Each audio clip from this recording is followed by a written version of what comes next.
100 in a 60, I got drive. Feel it in my bones that it's my time to do all that I do, making all my dreams come true. Hungry for the moment I'll arrive. Feel it in my chest, won't rest till I can do all that I do, making all my dreams come, making all my dreams come true. I'm wide awake, no, I can go to sleep. I'm wide awake, no, I can go to sleep. No, I can go to sleep. No, I can go to sleep. No, I can go to sleep. No, I can go to sleep.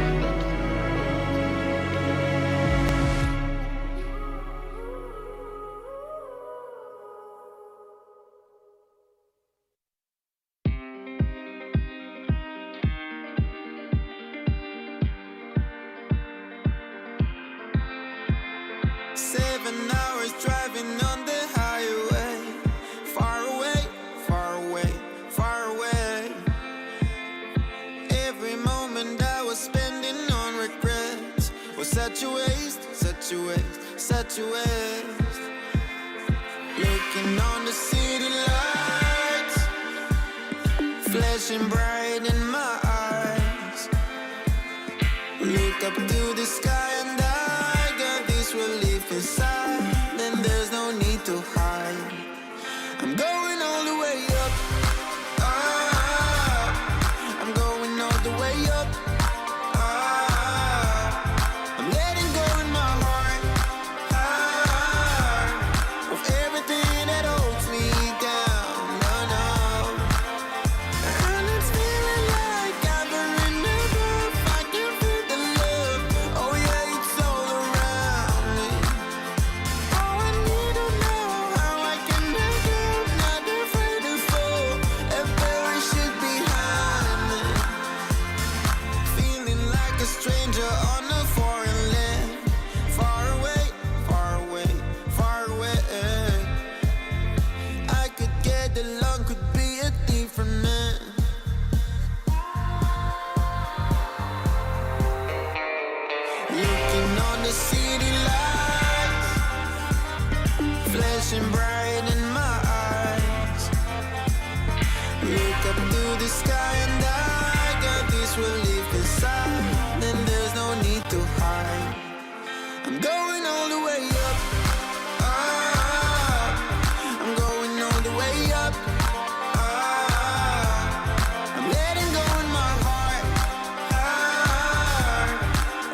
I got too much on my mind. I got too much on my mind these days. To be dealing with your mood swings. Start back you, baby, please, no games. I got too much on my mind. I got too much on my plate. You just wanna know time. I just need some time and space. I just need another day. Need to find another way. Girl, I used to play some sports, but I'm sick of all the guys. Now I don't care about your plans. Girl, I'm sorry, I just can't. I'm just doing what I can. This bigger problem like your chance on your mind. I got too much on my mind these days. To be dealing with your mood swings. Start back you, baby, please, no games. I got too much on my mind. Start back you, baby, please, no games. I got too much on my mind. Start back you, baby, please, no games. One night, one drink, one dance, now it's one fight. Last shot, last chance, and I'm alright. I don't need your ass. Keep on playing games and I'ma leave your ass. Hey, I'm falling off without you when I'm off the AO. I don't think about you. I can do the phase up, my heart don't know how to. You just make me hate myself when I'm around you. These ain't growing pains, you just ain't the same. I can't take this change, baby, please. Girl, I got too much on my mind. I got too much on my mind these days. To be dealing with your mood swings. Start back you, baby, please, no games. I got too much on my mind. Start back you, baby, please, no games. I got too much on my mind. Start back you, baby, please, no games. Girl, I got too much on my mind. Girl, I got too much on my mind. I got too much on my mind. I got too much on my mind.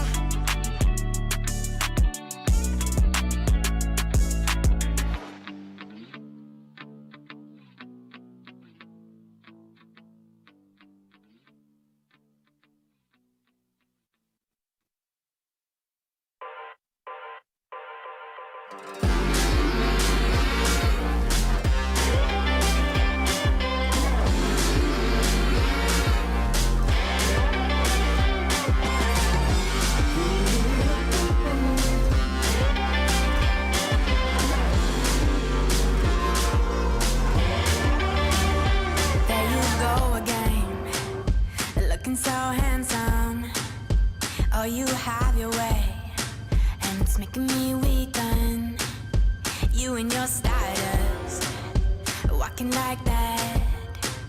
It's really getting too much, but I can't pull back. Though I try to resist, I can't fight this. And no one makes me feel like you do. And no one sets my body on fire. And no one gives me shivers like you. Oh, no one does it better. How I try to sleep, but you're deep in my mind. Got a hold of me. When I'm awake, I'm all blind. You and your magic, like infinite power. God knows I tried to resist, but you're pulling me closer. Oh, I gotta stay away, but you won't let me. No one makes me feel like you do.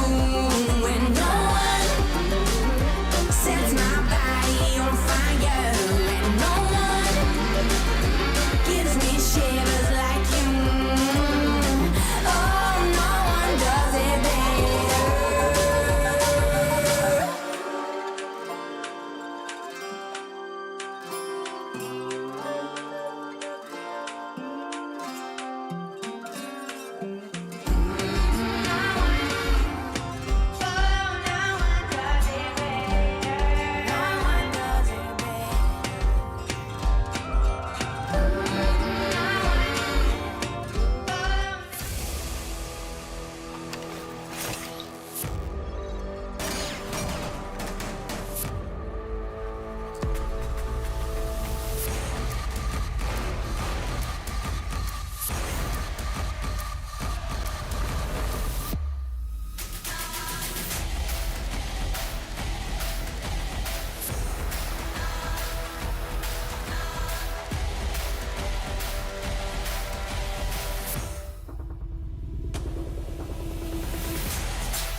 Fighting hostiles is like solving a puzzle.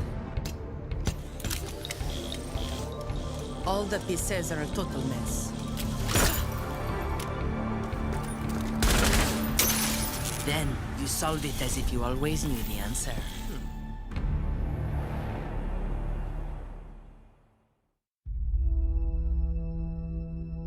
There are civilians out there who need us. They can't fight back. They can't escape. And they can't heal their own wounds. That's our job. And we're the best at it. By being careful and compassionate, we can make the world a safer place for everyone. We do this to be of service. And we can't afford to be complacent. When we go out there, we work twice as hard to protect others. Whatever we have to do, we put the people first. Get them out of here! That will be our focus. With unwavering diligence, we defend. And we get to say that when Wolfguard is on the field, things will be different.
Get your squad back together in Rainbow Six Siege to earn free operators and an exotic weapon skin with the Squad Up reactivation program. If you've played Siege in Year 7, find up to 4 teammates who haven't. Play 5 matches of any PvP mode with them to earn your rewards. Your teammates will earn a free operator as well. Then they can bring back 4 more players to earn even more rewards.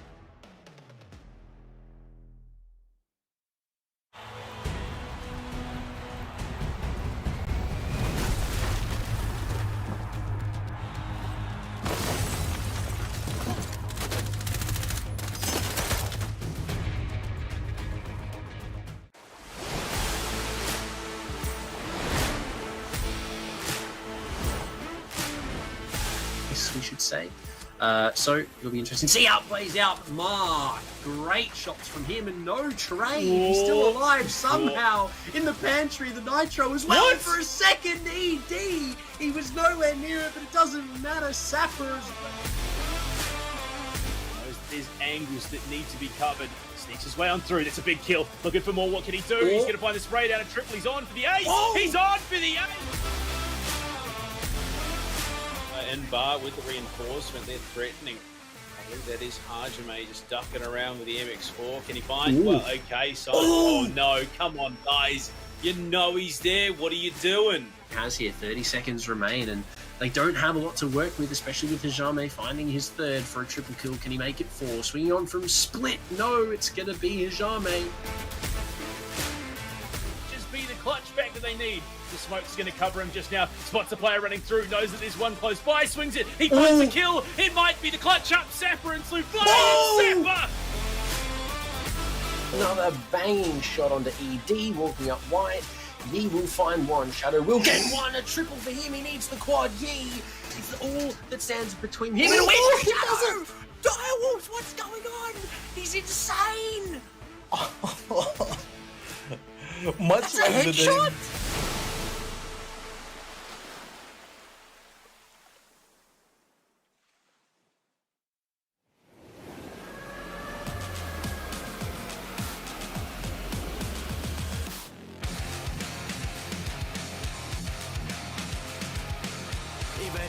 starting to lose face. Keep my head out, still going on my way. Call my own shots until I'm breaking. Get a move on until I make it. But I can't hold back, and having regrets, hitting all the stacks, and that is why we're here. We're one gonna last. Tell me, what are you waiting? Take it over, and this is my year.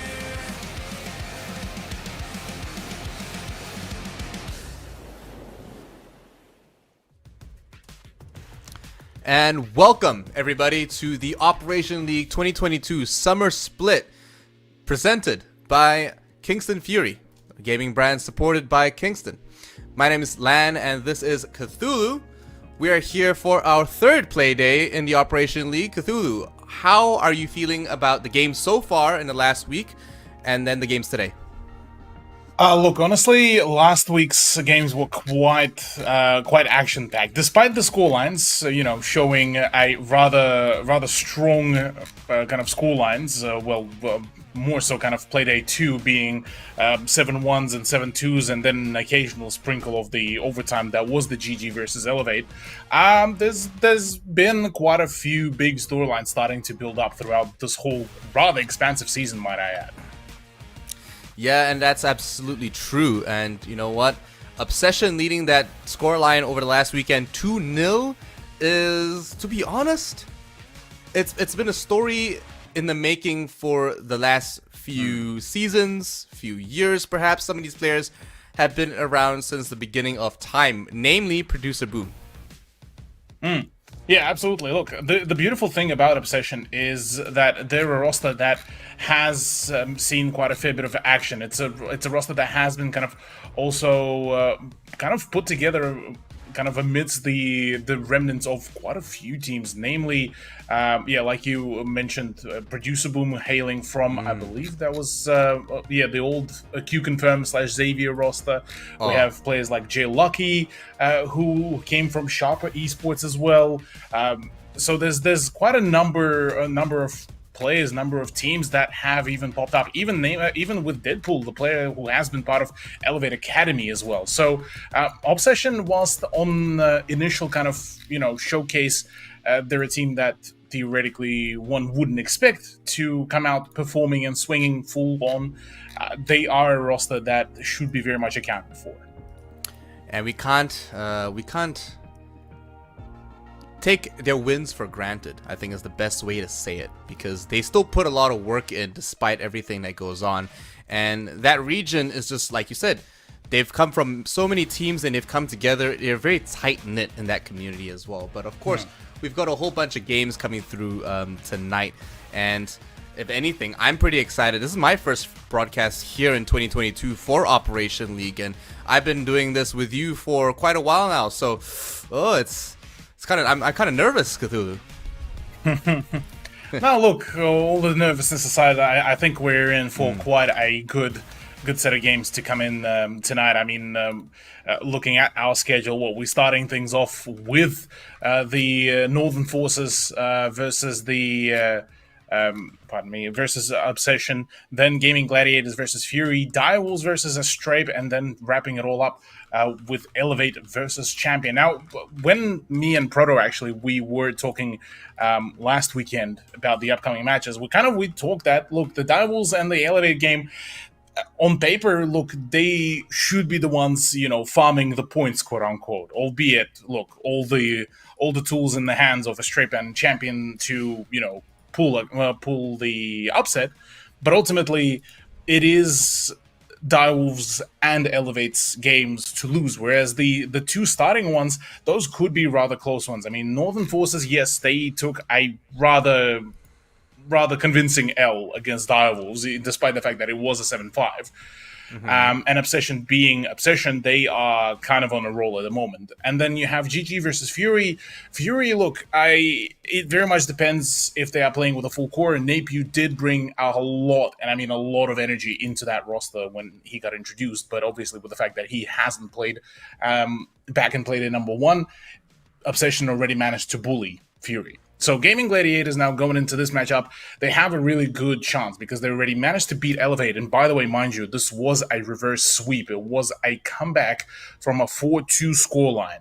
And they managed to pull off a phenomenal overtime win over Elevate. Now, against the Fury, I reckon they might just have it. Well, I think Fury definitely is a roster that we have to consider. Both teams have what it takes to win, but looking at this roster here for Northern Forces, look at that scoreline for Binbin. 26. Yeah, Binbin has been on a roll. He's popping off, and of course, don't forget the roster here for Obsession and Deadpool 1915. For me, that's Deadpool underperforming in regards to what he's been capable of in the past. So he's only had 2 games so far. We'll see if he kind of wakes up as these games roll by. But looking at it as well, Silence, a name new to me, has been performing quite well as well. So 2013 so far on that KD. A fair KD, but we do notice there are some negative ones here. Roldini, a player that's famously support and famously on that back end. Negative KD, sure, I understand that, Cthulhu, but I still think that he's been a very contributing force towards, I suppose, directing that team and helping make some better calls. Oh yeah, absolutely. Yeah, look, the roster, whilst yes, the KD scorelines are not particularly as flashy just yet, I still reckon that they definitely have a good coordination together. Now, with our map picks as well, we are actually going to be going to Cafe, which has been actually, I believe, if memory serves me right, it was an opener on the first play day. Yes, it was. So Northern Forces versus Astrape did play on Cafe, and Northern Forces did win it all out, but it was off the back of their relatively solid attacking side, actually, on Cafe in the second half. So going here against Obsession, for Obsession, they could do some really good damage here, especially given the fact that they already managed to flex maps like Villa and Oregon, so they are very much aware of those kind of meta of those popular maps, so they know how to conduct themselves. So going into Cafe, look, it might be a little bit of a kind of a middle ground between Oregon and Villa, but it still should be able to play quite well into their general kind of play style of a very kind of coordinated yet aggressive way. And in regards to that aggressive way and that coordinated attack style, Cafe so far has a 7-4 attack win difference. So 63% win attack for the attacker side there. And despite it being only picked once so far in the first 2 days, it does mean that, you know, like if Obsession come into that attacker side first, or I mean whenever they come to that attacker side at all, they should be able to pull that off quite well. It is boding very towards them a little bit more than Northern Forces so far, but we'll just have to see. It is, of course, this is one of our favorite maps to cast.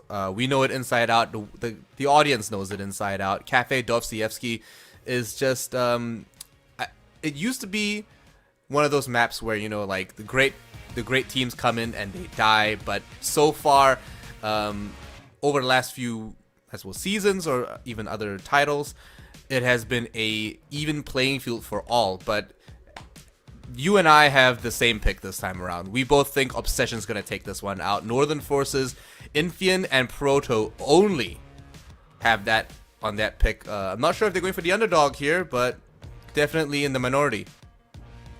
Look, I mean, it's an understandable kind of decision to throw over to the Northern Forces, purely for the fact that, look, whilst yes, they got a going 1-for-1 kind of thing where they lost one, won one, I reckon they could still pull a big upset here. As long as they don't get too much into their own heads, they could really do a whole lot of damage here to Obsession. So statistically, yeah, Obsession is the team that we kind of expecting to come out victorious here.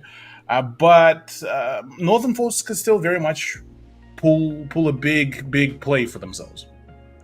Absolutely. But I mean, if you look at the other predictions today as well, everyone is in unison except for myself. I honestly think that Fury have what it takes to take out the Gaming Gladiators.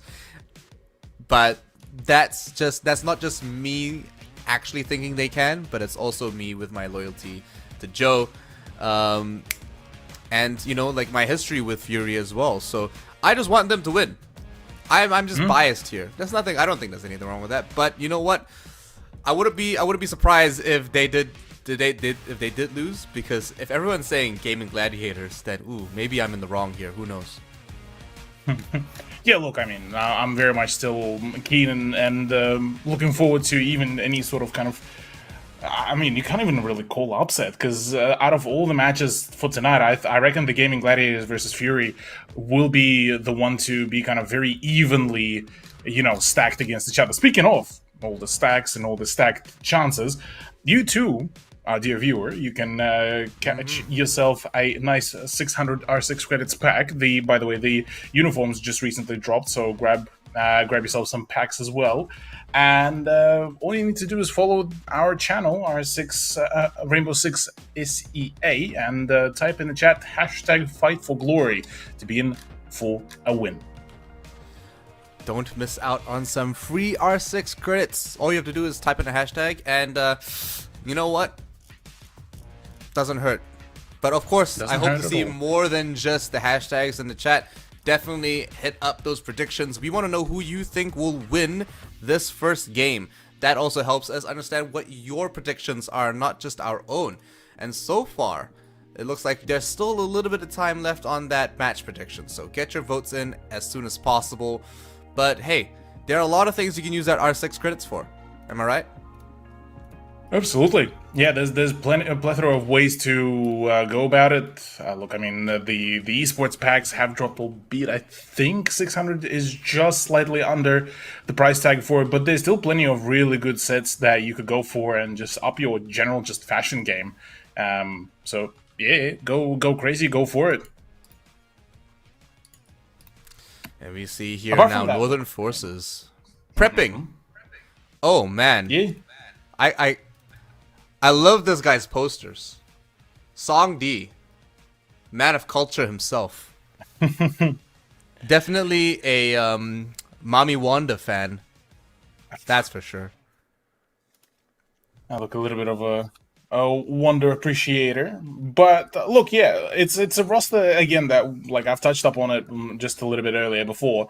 It's a roster that has the ability to pull off big plays, and I mean, Bin being one of the big performers, Ray has been a big performer in the previous matchup.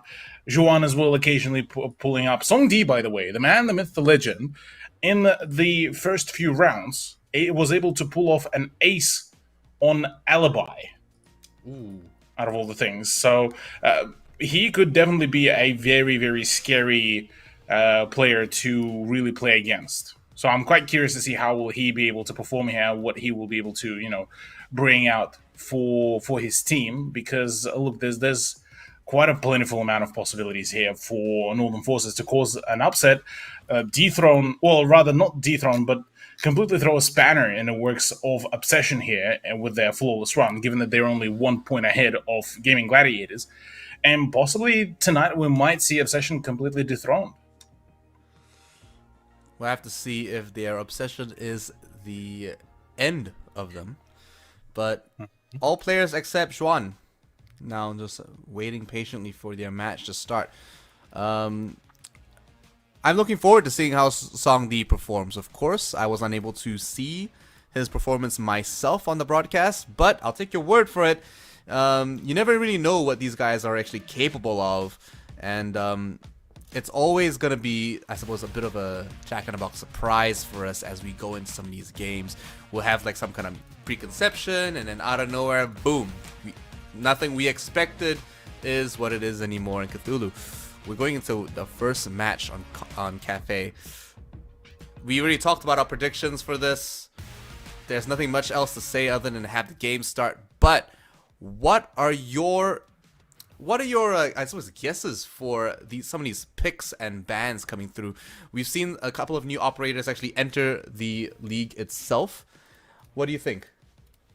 Well, funny you ask about this, Ian, because we did actually get to see a really interesting dynamic of Azami actually banned out a couple times. So Azami has been so far banned 3 times. Sens did not receive a single ban, period.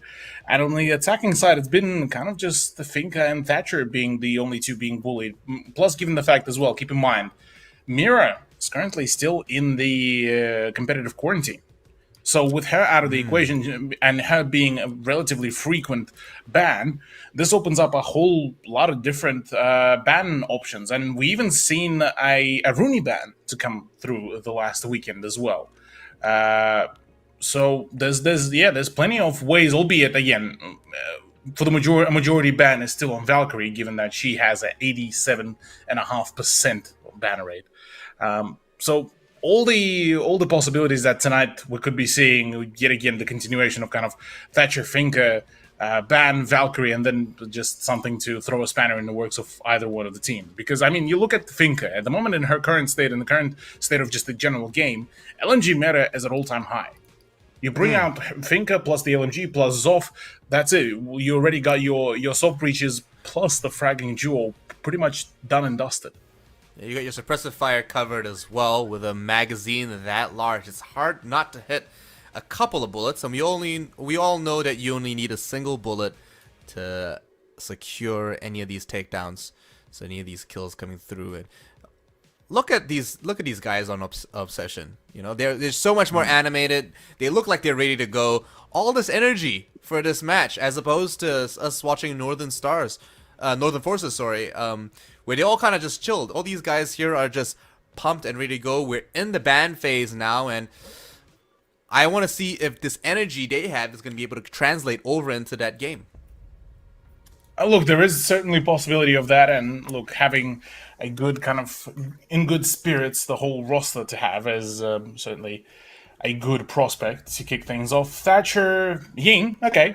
So Ying kind of now being banned for the 3rd time throughout this whole regular season so far.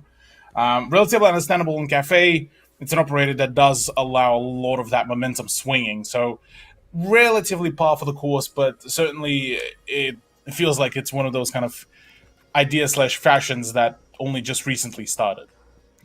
Yeah, I understand that ban, of course. Ying, Cafe as a map is pretty structured and rigid around its corners, so if you've got a lock on an angle, it's almost near impossible to get through if you don't eliminate that line of sight for the defender. But then we see Valkyrie and Aruni go out, and that's a lot to take off the board as well. Like you said, Aruni getting banned it's kind of new, but at the same time, it does open a lot of things, and we're understanding that, you know, like, a lot of that's going to be enabled for the attackers now. They don't have to worry about that laser gate.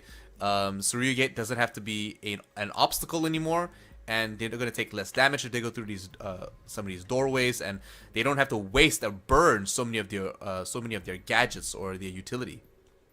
Yeah, absolutely. Basically, the utility burn being lessened even further is a great thing. Albeit, I would have been a little bit more curious about, say, if it was, say, something like a Wamai plus an Aruni ban now completely cripple the utility burn, and kind of start now more so thinking about, well, how mobile can we get about some of those plays? And that's where I think things could get really, really, really spicy. But again, this is something that would require both teams to be very much well prepared, and certainly in these kind of cases, it's well, not yet as a prominent kind of thing. Let's just call it that. Yeah, but I do understand why they take out the Valkyrie. Valkyrie on Cafe is like almost permabanned. Very rare, or you know, like there are times when you see a lot of Valkyrie make it through those lines, but there's just so many nooks and crannies in this map to be able to hide those Valkyrie black eyes. But if anything, just remember that this is a 3-story building, and it's not exactly easy to survey the entire building itself without those actual black eyes, because there are only a limited amount of like vanilla cams that we can actually put down, right? We're gonna need a little bit more information on that defensive side. Absolutely. Well, already some preps are being made. Looking at the Obsession kind of lineup I'm liking the idea of both introducing the double LMG meta plus the Flores as well. He has been kind of one of those operators that relatively falls into the same niche as the Thatcher, albeit he allows a little bit more kind of flexibility with his utility, because you could play off the back of that sort of explosive drone and force somebody out of their kind of hold down spot. Wow. But perfect pincer maneuver here by Coconut Head and Co. onto Racy, and that eliminates. That's a huge frag. That was very explosive. Not only did he make it onto site swiftly, he eliminated the one defender in that room by himself, and he did it by just pure reflex. A couple of shots go through the wall. Roldini does get a little bit of line of sight there, and the charges are still going off. Of course, Deadpool now inside. We're having to try to find a line of sight for himself as well, and try to secure that room for his teammates. Holding a cheeky angle through. Throws a frag grenade down as well. But Bin Bin now paused with bated breath as he starts to rotate around, trying to find any of the attackers coming through. Song D, quite a pinch he's in here as they start to take over that top floor. He's going to be a bit of a fish in a barrel soon. Fish in a barrel, yeah, maybe there is a possibility for the time being, though. It's a little bit of a difficult kind of position to really wedge a person out, purely for the fact that there are plethora of crossfires to be held, frag grenades starting to fly as well. This should open the possibility for Bin Bin to bail out, and certainly he will be, as a matter of fact, actually even dropping down stairs closer to the actual side. We didn't really touch up, by the way, Ian, on the fact that this isn't the bar and cocktail push. This is a second floor start, which is rather unusual for the cafe, just period. But with Yiga getting the better of J Lucky, this now puts a whole lot more pressure on OBS. Yeah, we have seen the start, and oh my gosh, the finish is just as explosive. Roldini gets one onto Schwan, and the diffuser is down. It's being planted. Song D onto Roldini, and defenders win round 1. Northern Forces start this off quite strong. Oh yeah, absolutely. Yeah, a solid start here from Northern Forces, once again showing that they are very much ready and prepared to get things on the go.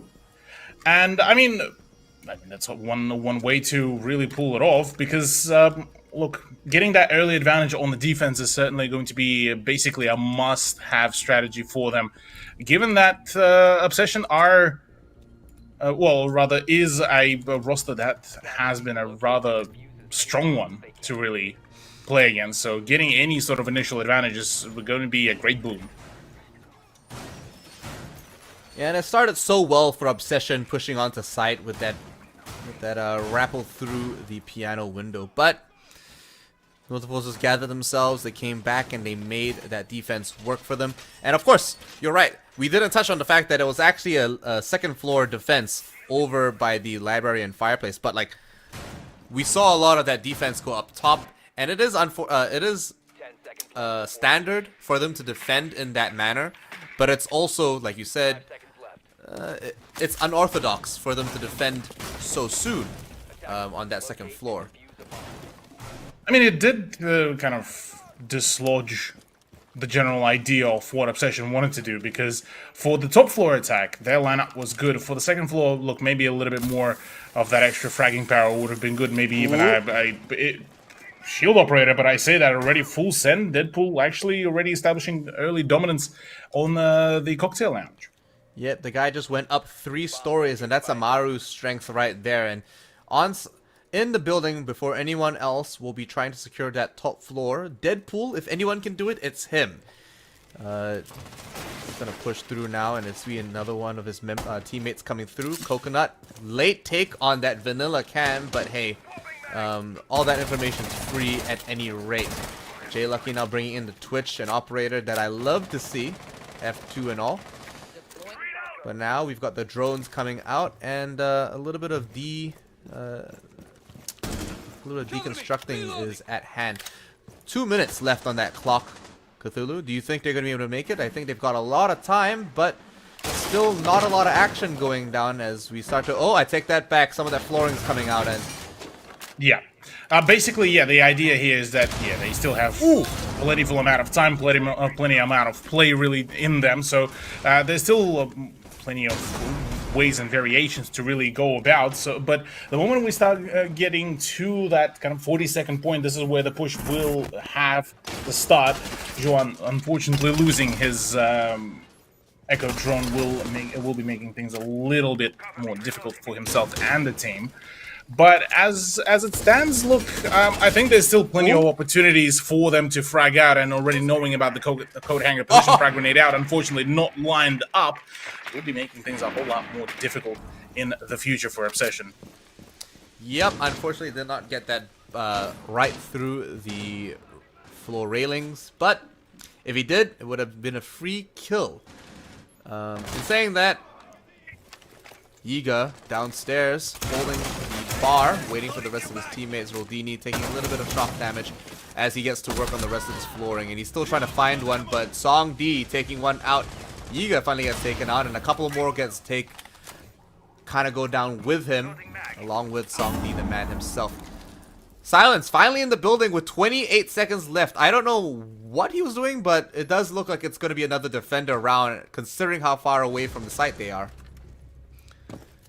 Indeed, yeah. With Silence getting the better of Binbin and Racy going down, it's all down to Juan to make a play, but he is the perfect person to do so. The plan, while starting to go down, the Echo Drone is there, all prepared and ready. No! Found and hunted down by Silence to wrap it all up. They are not falling for this sort of trick, and they knew exactly what to do of it.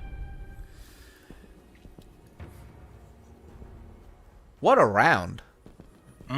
One second it looked like in a completely defender-sided situation where they only had 20 seconds left, but then, you know, Obsession remind us that's all they really need, considering they were that close to side. And you know what? Who needs to put the diffuser down if you just wipe the enemy team? Absolutely. I mean, yeah, look, that's the whole beauty of how Obsession did play. They kind of initially, like the first few rounds, even in their game against Champion, were relatively close. And I mean, we were talking about, you know, the back and forth play, the ability that Champion could really, you know, turn the pace around, because it was still ultimately Obsession leading kind of the charge. But as Obsession started rounding up more and more points, the talk of momentum started settling even further. And with Obsession, it was generally pretty well paced. They knew exactly where to push, how to push, and just they read the situation overall pretty well. Despite the fact that, yeah, look, some of the picks like the Amaru have been, you know, occasionally creeping through. It all kind of, I suppose, call it part of their charm. The cheeky double from Schwan inside Freezer. What a strat. You love to see it, don't you, Cthulhu? Yep. Definitely the Capcan plays could be rather dangerous, especially with the fact that we don't really have the IQ, and the Retriever drones, whilst they can get rid of some of those positions, it will be more so a kind of a secondary objective for those drones, given that they would be hunting for a much bigger fish, like, for example, that very same Melusi charge that we're just about to explode, and that actually clears out the ability to slow down the very quick push, because you don't really want to linger around that second floor landing on the light stage. So a pretty nice find by J-Luck already to clear out some pretty vital utility for those defenders. Ray up top as well, holding down the site as Roldini starts to drone a little bit more and gather some information before they make a push in. They still got a lot of time left on their hands, and all members still quite healthy. So does look like Coconut Head going for his... Oh, he's having a little bit of trouble. Okay, there we go. LMG by the window. We're seeing another repeat position for him by Piano. Silence with a grenade might go through. Will it pick anything up? We'll have to see for ourselves. But one member down at the bottom of the staircase might be able to find him. I don't think he's going to rappel through this time, but it does look like it's a bit dangerous for him as Coconut Head tries to get a nice cross angle through a couple of rooms there, Cthulhu. Yeah, look, attempts at vertical play certainly have been made, unfortunately not as successful as one would have probably wanted those to happen. But regardless, they were made, and that's all that we really could ask for here from both of the teams, both of the sides. Interestingly enough, that the moment the Melusi kind of sensor went down, Melusi herself decided to make that rotation. Spot on those Captain traps as well comes around to ensure that none of that passive damage does come around. And so with 50 seconds remaining, well, it will end up being quite a bloodbath, and it will be down to Obsession to push that sort of gunfight in their favor. J-Luck gets taken off screen. Headshot by Ray C. One more for the attackers as they go down as well, starting to trade back and forth. Both teams are taking kills and names, but as they get closer to sight, it does look like it's starting to end up on the Northern Forces and what they're looking for on that defender side. It's getting harder and harder by the second for Obsession to make it on site, but with 2 members left, Roldini and Coconut Head, they surely should be able to make something happen between the AKM and that LMG. Coconut Head pushes on site. Couple of members on inside the train. Doesn't see anyone just yet. Doesn't win the trade, and Ray C eliminates 1 more member. And the laser kill from Song D. Cthulhu, when you told me this guy was a legend, you did tell me he was this good.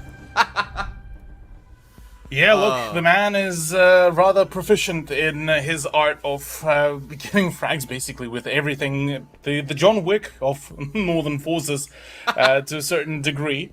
And look, yeah, look, I mean, if there was a operator with a pen or a pencil, he would probably be able to main him as well. So, but look, all memes aside, though, that is so far a great defense that we did get to see from Northern Forces. And once again, they are kind of playing for that just counter for the aggression, whilst still keeping themselves rather mobile. Because the moment they start getting complacent about their positions, the moment where they just lock themselves into just that one static spot, this is where Obsession will absolutely bulldoze them into the abyss.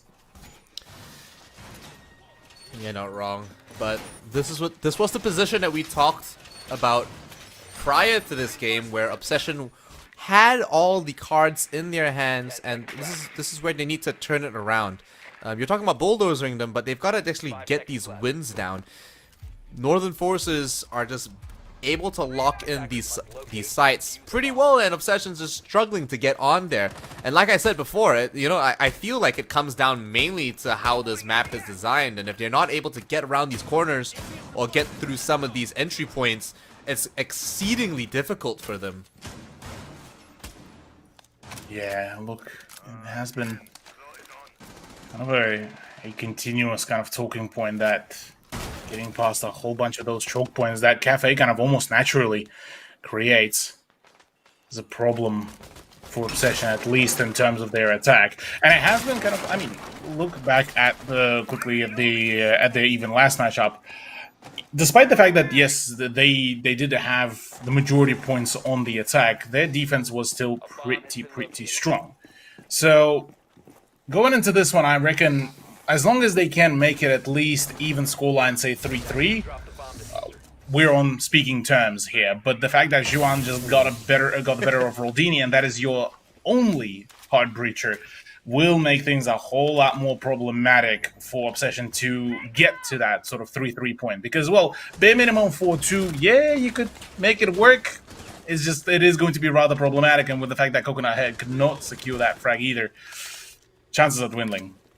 Yeah, Zhuan just surviving with a slither of his own health is starting to, bring my prediction to life here. They're not even able to properly get in position. We've got Deadpool closer to sight, finds a kill into Bin Bin. There we go, that's a start. They've got 1 member off the board now.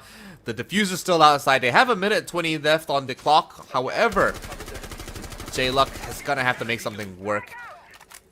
This man himself waiting for the right moment.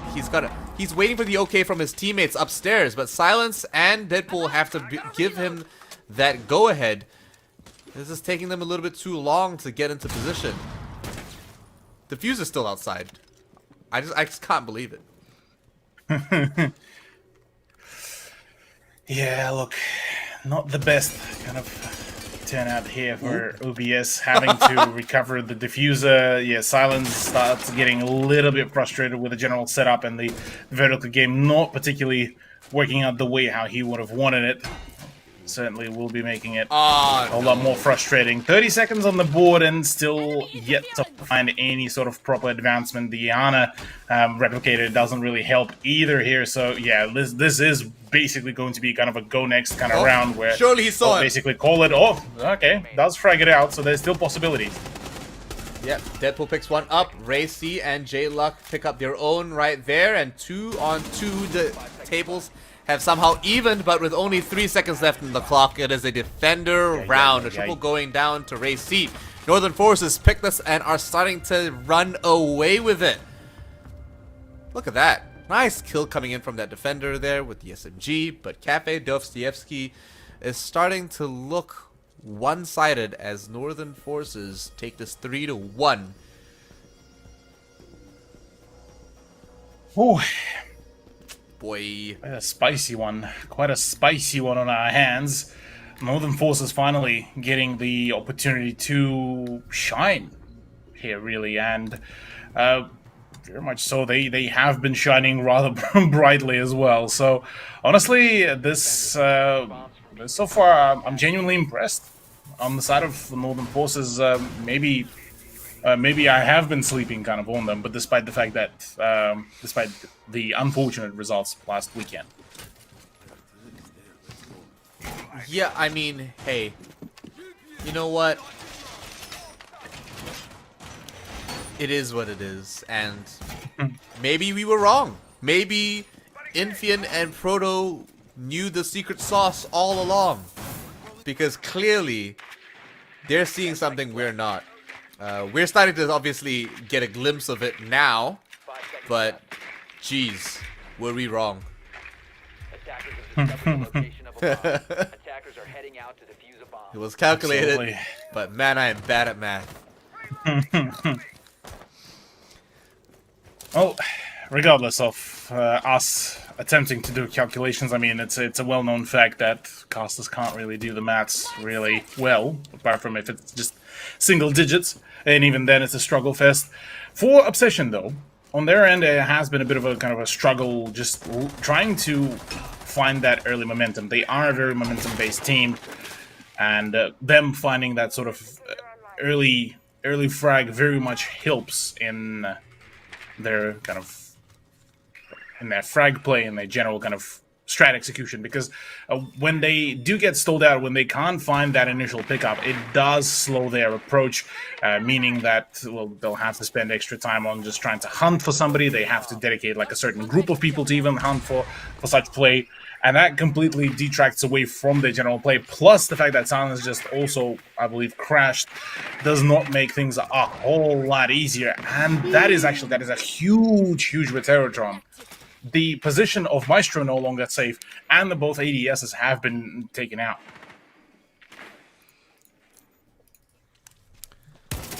There we go, Roldini. Trying to get through these walls. I think Obsession, if any team can win 4v5, it's Obsession. But they've got to wake up and they've got to get a little bit more aggressive around some of these entries. They're waiting a little bit too long and allowing Northern just to do whatever they want, essentially. They have a minute 20 to gather themselves, put something together. Gas is going out. He's going to be able to deny quite a lot around that wall and around the cigar shop. But you know, Yiga, he's just waiting. He's got 2 more Toxic Babes in the pocket, and he's in no rush whatsoever. Yes, Deadpool. Sprint faster. Yeah, Deadpool wants to sprint faster, but the C4 is even faster there. Roldini as well downed amidst all of those problems, and it has been just an absolute shocker of a performance. And yeah, look, it's definitely not looking particularly too favorable here for OBS, as they are about to lose their 4th round, which possibly could mean that, well, Cafe could be a quick wrap-up, and we'll be putting kind of Northern Forces finally back on the map. But whether it's going to be just a tale of just the one singular map for them that is the winning side, and that is going to be a whole different question. But suppose we could find that confirmation rather soon as the finisher just comes around. And well, we are going to be waiting for quickly a rehost to come about as well. But man, talk about... I just can't get over that C4 kill. Because not only was that C4 kill absolutely explosive, no pun intended, it was just a transition, don't you think? That went from, oh, hey, by the way, you're in... I was like, oh, are you in... are you checking out your little hologram? Sorry, boom. And as soon as he leaves it, he explodes. The timing was impeccable, and I found that so entertaining. Sorry, I'm just really in the moment right now. I'm just really enjoying it. Look, I mean, this is finally kind of the big time when we do get to see kind of Northern Forces to actually, you know, pull up with a rather substantial, you know, performance, given the fact that, going against Obsession, a team that so far has been on a roll, but in saying that, so far their general kind of play was 7-5 against the Fury gamers, and then a 7-2 against Champion. So we got to see basically one of the top end teams that they versed against, albeit again not at their full strength, and a team that just been introduced to Southeast Asia Operation League. So two different parts of the spectrum. This one has to be one of the closer ones, I would imagine, and so far, Northern Forces definitely doing a really solid job, despite the fact that they are one of the teams that you could technically argue that they've been just recently, introduced, but you look at the names like Juan, like Yiga, like Ray, they all used to be part of some of the bigger teams. I mean, you look at Ray, the Resident X Direwolves, X Velocity 9, some of the big names as well, part of them. Velocity 9 for Yiga and Juan as well. So there's still quite a fair bit of, skill, a fair bit of experience amongst those ranks. And understandably so, kind of, it shows, despite the fact that it's kind of a similar situation as for Obsession, because whilst the name of the team doesn't particularly really align, it's a team, or rather, Augulus. Sorry, pardon me, not Augulus. Northern Forces is actually an org, but more so kind of a freshly introduced face to the scene, and so for a number of people, including myself, I've been fooled a number of times with kind of how out of the general public eye they were. And if anything, I think they're making a very strong impression with their performance so far. Can only expect better things to come from them. But in saying that, apparently we are going to be getting back into the game sometime soon. There is no rehost, because if anything, I think it was taken with a tactical timeout. So we'll be getting back into it as soon as possible, and nothing should change from that, especially since we get round N. But it's unfortunate that the attackers suffered the way they did. But you can see all members here from Obsession.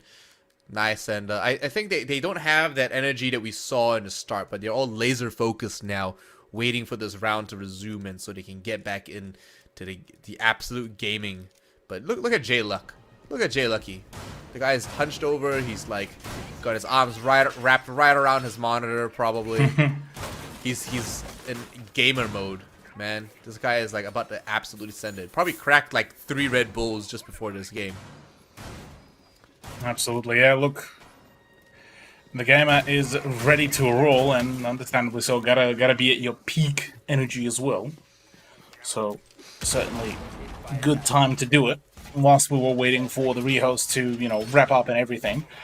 But look, I mean, 4-1 scoreline. Northern Forces so far putting themselves into a really solid lead, and as long as Obsession can make this a 4-2, yeah, look, this is a relatively okay kind of scoreline to try to pull a comeback from, and Obsession could very much do that. But if it is going to be a 5-1, I'm getting a very eerie feeling that Northern Forces might just be able to pull off a rather convincing win, because so far, I mean, apart from that one round that Obsession were able to win in round number 2, everything else has been very much kind of just so one step behind their opponents. Yeah, not wrong there. Northern Forces have been pretty on to it. And here we go, Deadpool repeating the same thing again, just face checking everything with the hologram, as he should. That's what it's for. But I suppose waiting for the right moment. Doesn't exactly see the one defender hiding behind the bar there, so they're completely unaware of this position until that drone saw him. Now they know, but it was a Twitch drone. Didn't sting him, unfortunately. But hey, not like it would have made a massive difference regardless. Deadpool now knows exactly where he is. We'll be joining for a little bit more information as they push through. Notices one more down by the White Hall. And as they rotate through Cocktail Lounge, notices the Jaeger crouched over the bar itself. One of the leaners. He's starting to get work on his wall as well. So a little bit more timely, I would say, this time, Cthulhu. I think they're making better time. They're getting a little bit more aggressive, and I think they're getting into the flow of things. But they don't have many rounds left to prove that they've got what it takes to hold this on attack. Yeah, I mean, getting extra snappy on the push is definitely going to be great here to wrap up the first half, kind of at least with a 4-2 scoreline, like I mentioned before. And as long as Roldini doesn't die from those very cheeky C4s, but thankfully for him, majority of the C4s have been expanded by Yiga.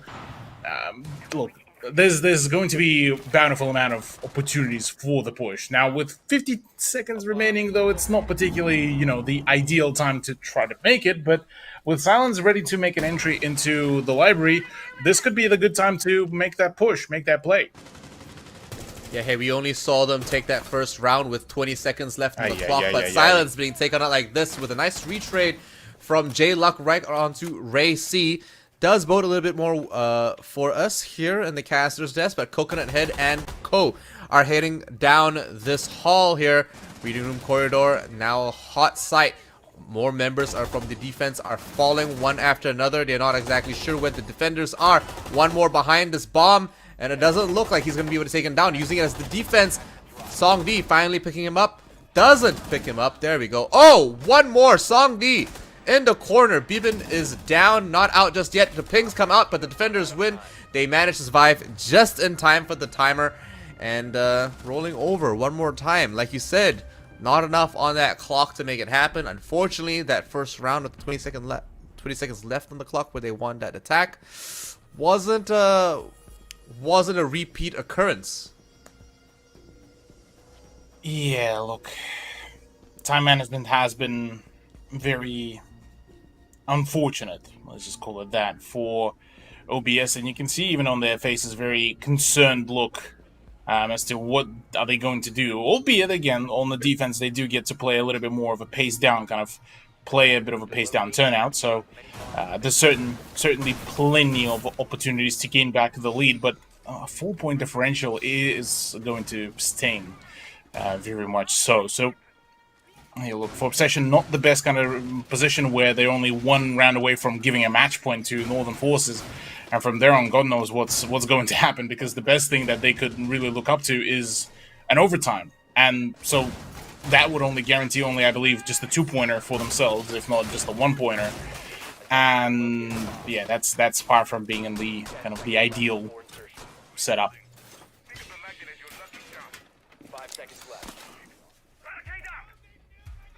Good to see that we do get to, the Azami, I was just about to point out. But, I mean, the way Azami has been affecting the meta, or at least how they play a lot of maps, is very interesting. Not only does her gadget allow her to, block line of sight, but it also enables a lot of players to actually camp in some spots or even defend some spots a little bit more effectively. And this is one of those examples here. Roldini is going to be able to hold this angle or this room a little bit more confidently, knowing that his back is covered at all times. Absolutely. Well, so far it has been a rather lackluster turnout for Obsession. Curious if they will be able to bring anything back on the defense, but you look at some of the setups, and look, it definitely does bring a whole lot of promise for ourselves. Curious if maybe the fact that they don't really have to, force themselves to introduce any sort of pacing will really change their general approach. But I mean, you look at Roldini, his position is very much, all careful and cautious. That is very, very, very, very unfortunate, given that, the positioning on the minibar is very much crucial because the actual keyboard barriers are very finicky sometimes. And well, in saying that, for Roldini, that might be a forfeited position rather soon. Yeah, it might not be very good for them long term, but here we go. A couple more pings down onto the Azami. Roldini needs to survive for as long as he can. That KD isn't proving to be a good moniker for what he's capable of. A couple of pre-fire shots there through that window just to make sure he's safe. But as soon as he sees... Oh, he actually doesn't see the one Rappelt member just due to angle. But oh! Gets baited, gets caught on that refrag, and there we go. The real Yana getting taken out as she drops down as well. Ray C getting eliminated, leaves only 2 members on that attack for Northern Forces. Take that back, only one Bimbin being taken out by a C4. Something about today, and C4s are just going off, but Song D with a triple kill might end up with another ace. You mentioned he got one before with the alibi. He might pick up one. No, I spoke too soon. Cast the Curse is real as the SMG-11 picks one up as he turns tail. Unfortunately, just a second too late on that angle. Look, possibly a first round for the quote-unquote comeback for Obsession. And we've certainly seen plenty of those. The 5-1 trades. Cough, cough, the Elevate and Direwolves. By the way, actually, Cough, here's cough. a fun fact. Direwolves versus Elevate. That was a reverse sweep. So it was a 4-2, then another 4-2 trade, right? Between the Direwolves for Elevate to pull a comeback. The second playday, Elevate dominating absolutely, and I mean like just crushing the Gaming Gladiators. Like we're talking 5-1. Oh, sorry, pardon me, 4-2. And Gaming Gladiators pull a comeback on the second half. So we've seen some crazy things happen before. I'll admit. Yeah. So there's plenty of opportunities that this sort of comeback could be pulled off. Wouldn't be surprised. But look, I suppose wait and see, wait and learn.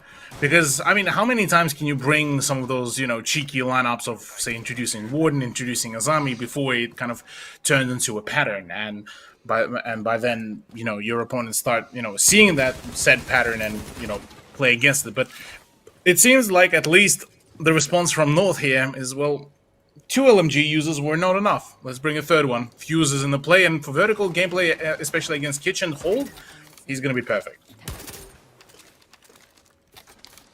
Yeah, true enough. Iga having to use the X Kairos on the hatches, a bit forced, but it's gonna have to do.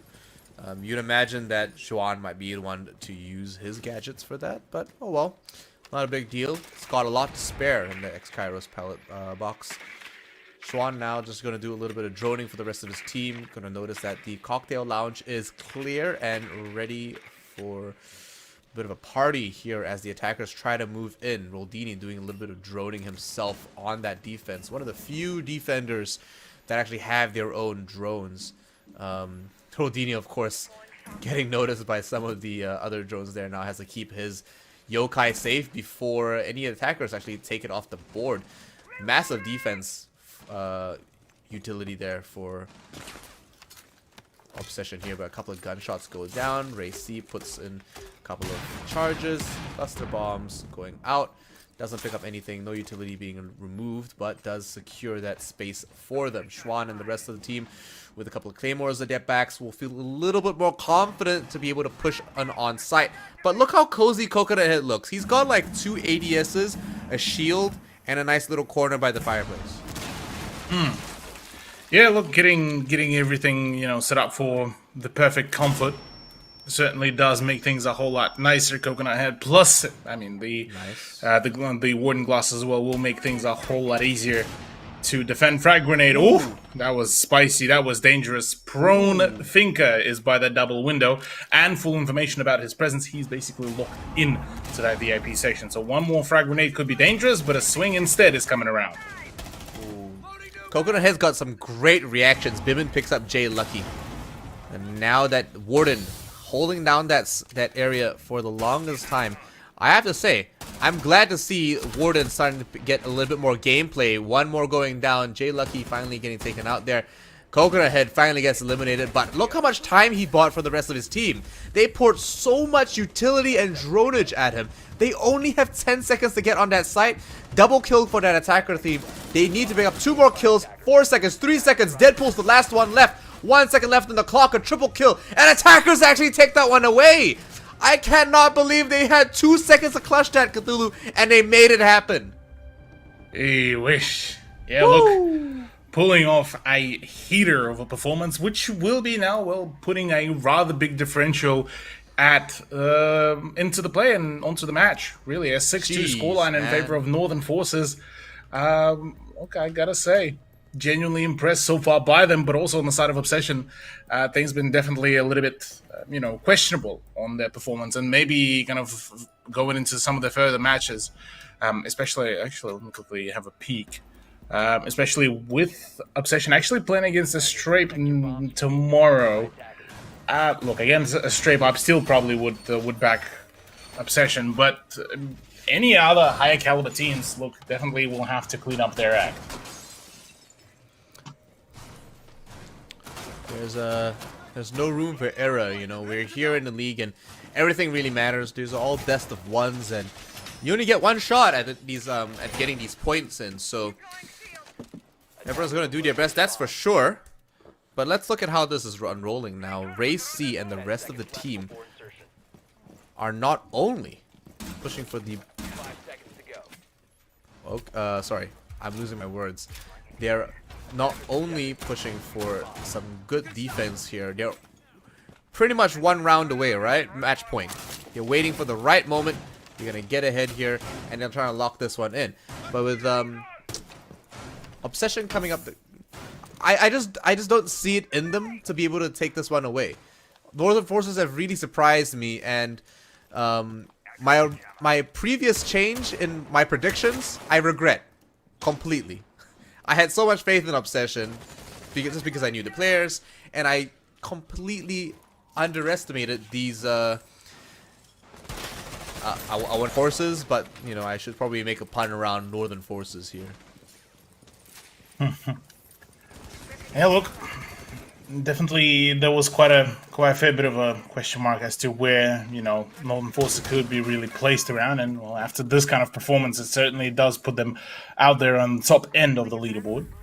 So definitely a good showcase that will actually put us at that kind of a storyline where, whilst yes, we do have some of the big names like Elevate, like Direwolves, like Gaming Gladiators, but there's still some of the teams that, whilst they didn't get as much publicity as one would have wanted, there is still formidable rosters that could certainly put quite a dent in the Giants. Yeah, 100%. There's so much for them to do. Very much so. Silence holding down. Possibilities are endless.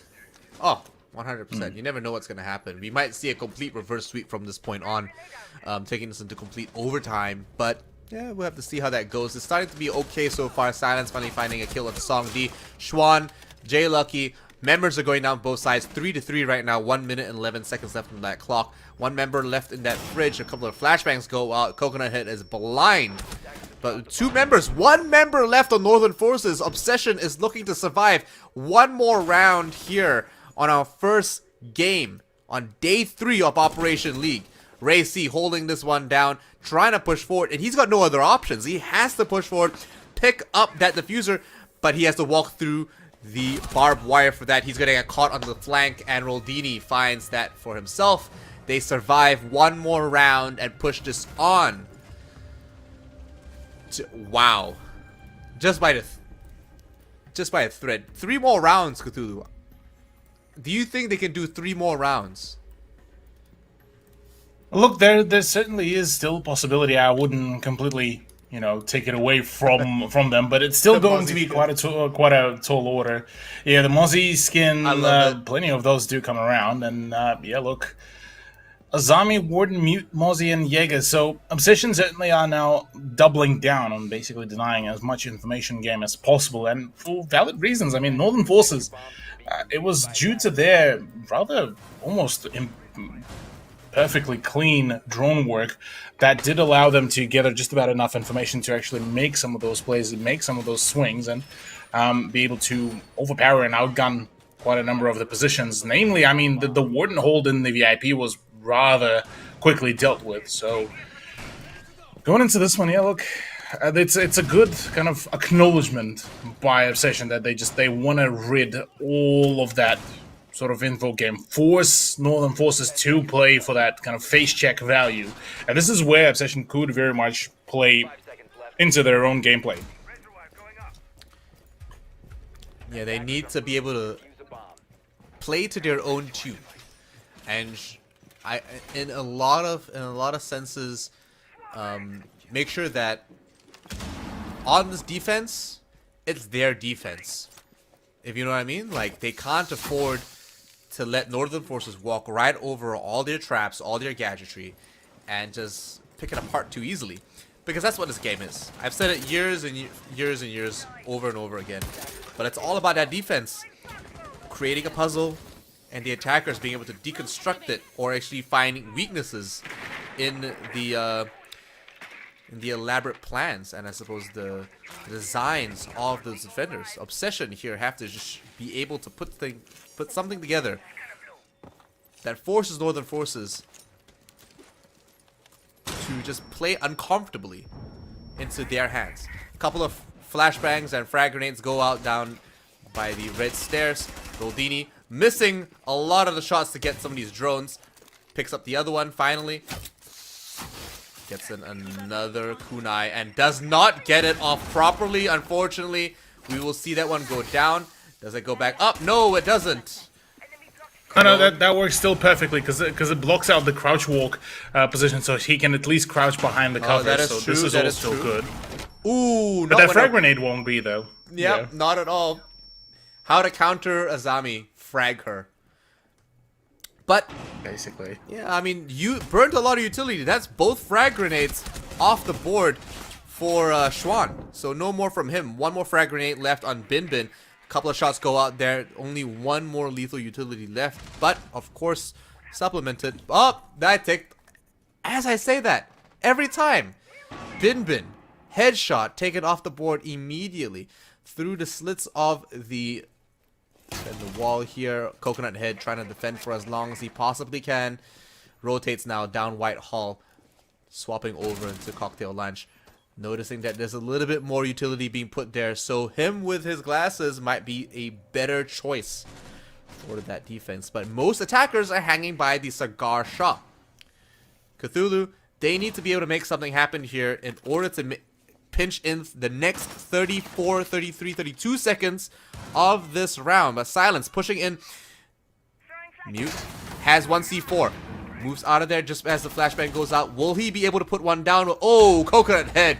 A nice headshot right onto Song D as they try to push in onto site. Forcing their way on there and pushed and forced back. Coconut Head gets traded off. Yiga with a double kill going onto Deadpool there. Schwan being taken down. A diffuser is being planted. Will be successful in the next couple of seconds.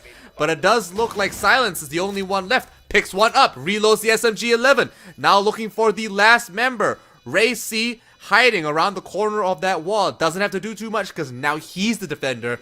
And Silence throws out that C4. Doesn't pick anything up. No, doesn't even nick him. Ray C still sitting nice and pretty. Has a very good angle on both the defender of the diffuser. Doesn't see him around the corner. Overswings it. And that is the round. Northern Forces take that one away. And Obsession lose that by just a slither.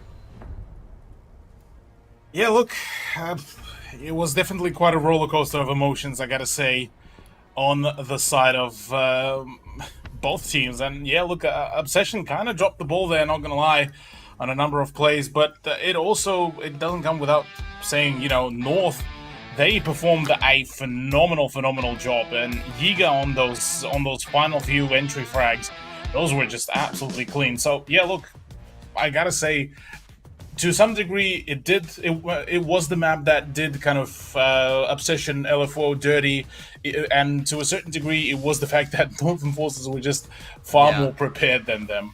Yeah, absolutely.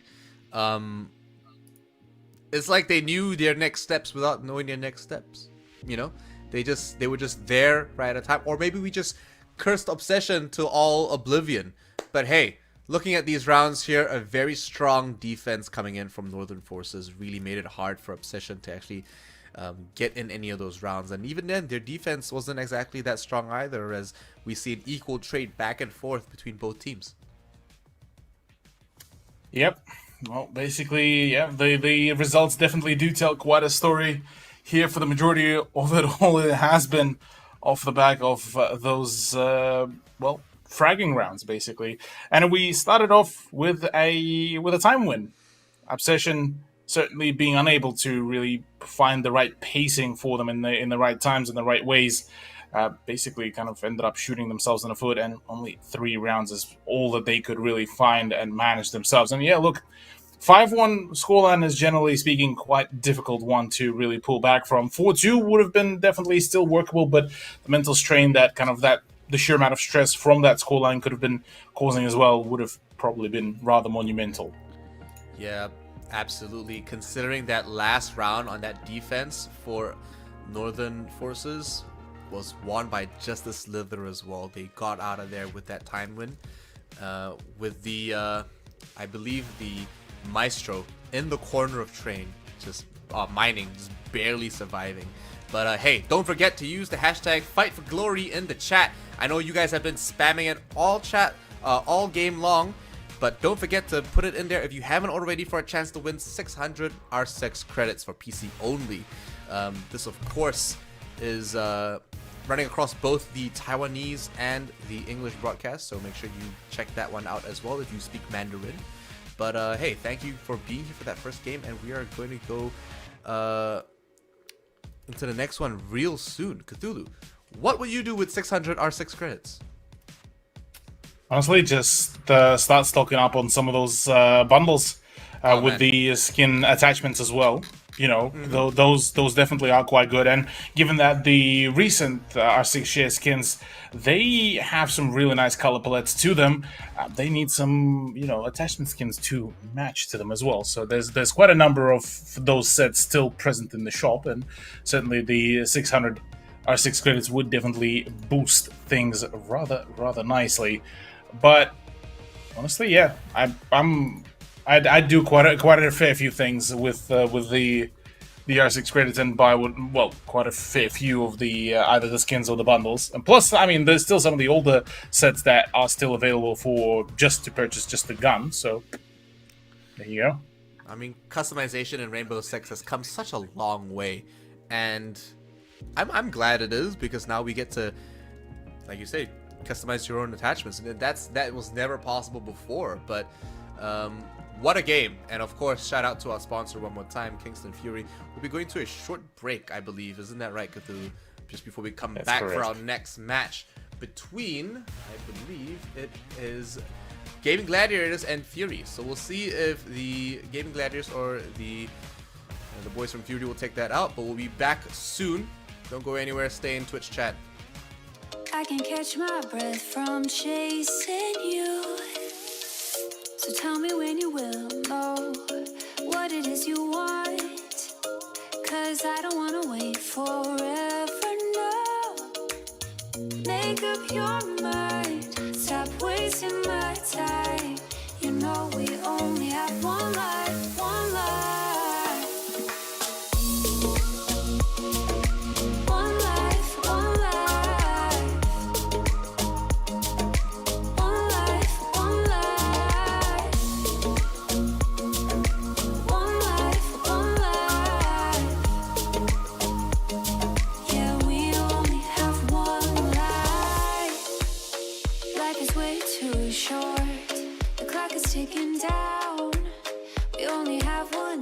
Let's dance to it.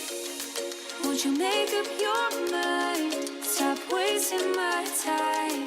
You know we only have one life, one life. One life, one life. One life, one life. One life, one life. Yeah, we only have one life.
Fighting hostiles is like solving a puzzle.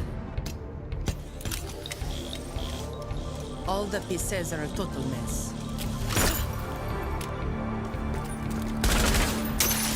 Then you solve it as if you always knew the answer.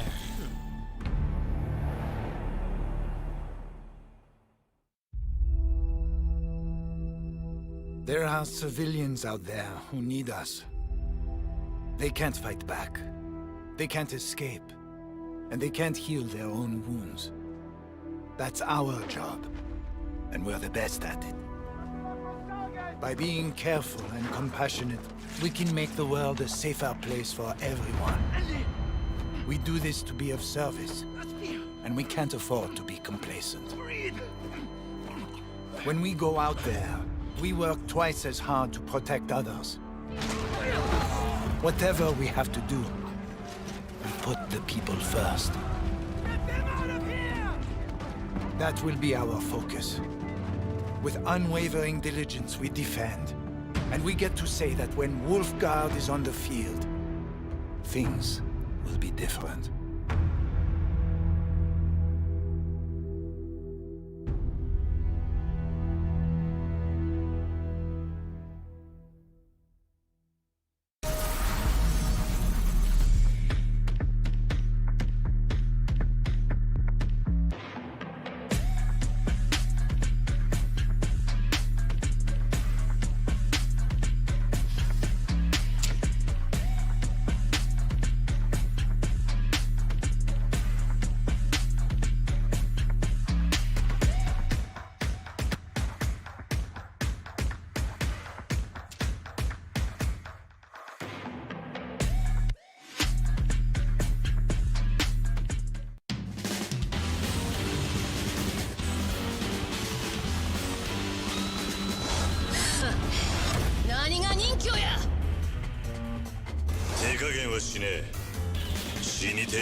Get your squad back together in Rainbow Six Siege to earn free operators and an exotic weapon skin with the Squad Up reactivation program. If you've played Siege in Year 7, find up to 4 teammates who haven't. Play 5 matches of any PvP mode with them to earn your rewards. Your teammates will earn a free operator as well. Then they can bring back 4 more players to earn even more rewards.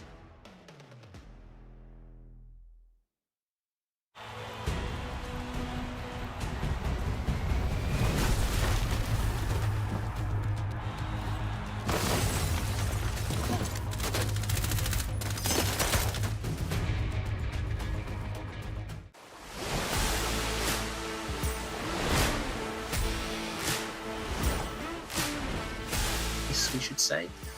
So it'll be interesting. See how it plays out. Mark, great shots from him and no trade. He's still alive somehow in the pantry. The Nitro as well for a second. ED. He was nowhere near it, but it doesn't matter. Sappers. There's angles that need to be covered. Sneaks his way on through. That's a big kill. Looking for more. What can he do? He's going to find the spray down and triple. He's on for the ace. He's on for the ace. And Bar with the reinforcement, they're threatening. I believe that is Hajime just ducking around with the MX4. Can he find? Well, okay, so oh no, come on, guys. You know he's there. What are you doing? Has here 30 seconds remain, and they don't have a lot to work with, especially with Hajime finding his third for a triple kill. Can he make it 4? Swinging on from Split. No, it's gonna be Hajime. Just be the clutch back that they need. The smoke's going to cover him just now. Spots a player running through, knows that there's one close by, swings it. He finds the kill. It might be the clutch up. Sapper and Slew flying. Sapper! Another banging shot onto ED, walking up wide. Yi will find one. Shadow will get one. A triple for him. He needs the quad. Yi is all that stands between him and a win. He doesn't. Direwolves, what's going on? He's insane. Much. That's a like the headshot. name.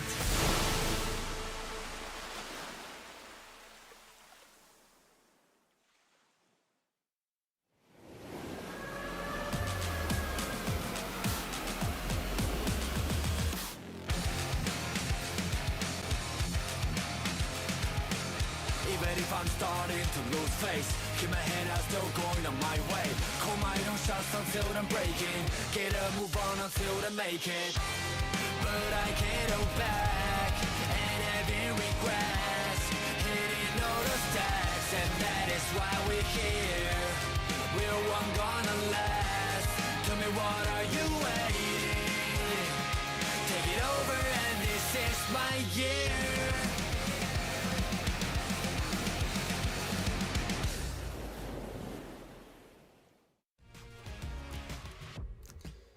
And welcome back to the show.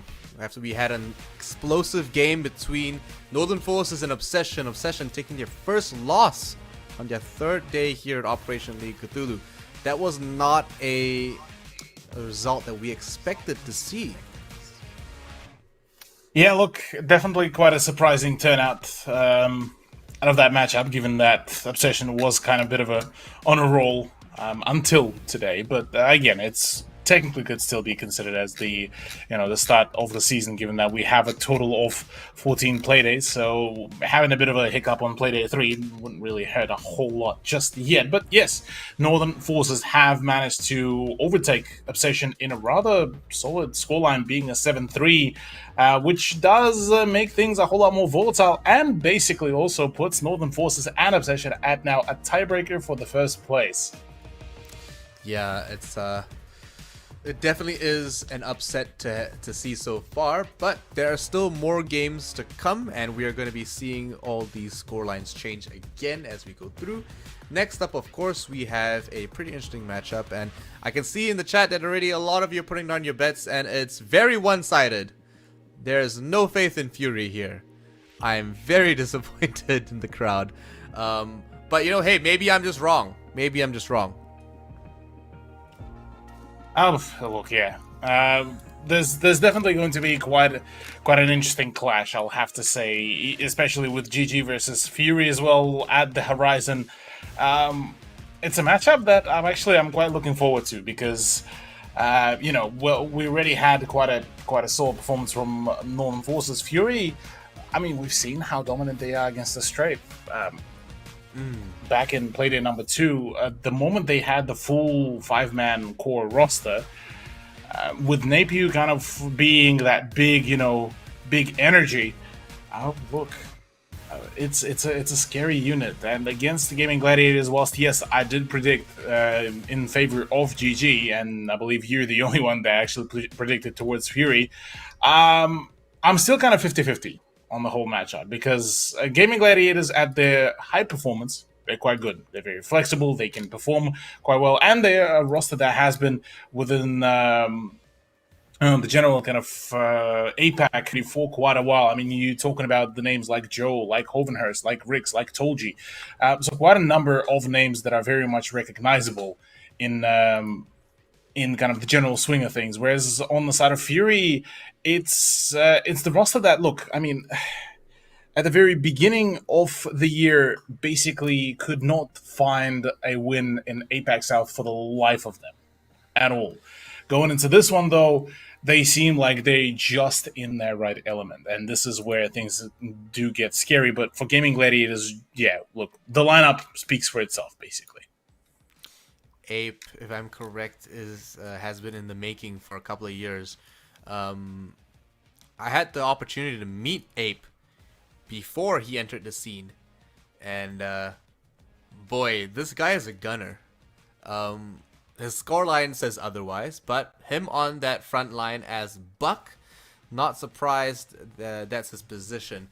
He definitely is their entry. He definitely will be doing a lot of that deconstructing up top, and of course on any soft tissue within the building. But I'm looking forward to seeing how this rolls over. We of course know that Tolji can pull off some crazy things, along with Hoven on this roster here. We know these guys. They've been around for a while. Definitely looking like a very frag-heavy roster, though. Do we have any like support mains on this roster? Hello? No. It's frags only. We are just sending it. 2 sledge mains here, and we couldn't have any more. You couldn't have more entries on a single roster. But they are gladiators after all. They're all going in for glory, should I say? But I'm hoping for a pretty a pretty good performance from them. But my bet today was on Fury. And looking at this roster here, like for me, like you say, they weren't doing very well in the start, but these are the players that I've been looking at for a while, and I think, like, you know what, these guys are like the OGs, and they are like probably some of the more goated names like Holus, Hajime. To me, these two players have been around for so long. How could we ever doubt them? Absolutely. Yeah, look, it's definitely a roster that, still under a bit of a question mark, at least with their consistency, but it certainly does show quite a lot of, promise, a whole lot of potential in the way how they've been playing. And I mean, I9, aka Napiu, has been, whilst yes, look, his score and comparative to the rest of the team is not particularly as flashy, but he is a player that has been consistently kind of showing that, well, he's been basically like back in even in the Elevate days, he has been the one to, show great performance, great play, and great attitude. So coming into the Fury roster, that was kind of the idea that he would be the one to kind of reignite the fire within the Fury roster. And I mean, so far, based off the play day number 2, they managed to, or rather, he managed to do it pretty well. We can only expect more to come from these guys, but look, they actually have support mains on this team. I think that already bodes well, but that might be why that people don't think they're gonna do it. But why people don't think they're gonna win these games today. But I mean, the personal KDs are pretty decent. That's obviously not a moniker for actual success. It is an objective-based game after all. But we can only expect, maybe their synergy is just still setting in, like you're saying, yeah. Mm-hmm. Very much so, yeah. The energy and the synergy and the chemistry is still yet to, settle down and settle in.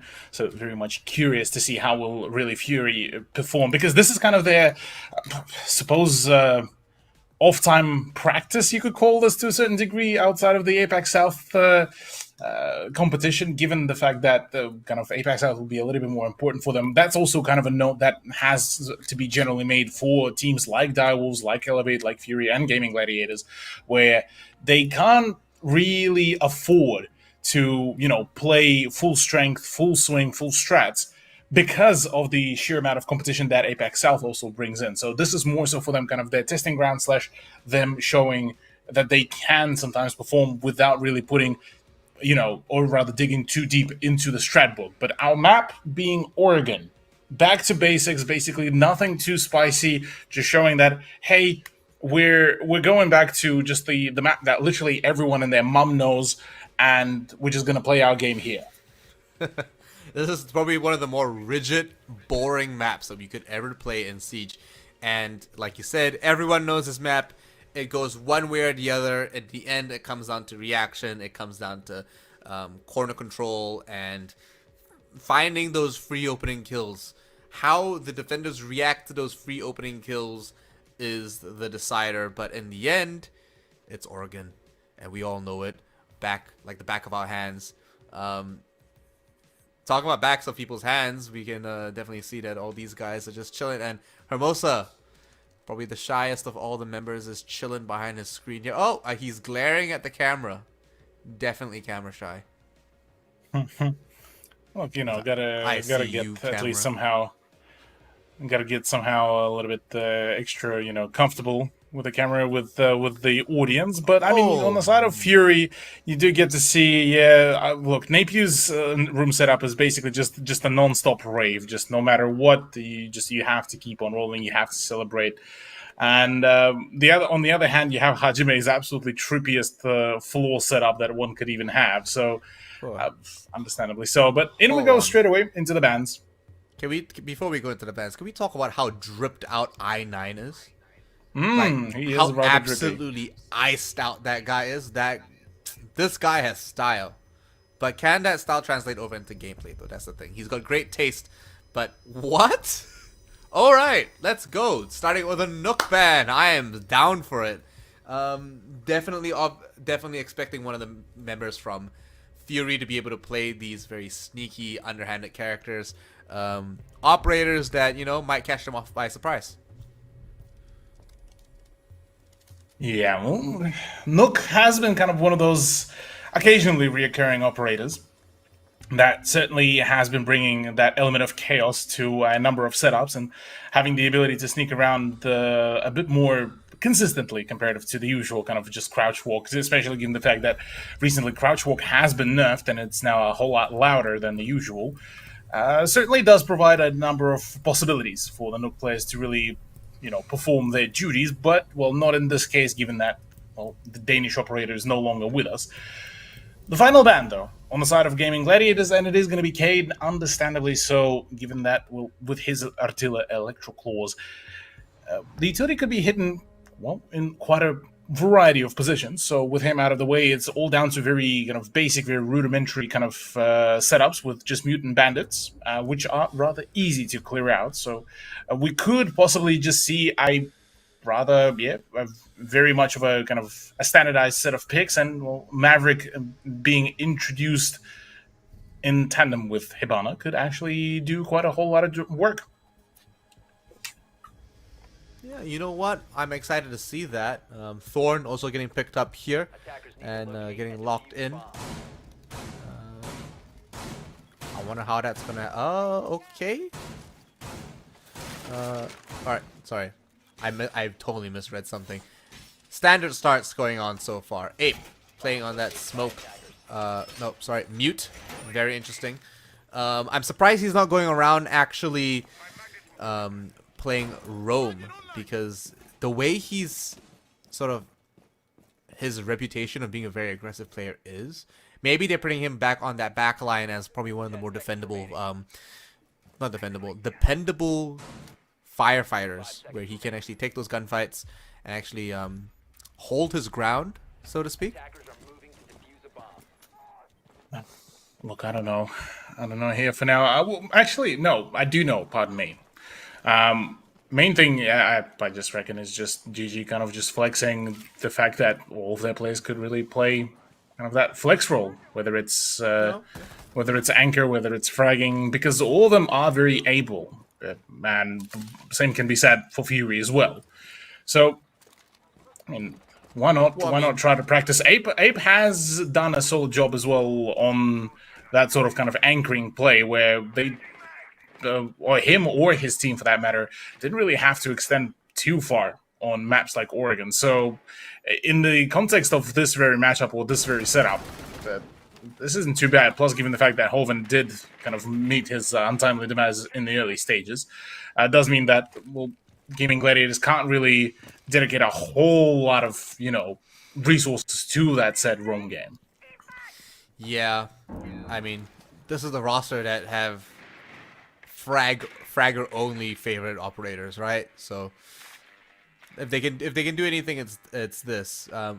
On defense, though, I think it's a little bit more doable on Oregon. There's a lot of, how do I say this? There's a lot of red tape they're gonna have to get through in order to make this attack work. Like Colas now with the sense, also first time seeing it from for us here today. Ape picking him up with an SMG-11. Or I take it back. Mute is roaming. What am I talking about? He's not even playing sight. The guy is an absolute machine. He's had to adapt to the situation. But Smoke getting removed from the game this early is a massive loss. A couple of utility being used now on some of the flooring. Hermosa taking a lot of damage. Throws out another magnet to keep himself alive for a little bit longer. But will it last? Without the Finka, though, that's a lot of damage to the attacking side, Cthulhu. Indeed, already with the action picking up, Joe does fall, so is Hermosa. It's all down to Ape to make those plays, and unfortunately for him, Napier is directly in front of him with the LMG ready to roll. Absolutely just a dangerous specimen he is. We'll be putting Fury up a point rather nicely, rather smoothly as well, and whilst not yet we do see the smiles across the board, we do see a very concentrated set of faces with Fury kind of we started off pretty well. Let's keep it rolling. Let's keep it running. Whereas on the side of Gaming Gladiators, they definitely need to clean up their act just a bit more, because look, that early loss of Alibi as well didn't particularly help either. Bit of a rough start for them. Definitely did catch me off guard for a second. But it's not a complete loss. It's not completely one-sided just yet. Technically it is, but it isn't. Gaming Gladiators still have a lot of opportunities to bring this one back in. Fury, of course, being able to capitalize on that. Good on them. Working against the odds. Working against everyone's expectations, except my own, of course, because I did vote for them. Certainly, sorry, I have to keep you being the knower is definitely quite a plus for the predictions. But look, I mean, I'm just, on the side of it's just a guess. That's great, very cool, Ian. Thank you. But in that regard, though, look, Fury so far kicking things off. We could see still Gaming Gladiators to pull a cheeky comeback. Really in play, but yeah, with the way how so far Fury conducted themselves on the attack, it certainly has been a rather dominating story for them. So look, maybe going into the second half was where we could be seeing Gaming Gladiators start performing, but even then, attack generally speaking, not the forte of a number of teams. Yeah, it's not the easiest on a map like Oregon, but you know, we've been here many times before. With the Osa on the outside as well, doing a little bit of drone work, but oh, punished just for it. Ape picking up a nice cheeky spawn peek, and clearing that one up. That's a lot of utility. That's an entire bulletproof window shield taken off for that attacker side. One more going down. There's your Zofia, and that's a lot more utility as well. Main stake players on Fury getting eliminated this early is not boding well for them. They managed to take out Hoven again, but Hoven being taken out first so far seems to be a trend. Considering he's a roamer, not a bad start, but could have bought his team a little bit more time in saying that. Indeed. Supernova and Lycolas, though, ready to swing. Ooh. That's one found. Hungry for more, but Hajime mops up another one. Ape to fall. There's still one more person holding the stairs, and, well, Lycolas could certainly find that frag rather easily. Swing could be big and very deadly, but Joe, also a very cracked gunner in his own kind of style, could certainly still completely hand out the L to the Fury members, but decides to fall back, given that the player disadvantage is certainly in the hands, or rather, player advantage in the hands of Fury. Yep, you got Joe putting down more utility as well. The Thorns are going down, and it does look like oh, a nice quick shot from Hajime, picking up a nice headshot of Hermosa. Does enable them to push up the site. It's going to come down to Joe, 1 to 2 on a slither of health with a dream. Does look like they popped the boost and they're going to have to push onto site. A little bit more going down, and oh, bullets fly and heads get lopped off. Hajime finding that nice kill there.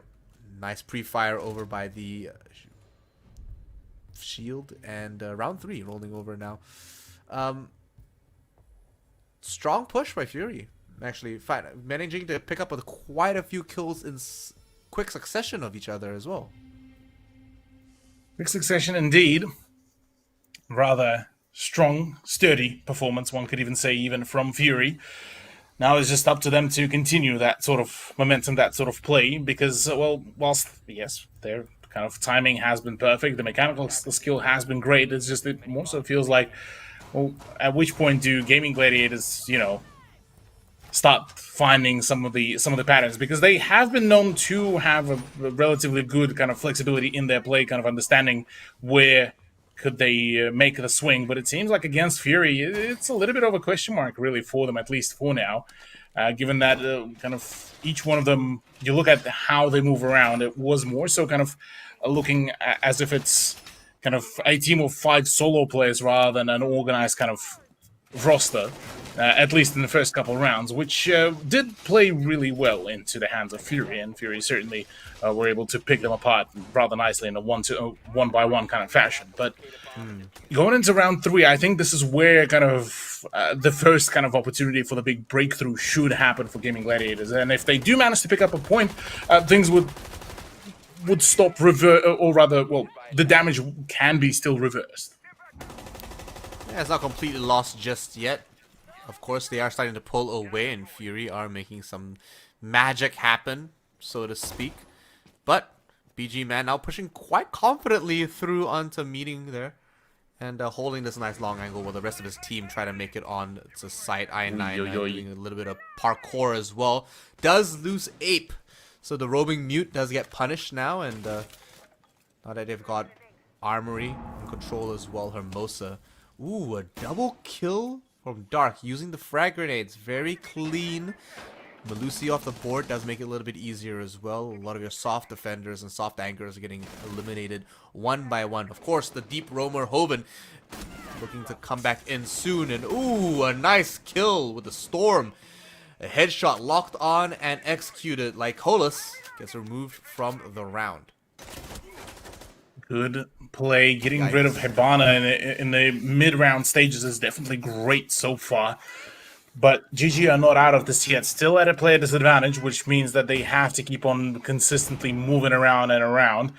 But as it stands, Fury might just end up being stalled out on a number of occasions. Still, though, Napier still has 2 more frag grenades plus all the utility in the world for him. Plus, Dark has 2 more boosts as well. So going into some of those pushes, this could be rather big. But him also looking to make a play maybe off the back of the drone hole. But I say that it's not even necessary. Dark just plays off the back of the hatch. Yeah, the guy is going absolutely nuts. BG Man with another LMG kill onto Hermosa. Leaves Tolji all alone. This guy is trying to go in. He's going to go for the push. Picks him up on the stand-up. And there goes your Jackal. One more bite with the head. And there we go. Hajime getting eliminated as well. But that's still 3 more members on that attack pushing in. And it's all Tolji left on barely any health. That suppressor on the AR is not going to be enough. He won't be able to pick this up just in time because look at that spray down. It's too easy for him. LMG meta goes hard. Hold the left click and, well, score a win. 3-0 so far being the scoreline. And certainly so far Fury are looking rather dominant. Not really letting off any sort of misplays against them. So far it's been rather great for them. And being able to kind of keep on playing as a pack certainly helps them thoroughly. For Gaming Gladiators, though, it has been a little bit of a quieter game, though rather odd, given that they have managed to show some really good performances, some really good restraints, and at least scoring at least 1 or 2 rounds in the early stages. But apart from solid performances from the Resident Alibi player, I believe that is Hoven, yeah, just things did not particularly align. The fact that as well that Ape tries to go on those solo roams as a mute doesn't particularly really bode well, given the fact that already Fury has shown a number of rounds. They are doing this in a very quick, very kind of momentum-based manner. And whilst, yes, the temptation to try to shut things off in the early stages could be good, could be great, yeah, probably would be a little bit more ill-advised. Yeah, bringing in the Vulcan shields might actually stall and bring in a little bit of time for them. All of them have been placed down. Hoven's going to try to play soft anchor with this. So you know what? If we can't have Mira, we'll bring in the other vector. That's his logic, right? A little bit of gunshot going down already, and we do see one of the Vulcan shields already get popped by the construction entrance. And you know what? Before it's too late, let's put up a couple more reinforcements. Yeah. Oh boy. Look, a little bit of a kind of a calm before the storm before the next set of kind of frags start rolling in. Fury so far looking rather dominant on their performance, on their play. Not really, you know, doing a whole lot of just instigating. It's more so just basically, well, finding some of those frags. And yeah, the drone game has been absolutely just clinical. Dark positioning his own self, basically isolating those sort of far flank plays certainly does bode quite well for him. Not as good for Hermosa, who's currently sitting on an unfortunate donut. And, well, yet another round, not really bringing a whole lot of promise, really, for Gaming Gladiators, not gonna lie. Yeah, you know what I will say, though? Hermosa wide peak that with the slowest reaction. So maybe it's not their day today. Shield goes down. Hajime now pushing in, gets a nice little cheeky foot scan. And the Bloodhound is off. Goyo now being tracked and his position being revealed. Not the end of the world considering where he is right now. But you know what? It does save them a little bit of time on that roam, and that roam clear. 4 members left on that defense now. Just holding down on that side with 1 minute left. Fury gonna try to move this shield up and try to secure a more forward position here. We do see that. Oh my gosh! Oh, Barely be able to make it through. Ape picks up 2 SMG kills, while Hoven with a C4 does stop that attack cold in its tracks. 2 members left on that attack. Another Vulcan goes down, but 3 members on that defense. All they have to do is sit toasty and tight as the Vulcan goes off. But no, it's a triple for Ape. And a headshot right onto BG Man leads into the last member left on that side, and Hajime gets eliminated from the back using the DMR. Joe comes in quite clutch with that, and quite cleanly as well. So, another round going to... No, sorry, first round going to Gaming Gladiators, my bad. yeah, the Gaming Gladiators finally getting on the board. Is, well, rather better late than never, I suppose. And at a 3-1 scoreline, it still does make the things relatively possible for them to make a 3-3 scoreline. And if they do, that could be one hell of a way, I suppose, to really bring back the scoreline from what initially looked like a rather dire sort of setup. But yeah, look, there's still plenty of opportunities for both teams to absolutely disintegrate another team's momentum. On the side of Gaming Gladiators, their whole aim is, to go and push for that kind of 3-3 scoreline, which they're only 2 points away from. For Fury, they still have the opportunity to push this to 5-1 and, establish utter domination on their opponent. And both opportunities are very much suitable and viable. And look, I'll be honest, I will be rather surprised if, Fury will end up pulling off this kind of dominant performance, given that, look, for Gaming Gladiators, they're not a bad team by any means, but to have that sort of a stark difference between themselves and Fury, that will be quite a statement. All the chances in the world left for them still, but 2 more rounds on this defense for Gaming Gladiators. They've got to make it happen. It's now or never, and it's probably the best time to make it, to bring it a little bit closer, wouldn't you say? So, I mean, Dark, by the way, has been going absolutely off. The guy has 6 frags and 3 deaths. Only coming close to him would be Hajime, who I expect to be doing that well to begin with. On the other side of the roster, we got Gaming Gladiators, who obviously aren't doing too well. Hermosa still with that donut at 0-4. But Ape with 6 frags is no surprise to me. Absolutely. Well, already quite a cheeky swing. Ape does get the better of BG Man and manages to basically reclaim the attic area back into, his team control. So that does now make Fury's push a little bit more one-dimensional, one-sided, albeit, there's still Hajime around the small tower. There's still... the push coming around from the master bedroom. I say that the small tower presence has been eliminated. Hajime got a little bit too careless about his play, his position, and Dark now has to basically be the one to force, but even he falls to the hands of Joe, who's finally all warmed up. The double swing coming around, very dominant one as well. And it's all down to Lycoris all of a sudden as, maybe that GG comeback is coming through. You know what? You don't want to be caught on the other end of that DMR. Joe absolutely nasty with it. And Hoven picking up a round for a flawless victory on that defense. Gaming Gladiators starting to come back. Might be able to bring this to a 3-3 this time around. So, hey, 2-3 right now looking pretty good. But this is their last opportunity to level that score. Fury starting to lose their lead here. But what can I say? Gaming Gladiators just looked so confident in that last round. They were just... so much more assertive than we've seen them in the last 5 rounds so far, wouldn't you say? Oh, yeah. Yeah, look, past couple rounds, Fury definitely kind of seen a little bit dialed down, but look, it could be sort of associated to the fact that it's just Fury kind of getting maybe a little bit too cheeky against Gaming Gladiators, trying to, pull some more rather outrageous plays, or maybe to a certain degree, Gaming Gladiators just, finally warming up, finally figuring out the playstyle of their opponents, and well, now starting to, dominate as well in their own kind of element.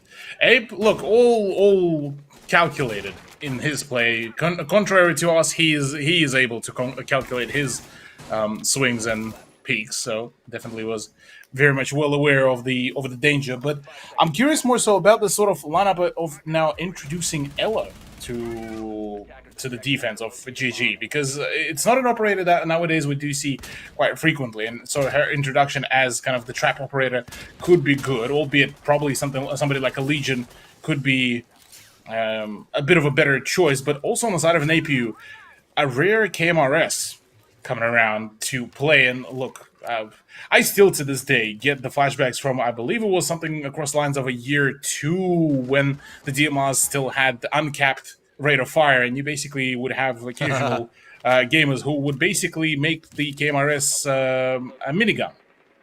Yep, I remember that. I also remember when the Twitch drone didn't jump, but hey, this is 2022. Dark starting off the game with a frag is massive. Mind you, by the way, you spoke about the Ela coming into the game and how that's going to shift around that defense. But can we talk about how Ela's using the Scorpion and not the shotgun? Because we haven't seen that for a while. Yeah, this is the kind of thing as well to worth mention that. Oh boy, yeah, this is not good. This is spooky time. But yeah, look, FO12 certainly would have been a big boon to play, but no, Fury don't even care about any of that. All now completely reduced to just Hoven and Tolji, and they're just scrambling to try to default back to the side, which is basically going to be a 2e5 retake. Oh, they're starting it off quite strong. I9 being removed now and going for a nice little rotate. Tolji looking a little lost, trying to find a vertical kill, but not able to just now. Gets picked up on that roam and gets cut off on his rotation. Hoven is the last one left, and he's trying to rotate up against a 3-man stack on that attack. Fury looking like it's going to be a 4-2 scoreline here, but they've got a minute left, and Hoven still has... He's still got 3 magnets. He can keep himself alive. Can he do anything about it, though? 1 minute left on the clock. They haven't put that diffuser down just yet. Can he wait for them to do that? I think he's actually got to be a little bit more proactive here. Actually push for that. Sees the head. Does not connect. Takes a little bit of damage. Has to rotate out of there. Fakes it out with the Surya Gate. Prone won't be able to pick up anything just yet. Doesn't see the feet of anyone in the kitchen. And now that he has to rotate, doesn't land any of those shots either. Anyone in that bathroom won't be an issue. Won't be in sight either. And you know what? He's running out of seconds. 25 left on that clock and now has to push through the kitchen. Most members from that attack are now off that location. And there we go. The Claymore to distract with the, I believe, it's the concussion. Taking him out there in that last round. What a way to secure that push. Fury, 4-2. Yeah, 4-2, that's one hell of a way to wrap up the first half. And that was, by the way, on Fury's attack as well. So their kind of flexibility in the playstyles finally swinging back into the play. I mean, that was actually one of the points as well from the last play day as well, is the fact that they were quite flexible and rather introducing a little bit more of a pace down play to then switching right back on over to full aggression, almost rush-like style. So with them kind of bringing out that sort of rush card right at the end of the first half, definitely kind of managed to overturn kind of the general setup that GG were looking to bring in. Now, with them being at a 2-point deficit by the conclusion of the first half, we are looking at a bit of a slight change up of the lineup. Now introducing Ashe basically instead of Zafir for GG, which is actually now going to be a Ying. So Gaming Gladiators are looking to ensure that they at least have that sort of swinging potential for themselves whenever they do decide to go for that decisive push. But it will have to be very, well, basically all or nothing, because otherwise it's not going to really roll too well. Plus, given the fact that Ying as well has been nerfed, well, Ape at the last moment does decide to actually switch off her back to Ashe. Yeah, you can't go wrong with Ashe. She's a dependable pick after all. Quite simple and straightforward. Hard to go wrong, am I right? So, in saying that, Alibi is consistently there as well, but now we see Joe eliminated off that Finka, and that's a massive loss this early into the round. Still 2 minutes 30 seconds left and you lose your Finka. That's a lot of adrenal boost that's taken off. And considering that's the LMG as well, that meta is now shattered. They are left with assault rifles and SMGs from the look of it. That Bearing 9 might not be able to do enough, but who knows? They've got a lot to. They've still got a lot to work with, and they've got 2 minutes left on that clock, Cthulhu. Yeah, still plenty of time to go in for the swing, but wow, missing out on your Finka is going to really bode too well. GG is starting to get maybe a little bit too almost careless about some of their swings, or maybe it's just Fury just overpowering the Hoven, just dancing with the death really there. Nearly copping the headshot as well, which could have really promoted him back to the spectator screen. So, yeah, look, a little bit of a kind of all over the place kerfuffle is probably the only way to really describe this kind of approach by Gaming Gladiators so far. Do you even see how fast Ape is running at these walls, dude? He is just yeeting himself through it. He's got breaching charges going down non-stop. The guy can't be stopped, and he's not even taking a breath. Couple of pings go down. They know where some of the smelly feet of the operators on the defense are. Hoven gets taken out, though. He gets too close to those socks. And unfortunately, the Vector finds him and his head. 5 members left on that defense for Fury, and they are looking toasty as Tolji gets eliminated. We are stuck on a unfortunate bug. Oh, there we go. Tolji now finding I9, leaving 4 members on that defense. So a little bit more winnable now, but Tolji needs to make this happen. Dark now sitting around this shield is safe for now, but oh, barely misses that, escapes the frag, and he pushes in to collect the kill on the refrag, and he reinforces the wall. Ape now forcing himself through that laser gate, will be punished for it, and through the fires, Hajime picks up a kill with the Vulcan. Through fire and flames. Yeah. Called him Dragon Force. Yeah. Called him Fury. Called him Fury. Call that one a Dragon Force special, because the man whiffed on the button presses as well there, trying to escape it all out. But look, regards of us, you know, trying to come up with funny haha memes about unfortunate failures of some of the players. 5-2 scoreline. That's quite a hefty one to pull out, especially in the matchup that we were kind of highlighting even last week with me and Proto. Tonight we were hyping both of these matches up, saying, oh yeah, these could be, you know, the big ones. These could go the full length. But instead what we get is, well, first one concluding in, what was it? 7-2? Yeah, sorry, 7-3, with almost an upset, really. And now GG on the brink of possibly losing it all out as well.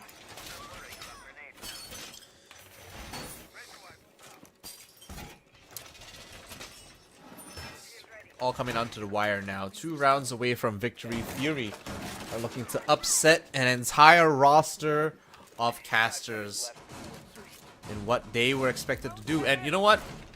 If I am completely correct, let me look at this predictions. Actually, I take it back. 64% of the viewers think Fury are going to win. That point is just, maybe at this point, it's just more so the talent lineup. There are the clowns at this point, bar you. Hey, but I didn't pick based on stats. I picked based on you know, like personal bias of of organization. So my opinion here is kind of moot, you know. But in saying that, it's good to see that Fury are doing well, considering that the performance they're putting on is very scary. Dark, 9 frags on that roster. Oh, wow, he finally got shunned out by Hajime with 10 kills under his belt and only 3 deaths. Fury are an absolute fire. Absolutely. On a roll they are.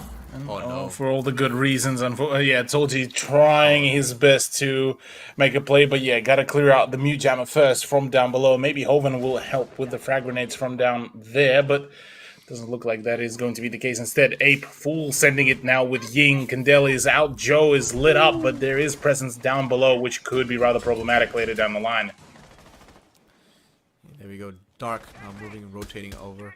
Using the bit as some cover here. Couple of Candelas go out. Ape finally gets taken out on that defense. The shotguns are going absolutely ham. Tolji picking one up as well.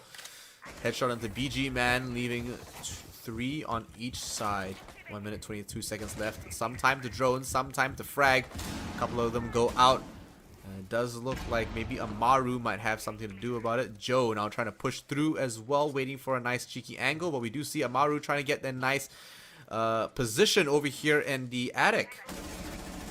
Oh, head gets spotted right through, but barely gets picked up there. Flashbangs go out. Joe now forced to pop in another Adrenal Surge, picking his health back up quite a bit, mind you. Definitely a good boost. Good kind of pick him up, but in the 3v3, look, Fury still have the ground to really just shut things down. Hermosa will be the one to really go in for the big swing, whilst the other two are basically trying to distract the players. But as it stands, it's a little bit of a stalemate, really. 29 seconds, and it is Gaming Gladiators that will have to make the move. They will have to make that push happen, because otherwise this could all be in vain. All that effort and a match point for Fury already. In comes the push, but a crossfire, perfect play. 1v3. Tolji is the last man standing, and he's on a slither of HP, basically just trying to out-jiggle Pig, but even that cannot be controlled. It is Fury to wrap it all up and score themselves the match point. No, that defense was rock solid. They didn't have to do too much about it. The bulletproof deployable shield, the corner itself, there was too many things in his way. He'd have to pull off an absolute insane double headshot within those 2 jiggle peaks, but no, unfortunately Fury take that 6-2 at match point, and are looking like they might just secure this one immediately here. Defense proving to be too hard to dismantle for Gaming Gladiators. They are coming to an absolute stop on this attack. Defenders, protect your bombs from being defused by attackers. Yeah, look, attack definitely didn't turn out to be the forte of Gaming Gladiators as much as we hoped for that to happen, as much as we hoped that this could be a, a close game. But I mean, we've seen a number of teams that, being at a 6-2, 6-3 scoreline would then falter completely their efforts in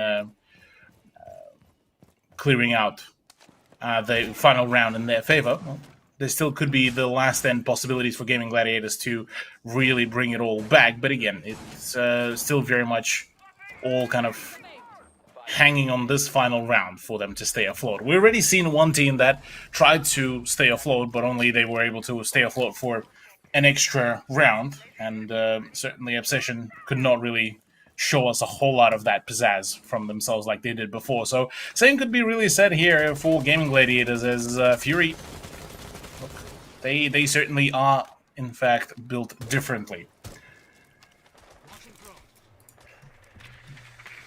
Yeah, different isn't always too bad though, but hey, it's not too far off. Oh my gosh, Hermosa. Barely living through that one. Couple of shots through the wall. Might find a cheeky kill here, but no, just holding another couple of angles. 2 minutes, 22 seconds left on the clock.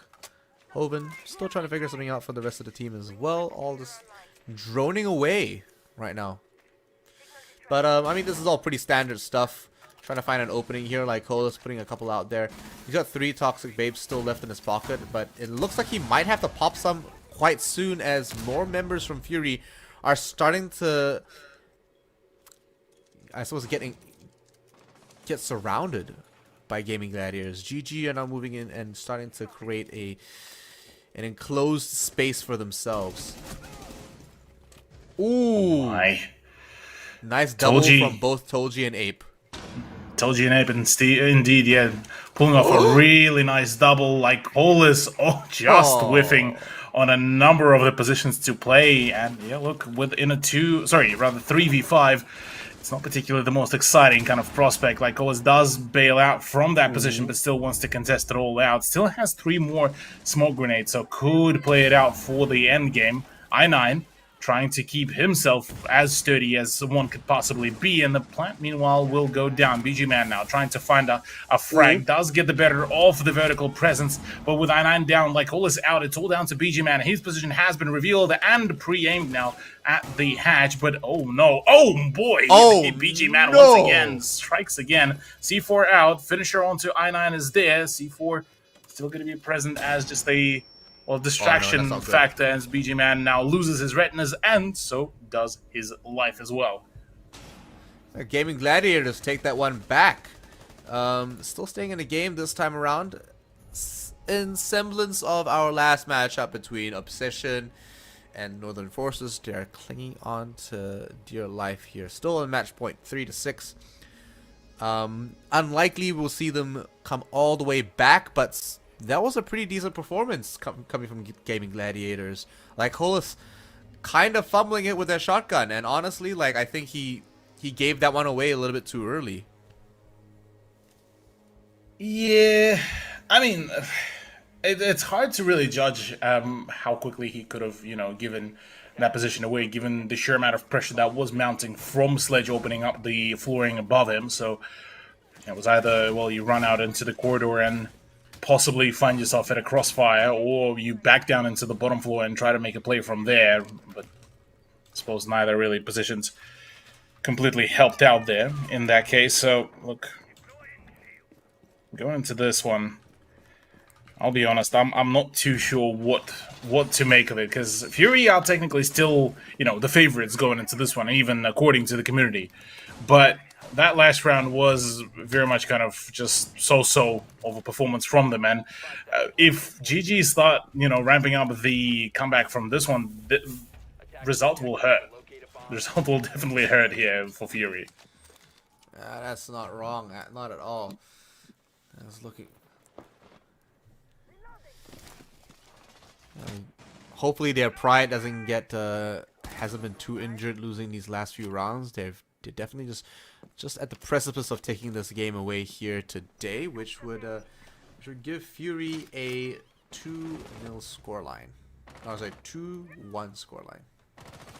But they just need to pull this over, just make it happen.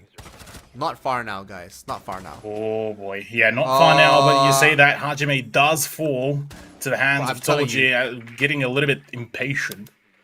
Caster curse is real. Okay, every time I say they're gonna be okay, they're not okay. You know what? I'm gonna say it now. Gaming Gladiators won't take this to an overtime match. They won't. I'm hoping they won't. But I'm saying they won't. One way I'm supposed to call it, Ian. BG Man has, though, an angle. A possibly good angle, but about to be pressured by a Twitch, which will force him off the tower stairs position back into a little bit more of a kind of a cornered play, but a play where he could make a rather confident set of plays on his own. But yeah, as it stands, it's a bit of a calmer, bit of a slower play. Gaming Gladiators might end up being stalled out at the moment's notice, and Hermosa's drone does get expended right before any sort of damage could be dealt. But speaking of the said damage, BG Man decides to catch the L as well from Ape, and well, this does make now a little bit more leveled in favor of Gaming Gladiators. Despite the time now starting to get drained a little bit further, 3v6 though does slowly kind of become a little bit more workable all of a sudden for Gaming Gladiators. But I say that Dark, if he gets the better of Ape, this will level the playfield. But I say this, it's now a downed Jaeger. Yeah, as time ticks away, it's starting to look more and more, like you say, workable for the attacking team. 3 members, 2 members now, all left down to Ape. And it looks like he's gonna have to push 1 member with a shotgun, and his angles are not favorable at all. Fury secured that win, secure this game, and they are moving on to a better scoreline as we move on to our 3rd game of the day. 7-3 to Fury. What a victory here on Oregon. What a victory indeed. Yeah, look, a very solid conclusion, albeit it was off the back of a rather sketchy round, not gonna lie, but The conclusion is still there, set yet another 7-3, kind of almost a mirror result to what we had just in the first matchup. And look, yeah, whilst there was a slight moment of, oh boy, are we actually going to lose all of our advantage? All fine, all solid, albeit not as happy faces as much as they probably had back in the play-day number 2. But regardless of that, a victory is a victory, and that's a sweet, sweet 3-pointer as well in the hands of Fury, which now does propel them once again into that very same tiebreaker for the first place. They're not far off from achieving glory themselves, and looking at the scoreline here, look at that. A strong come in and start for Fury as they just keep that consistent all the way through. Oh, yeah, absolutely. Nice 4-2 scoreline for Fury, albeit nearly Gaming Gladiators were able to pull off a big comeback, but 2 sets of 3-round streaks and then a wrap-up on the last one certainly has been quite a roller coaster of emotions, because despite some of the efforts, despite the best efforts more so from Gaming Gladiators, unfortunately, that is a clean loss for them. So no points gained at all, period. And well, their positioning now on the leaderboard now gets worsened as well, as I believe that actually now plummets them down to the 4th place from 3rd. So a little bit of a yikes, given that they did start off with a 2nd place position on the leaderboard before the start of play day number 3, and now already relegated down 2 spots. And it's not a great start for them, but it could be a great night for you if you chuck in the hashtag #FightForGlory for your chance to win 600 R6 credits. That could go towards your Battle Pass, it could go towards Cthulhu's attachment skins, it could go towards a lot of things in the game itself. But hey, don't miss out on the opportunity. It is free credits after all, and all you have to do is chuck in a nice little hashtag in the chat, and if you check it over at the Taiwanese broadcast as well, you stand double the chances. So hey, make sure you enter that hashtag in as soon as possible. But I mean, why not at all? Why not? Exactly. Why not? Also, we'll be saying Direwolves as their next matchup is against Strape, and after that, following, we have one more. Is going to be Elevate versus Champion as well. 2 matchups that, on paper, look like basically David and Goliath matchups.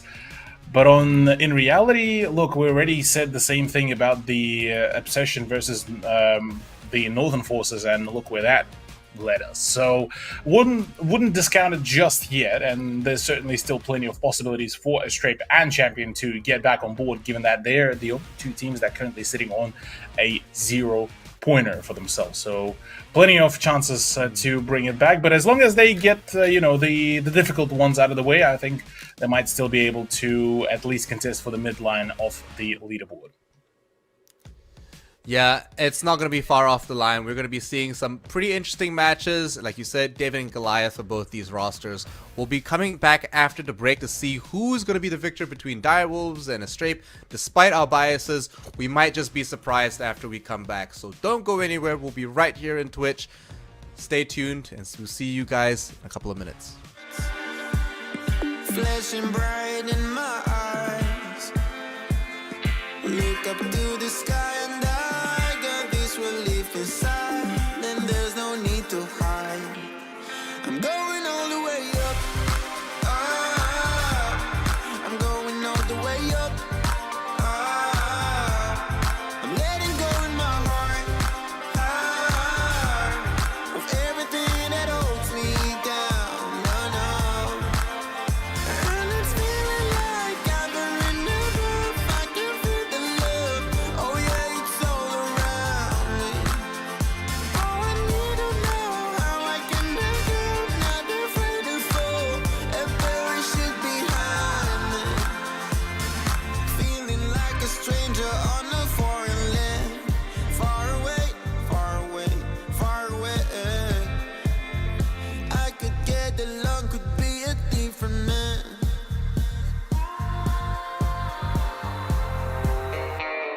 Looking on the city lights, flashing bright in my eyes.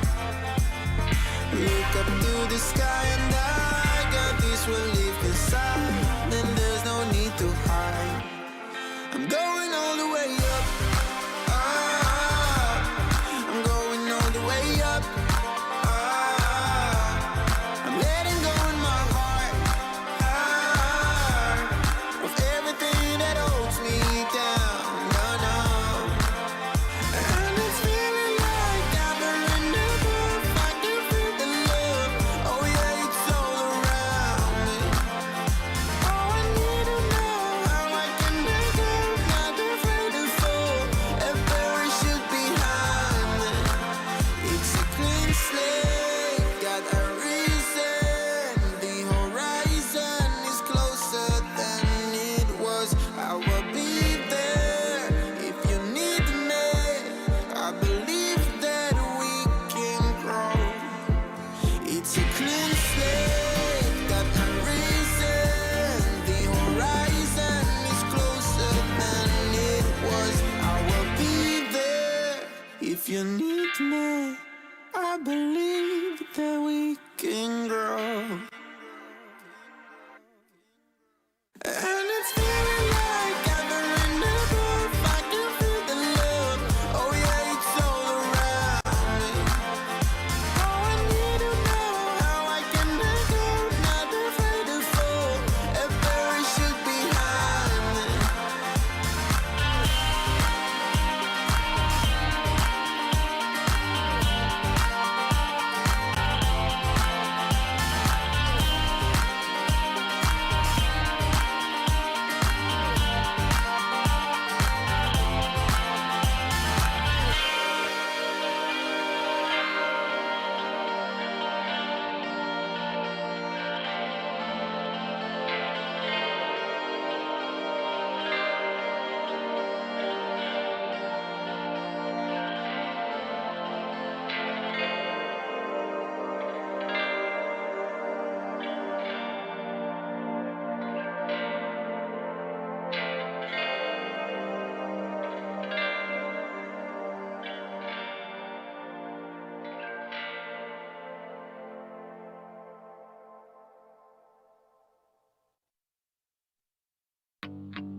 Girl, I got too much on my mind. I got too much on my mind these days. To be dealing with your mood swings. Start back, you baby, please, no games. I got too much on my mind. I got too much on my plate. You just wanna know, child. I just need some time and space. I just need another day. Need to find another way. Girl, I used to play some sports, but I'm sick of all the guys. Now I don't care about your plans. Girl, I'm sorry, I just can't. I'm just doing what I can.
Fighting hostiles is like solving a puzzle. All the pieces are a total mess. Then you solve it as if you always knew the answer.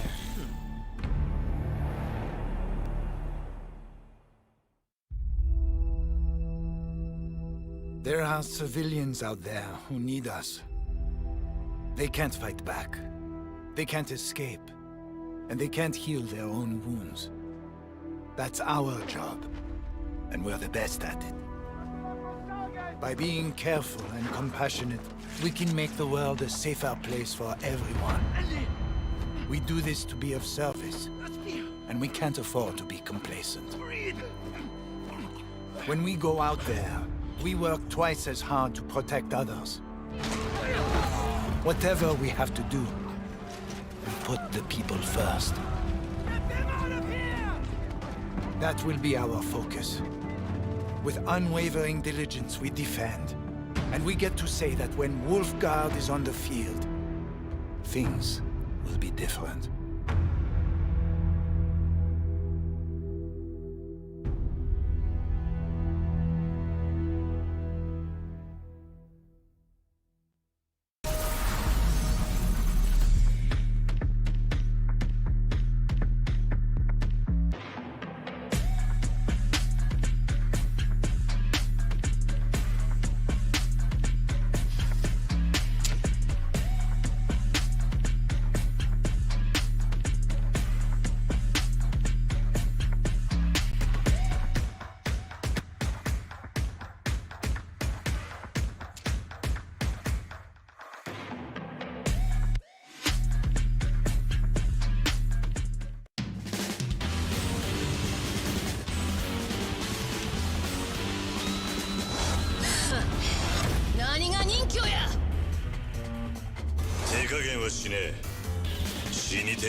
Get your squad back together in Rainbow Six Siege to earn free operators and an exotic weapon skin with the Squad Up reactivation program.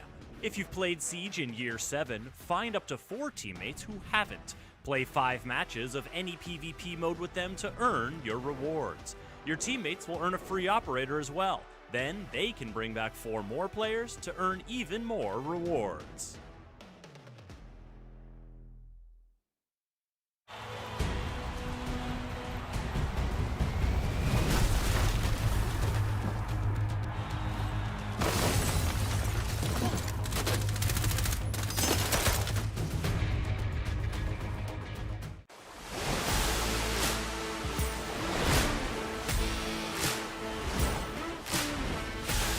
We should say.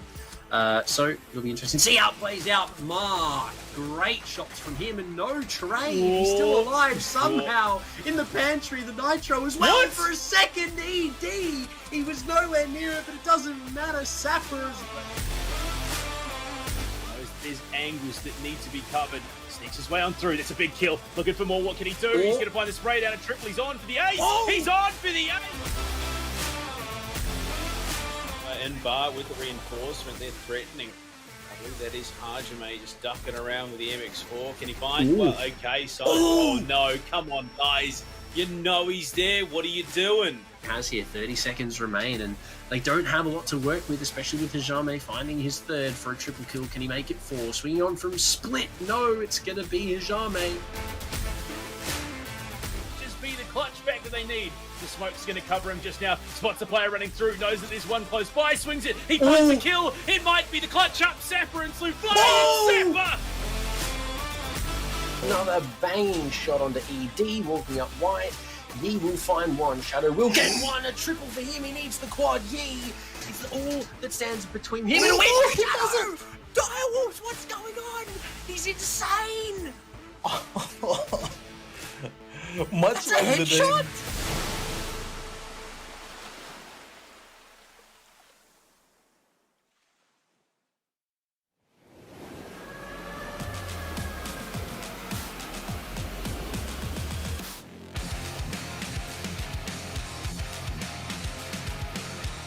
if I'm starting to lose face. Keep my head out, still going on my way. Call my own shots until I'm breaking. Get a move on until I make it. But I can't hold back, and having regrets. Hitting all the stacks, and that is why we're here. Real one gonna last. Tell me what are you waiting? Take it over and this is my year.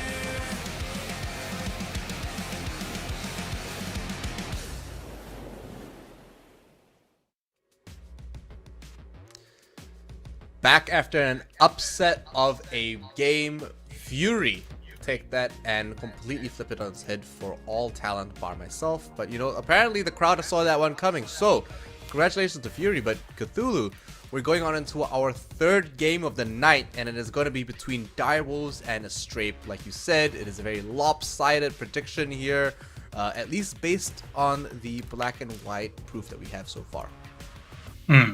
Yeah, look, it has been a little bit of a kind of unfortunate turnout for Astrape, given that, look, they've put up a decent fight, let's call it that, despite the fact that Fury 7 won them, despite the fact that they lost to Northern Force in the Playday number 1. This is, I suppose, their big chance to really bring it back. And honestly, look, against Direwolves, I mean, Direwolves were kind of able to show a few times that they had a couple of hiccups here and there, but they did go against the teams like Elevate, like Northern Forces. So against Astrape, it will be a slightly different, you know, general kind of skill ceiling, or skill gap rather, between the two rosters, given that Astrape is one of the two rosters that just got freshly introduced into the Operation League. So for them, it's more so kind of, at this point, just learn as much as you can, try to, you know, build up your kind of own almost character on top of some of these losses, some of these wins. So at this point, look, as long as you're learning, that's all that really matters for Astrape. For Direwolves, for them, they can't really, you know, expose a whole lot of, you know, plays and different new strats because, well, they have Apex South coming up as well at the middle of the next week. So there's quite on one hand, a team that is so huge that they have to basically hide strats on the national level leagues, and on the other hand, there's a team that has been just freshly introduced into the national level league and trying to develop itself. Yeah, it is going to be an uphill battle for Astrape, but you never know what's going to happen. They don't look very hot though. 5-14 on that R&D, -9 in a differential. It's definitely not something that I would say bodes a lot of confidence, or it makes me feel like I want to put my my channel points down for them. But Direwolves, of course, looking fresh and clean as usual in the nice uniform they have. But hey, this is a roster, or at least an organization, that's been around in the APAC scene for quite a while in many different titles. And now that they're here, should be quite a dominating performance as they sort of roll through these coming weeks. I can only imagine that they retain that top 4 position to go into playoffs. But Astrape have a lot to work for. But in saying that, they're with the big dogs now. You know, they can only get better. They can only grow from here. And looking forward to see how this rolls out. Absolutely. Well, look, why don't we take a deeper dive into both of these rosters? Because look, yeah, like I mentioned before, two rather different storylines between the two teams. And yeah, look, Astrape, they have great potential within them. It's just more so kind of a diamond in the rough. So certainly there's been quite a fair bit of talk about them and the general kind of like map play. Because I mean, you look at the play before, Cafe Dostoevsky, which was Astrape versus North, and it was a 7-4, and they did pretty well on the attack. It was a 3-3 scoreline on the first half. Unfortunately, defense didn't particularly bode too well for them. The one point that they did manage to take off Fury was on Bank, and it was on the defense. But given the fact that, well, Bank, generally speaking, is it's a map that is a little bit out of meta, you could call it. A number of teams do kind of play it as their main maps, and it is a scary time whenever other teams do get to verse against them. But look, to kick things off, Direwolves already, a number of players on the 20 bomb already for themselves. Jackie Wu and Pecan being the big performers for the roster. Ed, Jackie, not Jackie Wu, Harambe, and Souffle yet to make it to that same scoreline, but still were able to perform quite well in tandem with the rest of the roster. So definitely good to see that we have those kind of two distinct big performers, big fraggers, and then the rest of the team to back them up. Yeah, we can only see some pretty decent things coming through here. Pecan is, of course, Pecan and Ed, both players that we've seen for quite a bit. So I'm surprised to see Ed with that scoreline, but considering he's a backline player, I'm also not surprised that he's normally given lemons to have to deal with in some of these rounds. Harambe, of course, with the Habana, playing mainly utility, I would assume. But a lot of these rosters and these players here should contribute to a pretty interesting game, considering that in the end it's all about synergy, and you can't really take these KDs for granted, of course, or at face value is what I should say. But yeah, who knows what might come through. Interesting to see, of course, that Jackie Wu's operator of choice is Nook. Yeah, look, Nook has been kind of one of those prominent operators in quite a number of lineups. So understandably that she's kind of becoming kind of more and more important. Certainly settled in pretty well. But on the side of a Strape, it's Bolivian, Hayabushi, Phenomenal, Pig G, and Young Alpha as well. Look, it's a roster that has so far had a bit of a bumpy road. Let's just call it that, Ian. And on the side of Phenomenal and Pig G, look, they were performing still relatively okay, despite what scoreline and the KD line currently says. They're still able to, pump out one of the higher ends of on the leaderboard. But look, after the sheer pumping and pummeling that Fury issued last week, can't really talk a whole lot about their statistics. So, well, going into bank yet again. Oh man, unfortunately for Strape, it's back into the pain land. The pain land it is, and maybe through pain they've learned and learned from the mistakes. Maybe, perhaps. Yeah, I would hope. But I mean, it's a map where we've seen it played a billion times over, just like Oregon. It's not many new ways to play this map in saying, but surely we might be surprised. It's usually these dark horse underdog teams that come through and just surprise you in general. They pull something off that you would never assume a tier 1 team to pull off. But hey, we're down here in a regional qualifier in the Operation League. You never know if they're going to pull something completely different. And sometimes the big dogs copy the small dogs, and they actually take a lot of inspiration from these wilder plays that you see teams like a Strape might pull out of nowhere, Yeah, look, one would hope that they've learned of the rather frustrating experience that was playing against Fury, but now they're playing against yet another giant team that is arguably even bigger than Fury at the moment, Direwolves, who, by the way, just recently during APAC South suffered their first loss ever since the start of the regular season of APAC South at the start of the year, and it was to the hands of Wildcard, Ian. So, Direwolves right now are in a bit of a weird kind of rut for themselves, where they still kind of considered a really high-performing team, and they are in fact a really strong roster. But something has been going on where certain points, certain bits and pieces of their performance have been starting to fall through. So this is where maybe we could see, we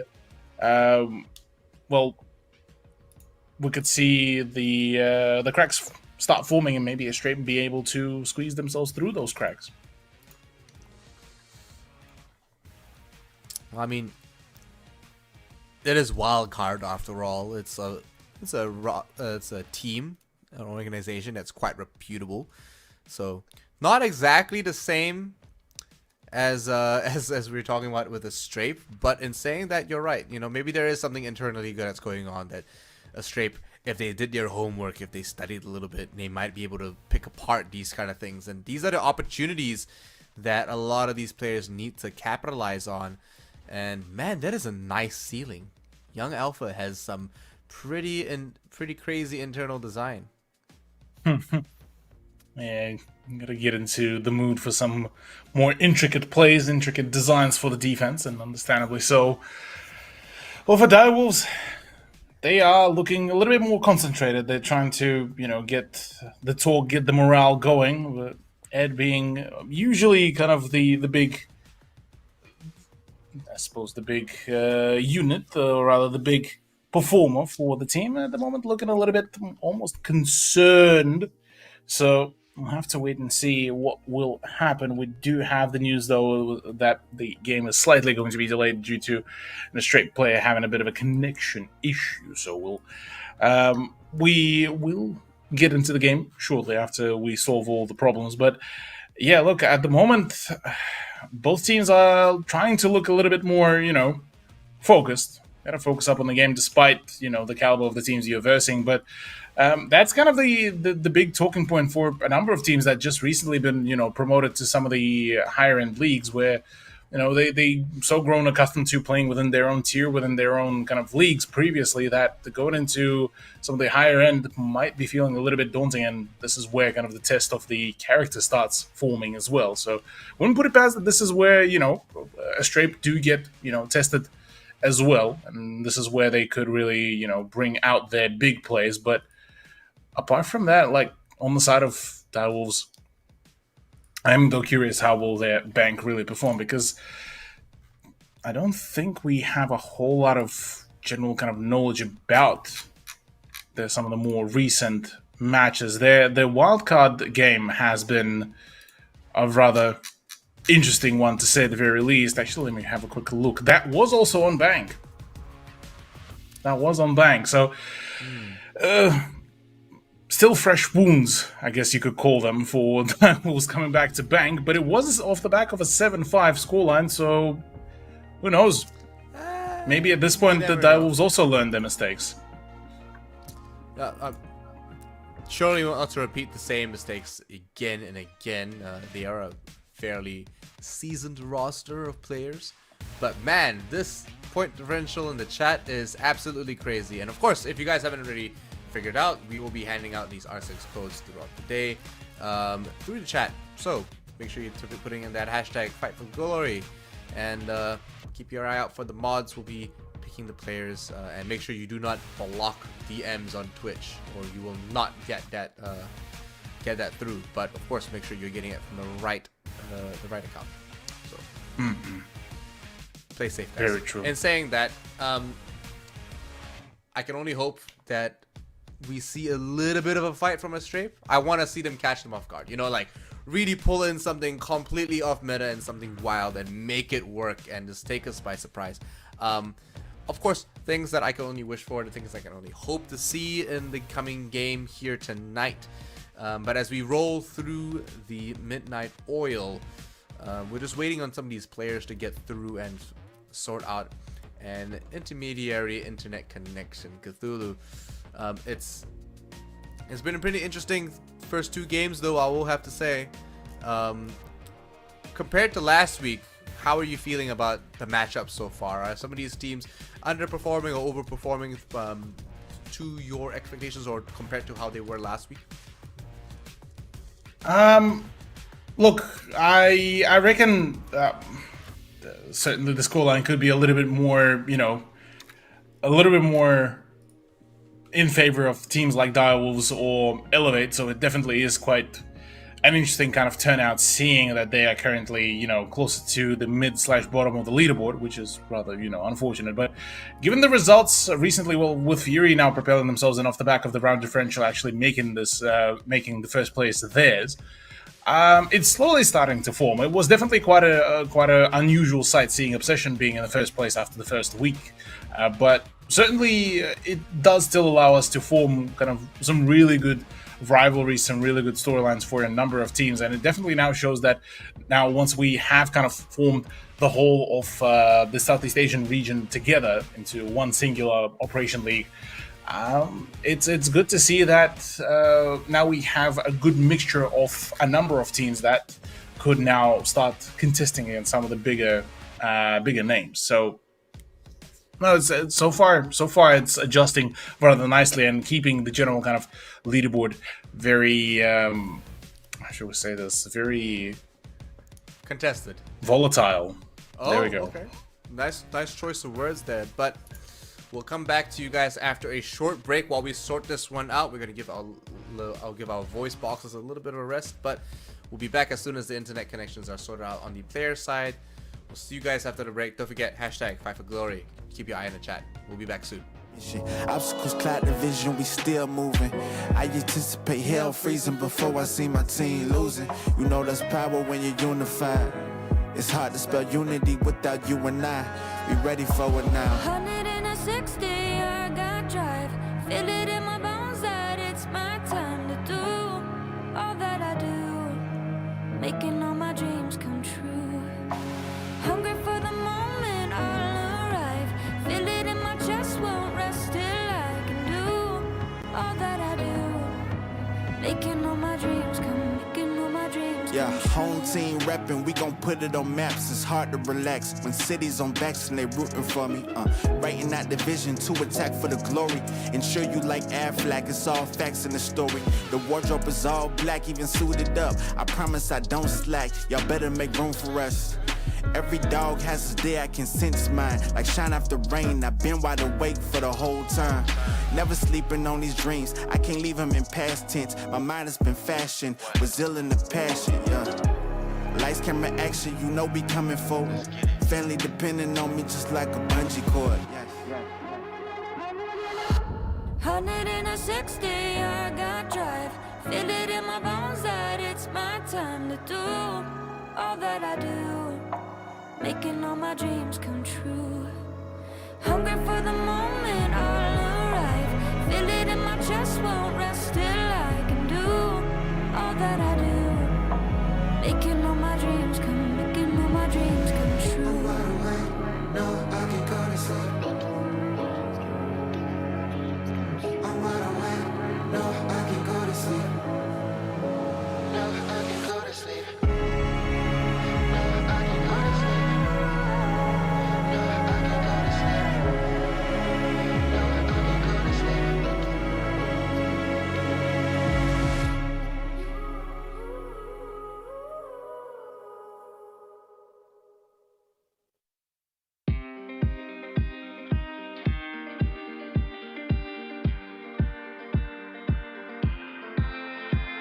7 hours driving on the highway. Far away, far away, far away. Every moment I was spending on regrets was such a waste, such a waste, such a waste. Looking on the city lights, flashing bright in my eyes. Look up to the sky and I got this relief inside. Then there's no need to hide. I'm going all the way up. Ah, I'm going all the way up. Ah, I'm letting go in my heart. Ah, of everything that holds me down. No, no. And it's feeling like I've been in the groove. I can feel the love. Oh yeah, it's all around me. Oh, I need to know how I can make it. Not afraid to fall and perish it behind me. Feeling like a stranger on a foreign land. Far away, far away, far away. I could get along, could be a different man.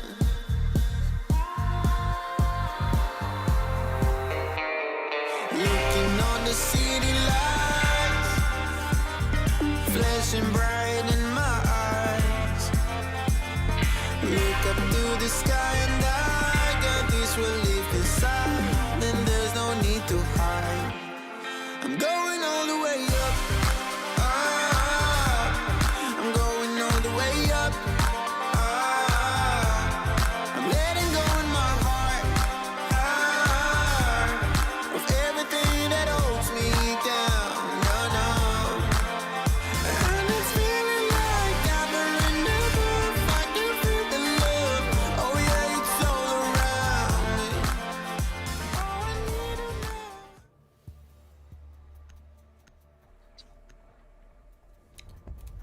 And there we go. Oh, we're back in the game already, and straight off the board, Nook getting banned out. As you said, she's becoming more prevalent in the current meta as she starts to become, I suppose, a nice pocket pick to catch the defenders off guard. But first ban off the board already, a priority for a Strape, as they know Direwolves have something up their sleeves with that. And then following that, Thermite. Indeed, yeah. Well, Thermite is definitely an unusual one to see, given the fact that it's, I mean, it's one of those operators that generally you wouldn't really want to ban out, but suppose on a map like Bank, you would want to reduce the size of the holes that are being generated by the breaches. So, fair enough, we are going to be not seeing the vanilla hard breacher to be in play. Cade as well. To be banned out in tandem, so Direwolves definitely did do their homework and making sure that they are basically testing out their ground here with these sort of bans. So, look, there's definitely quite a curious few ideas that could be done. And Alibi to be the final one to be banned out by a Strape. So, on the side of a Strape, 2 very aggressive bans going out. On the side of Direwolves, 2 very strategical bans to get rid of some of the more frustrating to deal with utility. I have to say, Alibi's profile picture, it goes so hard. And along with that, Maestro's here. Look at that mask. Absolute banger. But we now see Finka getting picked up. As usual, Finka pretty much on 99% of the attack rounds so far this game. If not every round in the attack this day, if I'm not wrong. Cthulhu? Sorry, come again? I think Finka being the Finka being picked pretty much every attack round so far. Well, nearly, yeah. Every attacking round, yeah.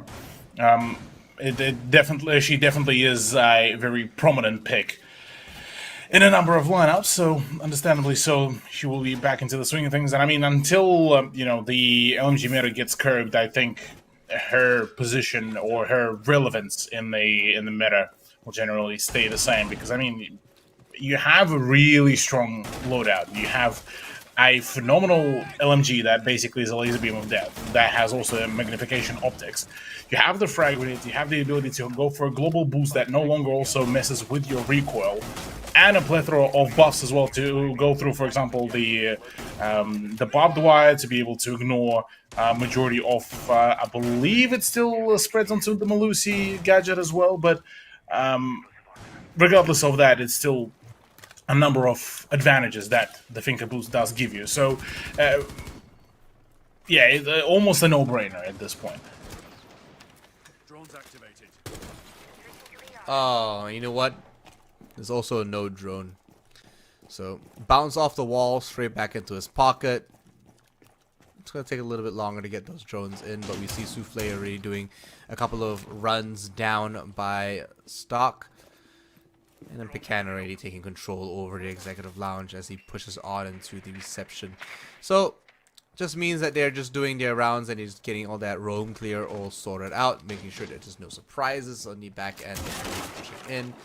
Pecan now opening some of these hatches to create more rotations for him and his team as they push through. And Souffle already knowing exactly what he's trying to achieve, will be rotating and trying to clear in some of these entry points. But all members on that defense are sitting toasty by the blue stairs and all by down on that bottom floor in the basement. A couple of shots from above. We'll see the grenade come in and send Bolivian to Oblivion as he picks up a frag, a really fast first frag. Pretty fast frag indeed.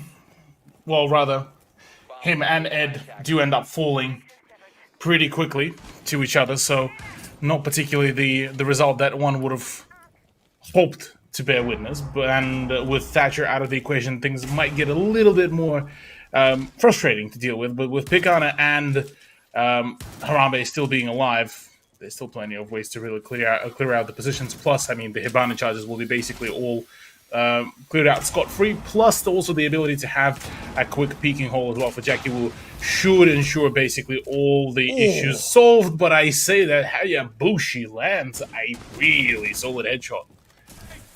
Yep, and that's gonna do wonders for that defense, especially in that anchor position. Mind you, they only lost Bolivian so far, so with 37 seconds left on the clock, you know, despite the numbers difference, they're doing a pretty good job so far. Harambe putting that plant down despite being blind, knows exactly what's going on. C4 gets yeeted way too far down, misses, and it does look like that plant might just be successful as they try to get that down. Phenomenal gets taken out, so does Hayabushi. Souffle with a couple of kills for the Direwolves, but that plant being successful has a ticker on it, and defense has to make something work. They have the Toxic Babes. Won't be enough as Souffle picks one up on for a triple kill as Pigs tries to rotate onto site to get that defuse, but with the top control over the floor above, it doesn't look like Young Alpha will get anything done as Direwolves come in for a first round win along with a plant. Very nice. Off to a heater of a start from Direwolves as they just keep on just chugging on very, very prominently. This does set us up with what could be basically the whole storyline. Whilst the Strape is able to, you know, bite back a couple times, ultimately round score seems to be going in the favor of Direwolves for now at least. Well, round number 2 will be promising us with a completely new site. Ian. Start from an open area. The site that, by the way, back in the days was considered almost taboo to pick on Bank, but ever since then, quite a number of reworks came around, and, well, with the plentiful additions ever since then of operators to the comp pool, well, Bank became much more usable, and Open Room became almost nearly a secondary site to defend. Yeah, I remember the old days where pretty much it was an absolute joke to try to hold down.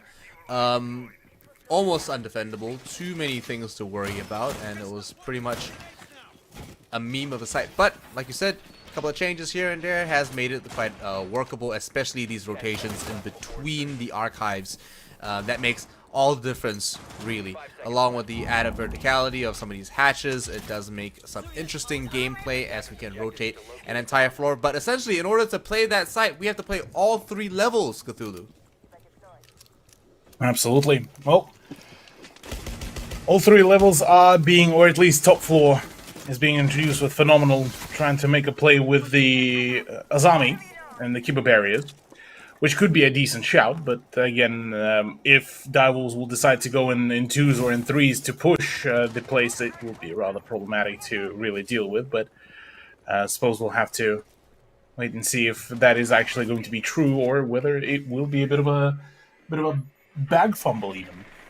Yeah, drone going through now. Ed saves the drone just for a little bit. Of course, you drone well, you win the rounds. Young Alpha showing Harambe who's the boss. Souffle picking one up. Hayabushi for the refrag on the Pecan. This looks like it's looking all signs are go for a Strape as they hold this down quite aggressively. Souffle already taking a little bit of damage. Has the Adrenal Surge popped off. Has 2 more left in the pocket. But now that Azami has caught wind of what's happening, the Crane herself will be rotating back over with some more Kiba barriers to make something work for them.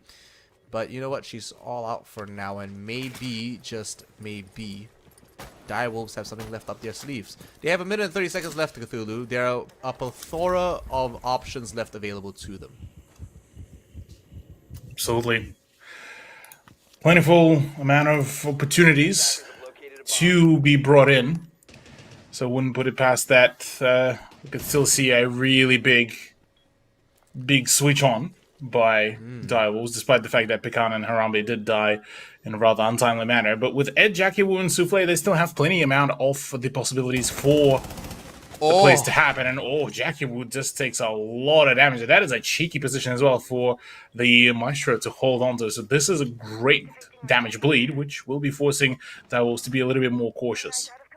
Yeah, Jackie's not going to be able to play so aggressively anymore. Hologram will be able to, of course, supplement that and give him a little bit of an edge, especially if he times that with his teammates. But Pig going to push through, pick up a nice kill onto Jackie, who did take a lot of damage from him prior to that, but now that Phenomenal has to hold down from open area itself. The Candelas are coming out. They've gotten superior angles here. Sees the gun of the enemy, but he's going to be pulling back just a little bit. Souffle not that confident. Bailiff is out. Misses all the shots. Has to pull out the LMG again. Throws out one. Throws out second. No, a double kill going on the Pig. But Young Alpha picking up that last kill to secure the round for his teammates. Long from open area. Look at that range.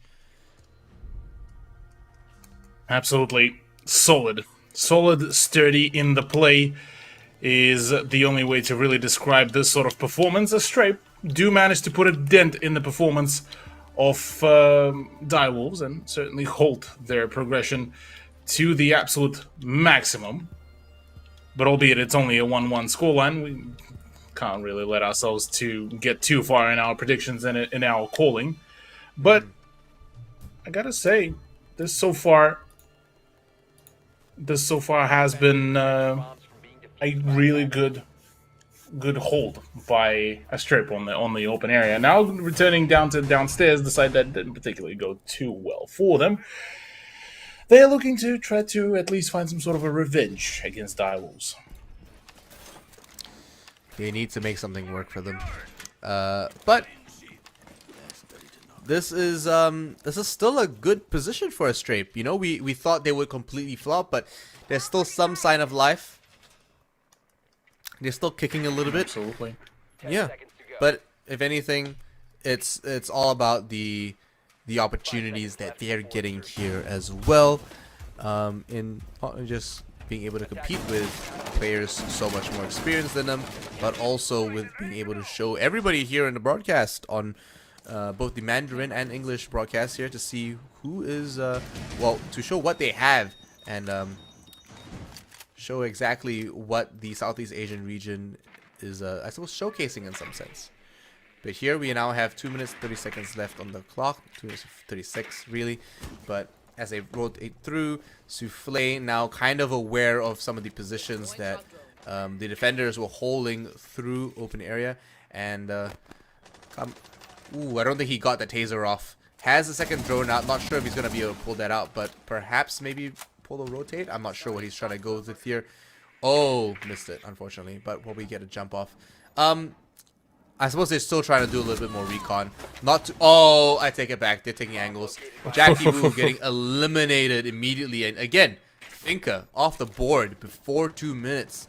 A little bit too early if you ask me, but hey, that's what it is. And wow, what a push from Souffle. He doesn't care anymore. He lost a teammate, but he's going to go in for the refrag. He needs these kills, and he needs to level the playing field immediately. Takes a lot of damage in the process, but hey, that's a kill for Direwolves, and they're going to leave with that quite happy. Absolutely, yeah. They will be absolutely keen and happy about how things really went for them.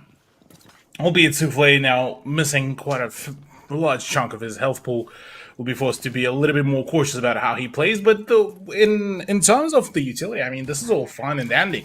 Because minus the fact that now the damage is more or less permanent, they still have all the tools to really get themselves breaching. The Thatcher is still there. The Habana just made a breach. Harambe is looking to make a reverse plant unless he gets C4. This could be relatively easy. C4 in. No! EMP! Perfect on the play. C4 shut down and Souffle frags him all out. Unfortunately though for Souffle, he falls. So is Pecan as well. And the retake from above is all great and perfect. But now it's all down to Big G and Young Alpha to make a play of their own. 2v2 is in play, but it's a post plant. Wow, Harambe with the refrag right onto Young Alpha. Honestly thought he had the game right there, but no, it wasn't to be. Pig securing the last kill there. Pig might just get flashed. Has to rotate through. Might he find a cheeky angle? No, but with 10 seconds left on the clock, it doesn't look good so far, and it's going to be a Direwolves round. If only he could pick up a couple more kills to pad his KDA, but it won't be enough as he tries to get right on through. Attackers win round 3. Pops a couple of claymores, but hey, what a round that was. The EMP to deny the C4. You saw that operator, I believe it was Hayabushi, just hold down. I think it was, yeah. Yeah, it was he just kept spamming the C4 button. He's like, wait, What's happening? Is it glitched? No. Your Cthulhu had it. It was an EMP. Yeah, albeit it was almost heartbreaking watching, him go, oh, come on, surely the EMP wears off, surely the EMP wears off. And the EMP did not, in fact, wear off, which kind of resulted in a rather unfortunate result. But look, hey, it still did get quite close. So the scoreline doesn't particularly really tell the whole story of the fact that, look, that round by a Strape, if not for those EMPs, it would have been a completely different result. Yeah, I mean, if he managed to land that, deny the plant, you're right. It would have been a very different result. They would have still retained control over that site, and Direwolves would still be yearning for it. But in saying that, it feels like this is not just a margin of, like, if this nor that, but at the same time, it feels like that small minor difference played out by Direwolves made a massive gap in how a Strape was supposed to play that defense once they knew the EMP was down and they could actually not use that C4 anymore. So is that a massive skill gap that we're seeing here, or is it just a minor difference in between these teams?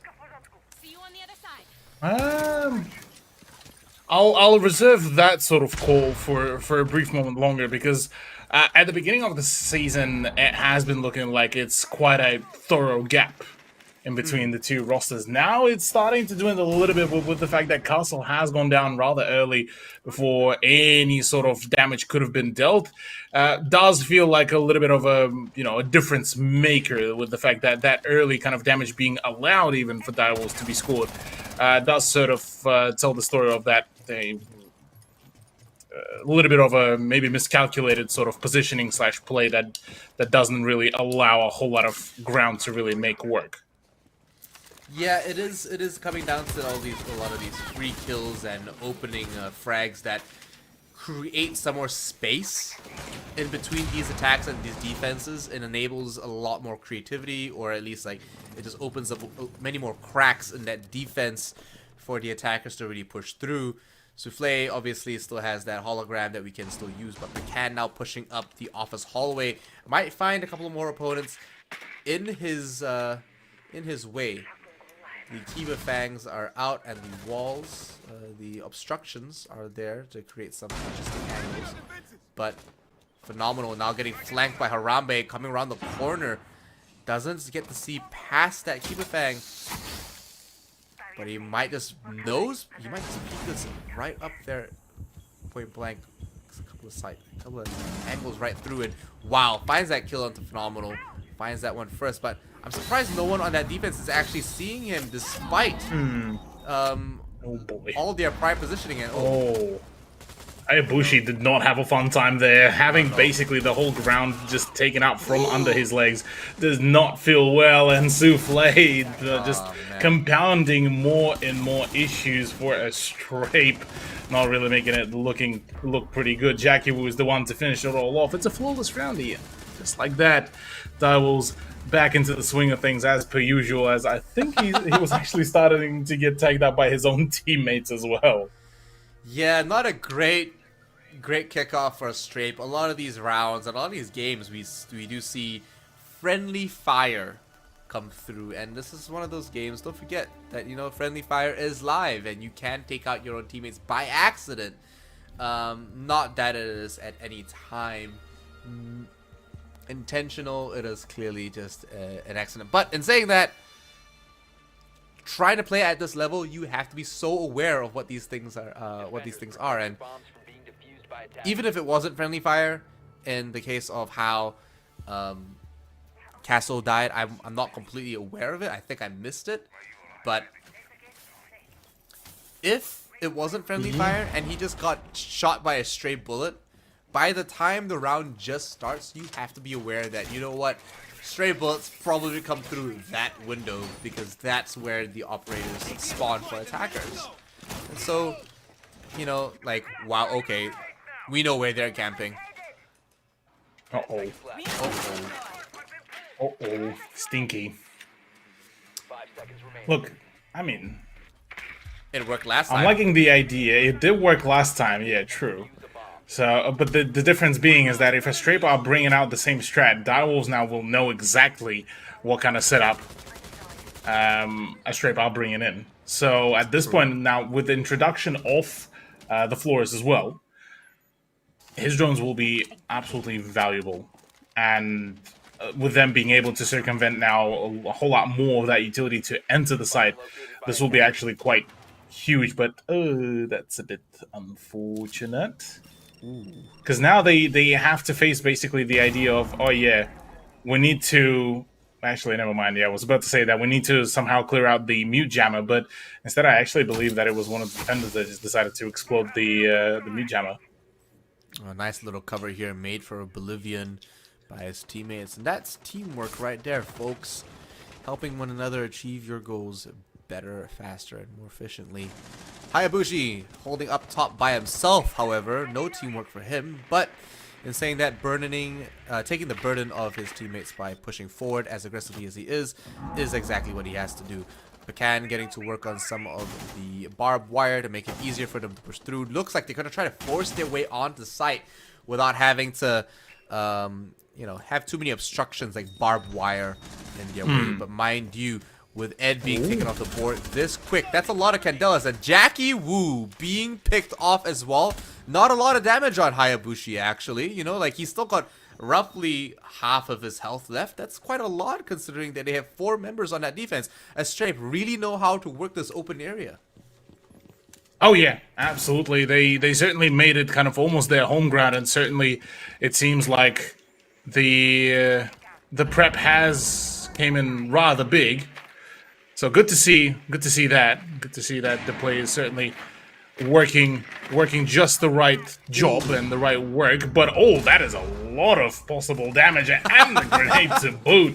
Souffle does kind of put a little bit more salt on the injury. Hayabushi has to basically now worry about the grenades, and also as the rest of the team, as Young Alpha falls next. And now it's in a 3v2. Direwolves might just yoink away a 4th round for themselves.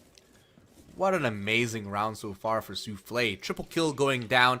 All kills going down to him. Maybe come out with an ace, perhaps? Maybe we're asking for a little bit too much. But a couple of members are considering bringing in that drop. Flashbangs are going down. Phenomenal. Unable to see anything. We'll notice that, you know what, hey, that's the sound of a diffuser being planted, and it gets denied. Wow, phenomenal stopping that one. No, it doesn't get denied. It gets right through. Ooh. And attackers win. Harambe picking up the last 2 kills. Cleans that one out. Wow. Oh boy. Oh boy. Let me flip that on its head real quick. Yeah, that really sent it to a whole new level, it seems. But yeah, hey, well, you know, honestly, it looked like the plant was denied, but you know what? Apparently it wasn't. Apparently it wasn't indeed. Yeah, look, I'm definitely curious what could be, you know, sorted out here by a Stray, because apart from that one round, everything else kind of looked a little bit, you know, so-so. I'm not going to lie. So, is it really going to end up being just kind of the Direwolf show, or do a Stray still have something else to show us? Because this is their last round on the defense, and the attack on Bank, generally speaking, does get a little bit scrappy if you're not particularly too well versed in it. I mean, we'll look back at the results from last week. Straybon Fury. I don't mean to alarm you, Ian. Mm-hmm. They did only score a singular point on the defense. Oh. Yeah. A little bit scary there, really, for Strape, at least, well, history-wise. A little bit scary. That's an understatement. But hey, you know what? It's gonna be okay. Overall, we kind of saw this coming. I think in solace and in sort of in hindsight, we're pretty happy with the overall turnout, with how this is rolling, right? Are we? We kind of expected it, didn't we? We saw this coming from a mile away, but I think some of the rounds were were a bit more fair, and I think showed that Astrape put up a decent fight in some spaces. And I think that's what I'm kind of like leaving with and saying like it wasn't that bad. But of course, the actual scoreline is disheartening. Oh yeah, the scoreline certainly will be not really feeling too well. Albeit Hayabushi does get the better of Souffle, but Jackie Wu redeems this rather quickly. LNG does go in fact burr, but well, in saying that, back-to-back kind of trades back and forth, 3v3 is now between the two of us. Ed, yeah, look, he will be getting rid of and saying, well, let me take that duty off you, soldier. Pig G doesn't really stand a whole lot of chances, nor is Young Alpha. Ed is on a roll. Now it's the MK14 EBR versus another MK14 EBR wielder, but this time Hayabushi does have the phone ringing as well, so well, look, mate, maybe it's time to go for you as well. Yep, grenades are flying all around, flashbangs left, right, and center, and it is only a matter of seconds before he gets absolutely picked off. Pecan will the L8A5 will find that nice spicy kill and bring it to round 7. So we are now just moments away from going to match point, and it's going exactly how we imagined it to be. But hey, that's okay. That's okay indeed. Look, as long as it's still the learning curve and, well, a learning possibility, then, well, Astrape should be still pretty good, should be all pretty solid in the later down the line. For now, though, for Direwolves, though, this is kind of almost an expected sort of turnout, sort of result, where they were kind of expected to really win this one out. And sort of was very much up to them to be able to score the three-pointer, you know, get themselves rolling, get themselves that sort of a three-pointer, get them a nice, solid, I believe that would be actually, if they get a three-pointer, that would be a 7 points to propel them actually high on the leaderboard as well. So, yeah, look, plenty of ways to keep it going. And I think once we do hit something like Playday 7, Playday 8, that half-point mark of our regular season, this is where, you know, the scoring will start actually become a whole lot more important rather than, you know, oh yeah, we lost a couple rounds here, lost a couple rounds there. No. After that one, it is going to be very much important to make sure that you're not really bleeding a whole lot of rounds either.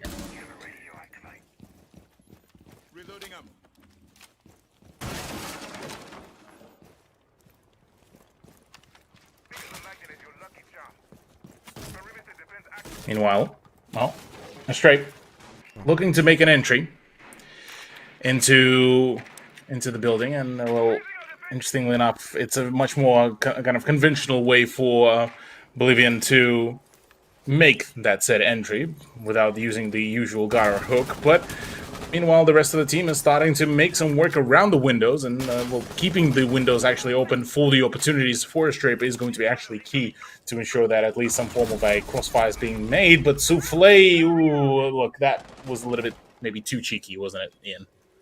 Yeah, getting punished for that was duly owed. Wow, okay, Pecan, chill out, dude.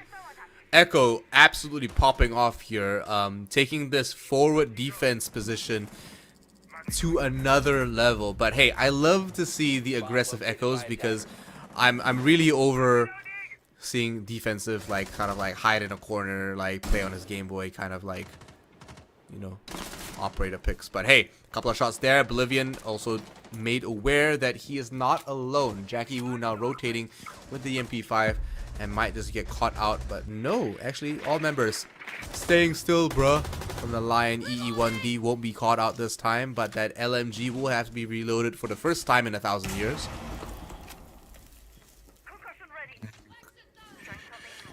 Ooh, a lot more utility being popped off here.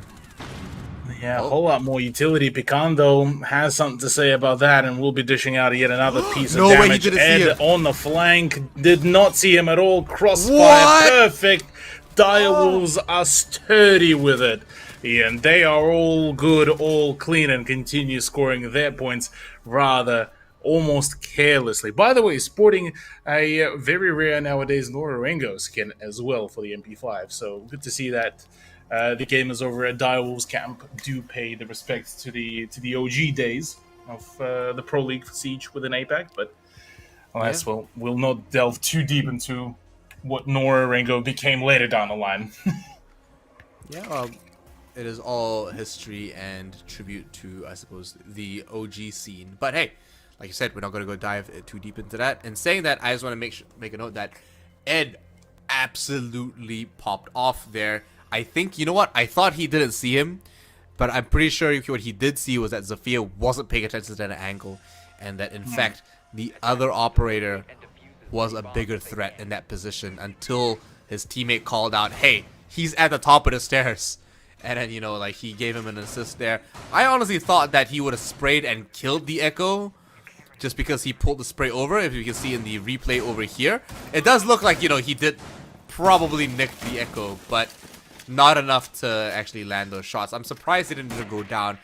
So the Zofia definitely whiffed a couple of shots there. If not, we would have seen a downed 10 seconds to insertion. a downed operator much sooner. Saying that, we are on match point. Direwolves are about to take this away.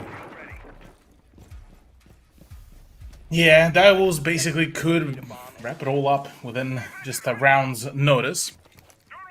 So wouldn't put it past that we could be seeing that very case Pecan. A rare sighting of him on Valkyrie, given the fact that Valkyrie, generally speaking, does get banned out pretty frequently. So seeing him possibly perform a bit of a masterclass could be quite neato as well. Souffle running around with a bit of a secondary shotgun action, trying to find the last moment openings. Could be great, but on the side of a straight, we do see quite a nice range and variety of operators. We do see the introduction of Buck, we do see Zero, plus the Jackal. A very rare combo, by the way, Ian. Given the fact that, generally speaking, both are being used for that info gathering information, but I say that speaking of such info gathering, the C4 lands almost perfectly there to down the Buck. Well, you know what? I'll say it now. This is what happens when you're sloppy and you're rushing things like soft breach. He's trying to zoom right through those sites and those rooms, but he kept whiffing those shots because he's not giving it articulate attention. He's not paying respect to the actual utility, and that gave his position away. It made it super easy for the defense. And there we go. Ed picking up a nice kill with the F8. Oh, okay, very interesting. And there we go. Young Alpha and Ed picking up kills respectively on both sides. Wamai is off the board, but so is Hayabushi finally after being down and picked up. But Thatcher being removed early, along with Young Alpha, are massive losses to Astrape's attacking forces, as now they are left with pretty much just Zero, which is, of course, Sam Fisher himself, along with Zofia. Sure, that's a lot of utility, that's a lot of firepower that's in their hands, especially with the MP7 in the hands of Pig. But they need to make this work.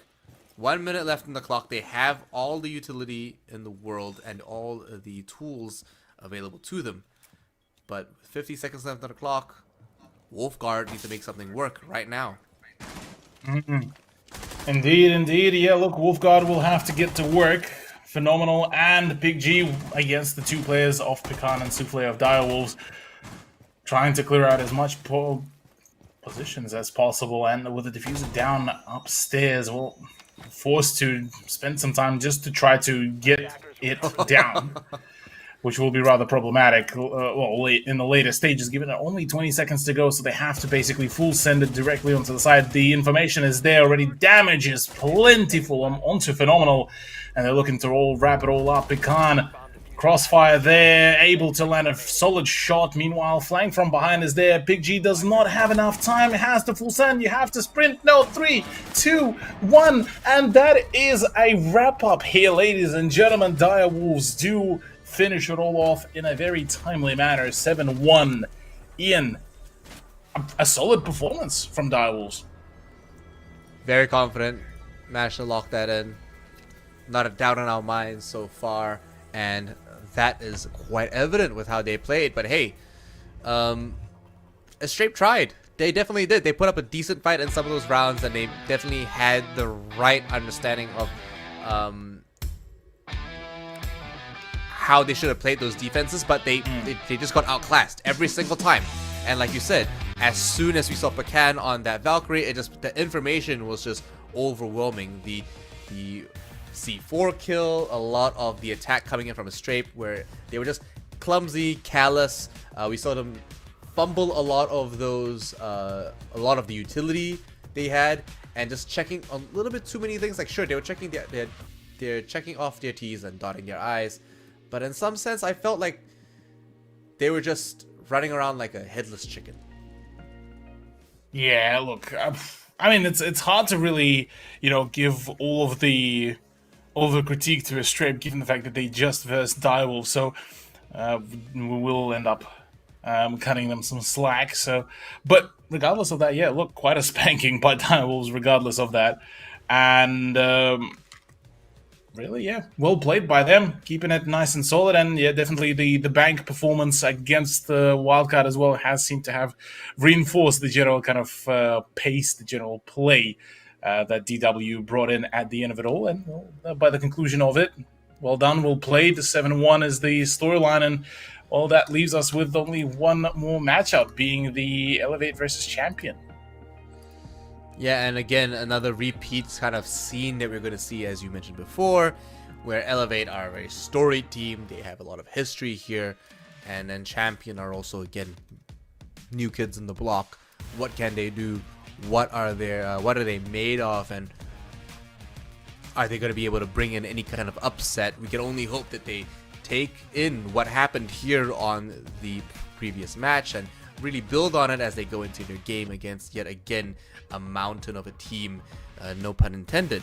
In saying that, don't forget, I've seen you guys in the chat obviously putting down the hashtag Fight for Glory, and some of you that haven't realized yet, it is to win some free R6 credits. So chuck in that hashtag if you haven't already. One time will do, you don't have to do it more than once. And of course, keep that chat live and going. Hopefully we see you guys coming in, and we'll be giving that out through the chat with our moderators. So again, another win going down in the chat there. So keep your eyes out for more. You guys stand a chance to win more and more every time, every round, and every game that we have. And we have one more game. So don't go anywhere. We'll be right back after the short break for Elevate versus Champions. We'll see you guys soon. Stay tuned.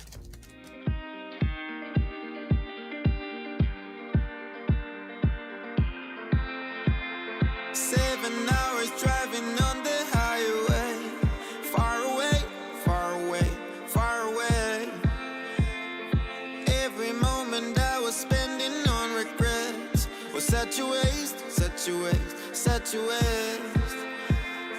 Looking on the city lights, flashing bright in my eyes. Look up to the sky and I got this relief inside. Then there's no need to hide. I'm going all the way up. I'm going all the way up.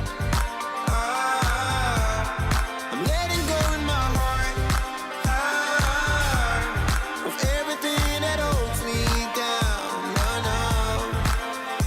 And it's feeling like I've been enough. I can feel the love. Oh yeah, it's all around me. Oh, I need to know how I can make up. Not afraid to fall and perish it behind me. Feeling like a stranger on a foreign land.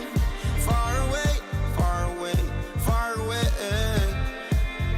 I could get along, could be a different man.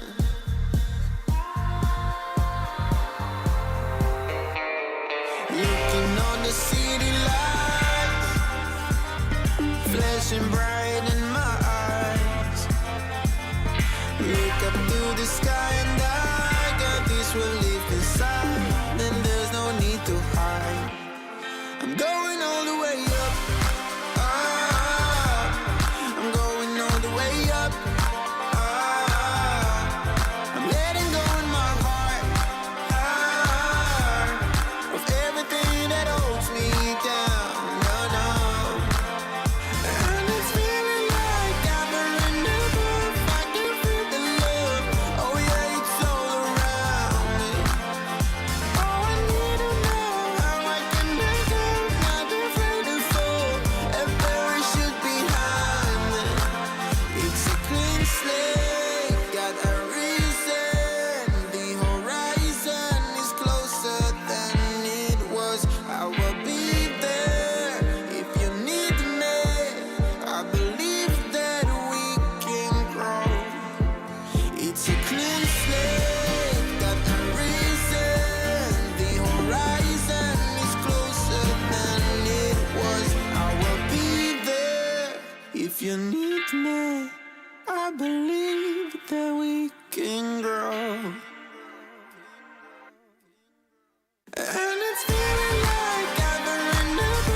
Girl,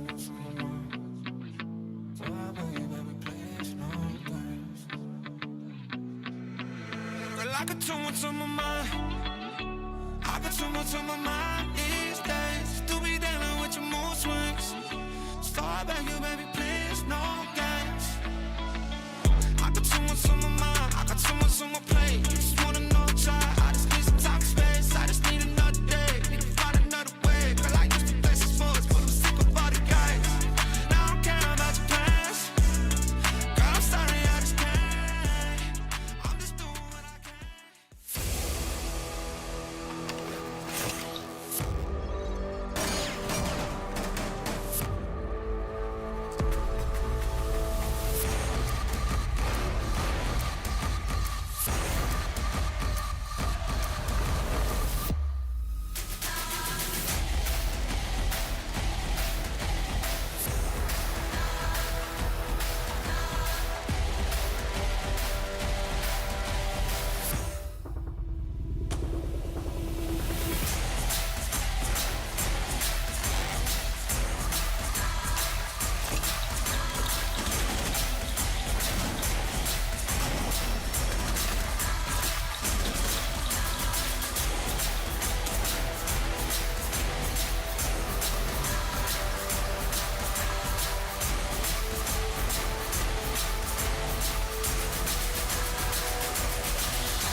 Fighting hostiles is like solving a puzzle. All the pieces are a total mess. Then you solve it as if you always knew the answer.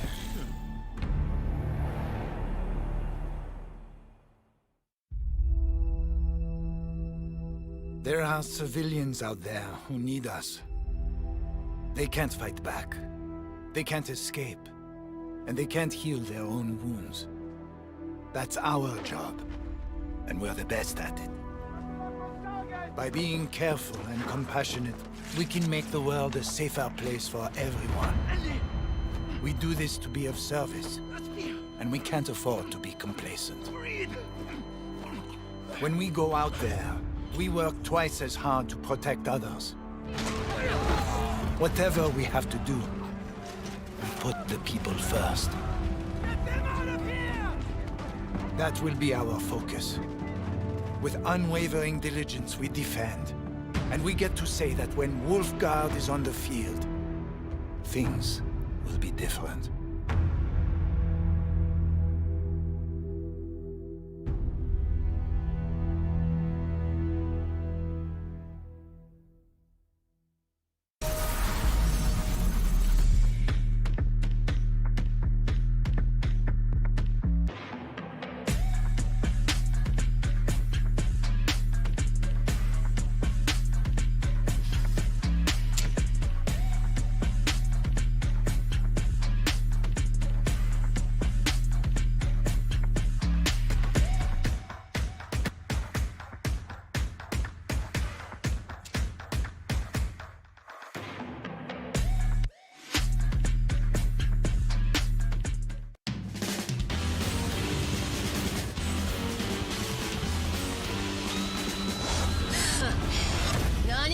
手加減はしねえ。死にてえやつだけかかってこい。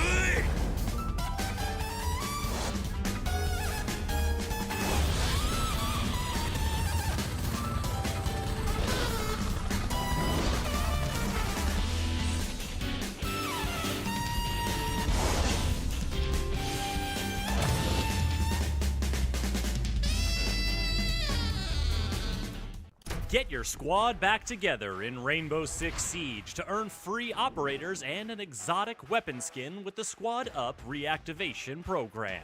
If you've played Siege in Year 7, find up to 4 teammates who haven't. Play 5 matches of any PvP mode with them to earn your rewards. Your teammates will earn a free operator as well. Then they can bring back 4 more players to earn even more rewards.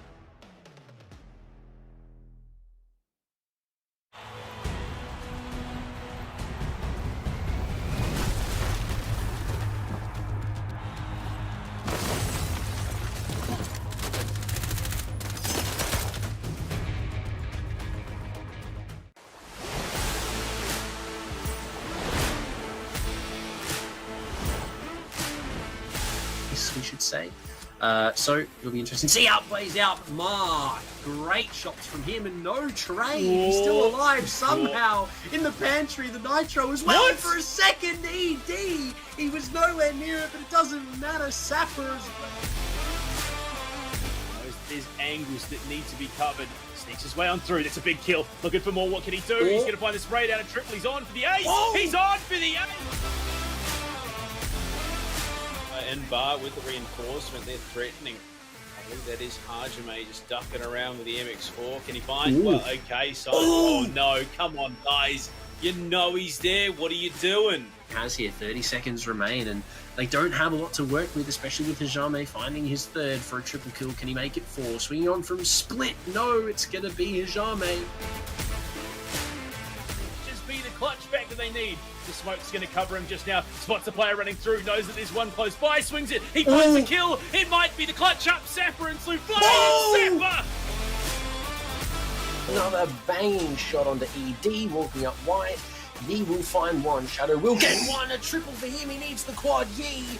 It's all that stands between him and a win. He doesn't. Direwolves, what's going on? He's insane.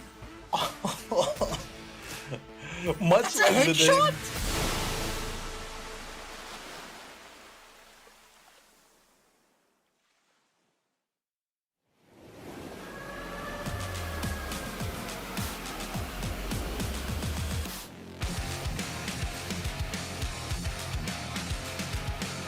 Even if I'm starting to lose face, keep my head out, still going on my way. Call my own shots until I'm breaking. Get a move on until I make it. But I can't hold back, and having regrets, hitting all the stacks, and that is why we're here. We're one gonna last. Tell me, what are you waiting? Take it over, and this is my year.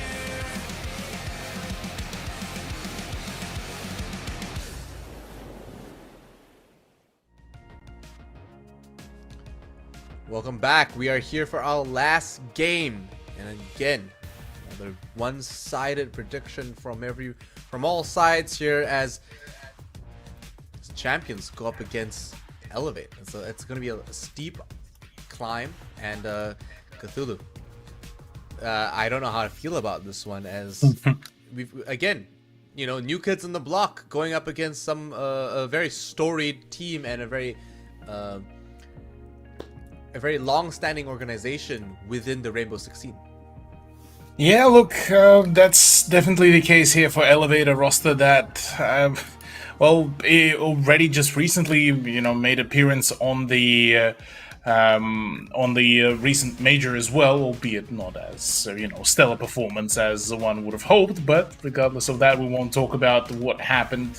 What's done is done, but yeah, it's a roster that has quite a fair few players that has been performing pretty well on the side of Champion. Look, it's a roster that tried to, bring in some of their own play, some of their own kind of pizzazz to to the general league, but unfortunately for them, it's been a little bit kind of just all over the place. They did manage to take it to a 7-5 scoreline against GG in the very first play day, but then going against Obsession, well, it was a 7-2 venture, albeit I gotta keep in mind that whilst the scoreline does say 7-2, it was a rather close set of rounds that we did get to see. On the side of though Elevate, look, I think it's about right now just them trying to make that return to form, trying to bring back their kind of own playstyle, given the fact that they did get reverse swept on in play day number 2. So suppose clear their name of an unfortunate hiccup is probably the storyline for tonight. And we'll have to see if they've learned from their mistakes. If they can come back into this next game and then they can show us that, they aren't necessarily that last seed.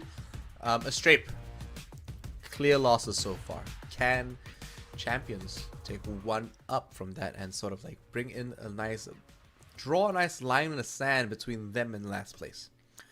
Of course, Elevate here, again, far more confident with their photo shoot than Champion. But you know what? That guy over there with the finger pistols, I got my money on this guy. This guy knows he's emulating James Bond. He's got something up his sleeves. But look, scoreline for this roster at Elevate, quite even so far. Sapper, of course, I'm not sure if you guys saw it on Twitter, but this guy had 1 billion follows come through just the other day. And he's been struggling to sleep because he's so popular now. But hey, surely suffering from success. Suffering from success. Played himself. But in saying that, he's it goes to show why he's got these problems. And these happy problems coming through is because he's got a 31-18 scoreline for his roster. And sure, the rest of his roster is pretty 50-50. But 31-18 is nothing to bat an eye at. That's almost double of his scoreline. So we barely see that for any operators or players in the league so far. He's one of the few that's achieved that. And saying that, Karlotic, James Bond himself, 25-15. Sir Lotic, yeah. Look, yeah, it's been a very interesting kind of roster for Champion, because on one hand you have some rather unfortunate performers like Labyrinth, like Parrot, like Watermelon, and then you have Sir Lotic, who's been on an absolute ripper. And the man has been performing. I mean, last play day as well, despite the unfortunate scoreline, he was there to consistently, keep on pumping out the numbers and trying to push his team to, be better, push for a better scoreline.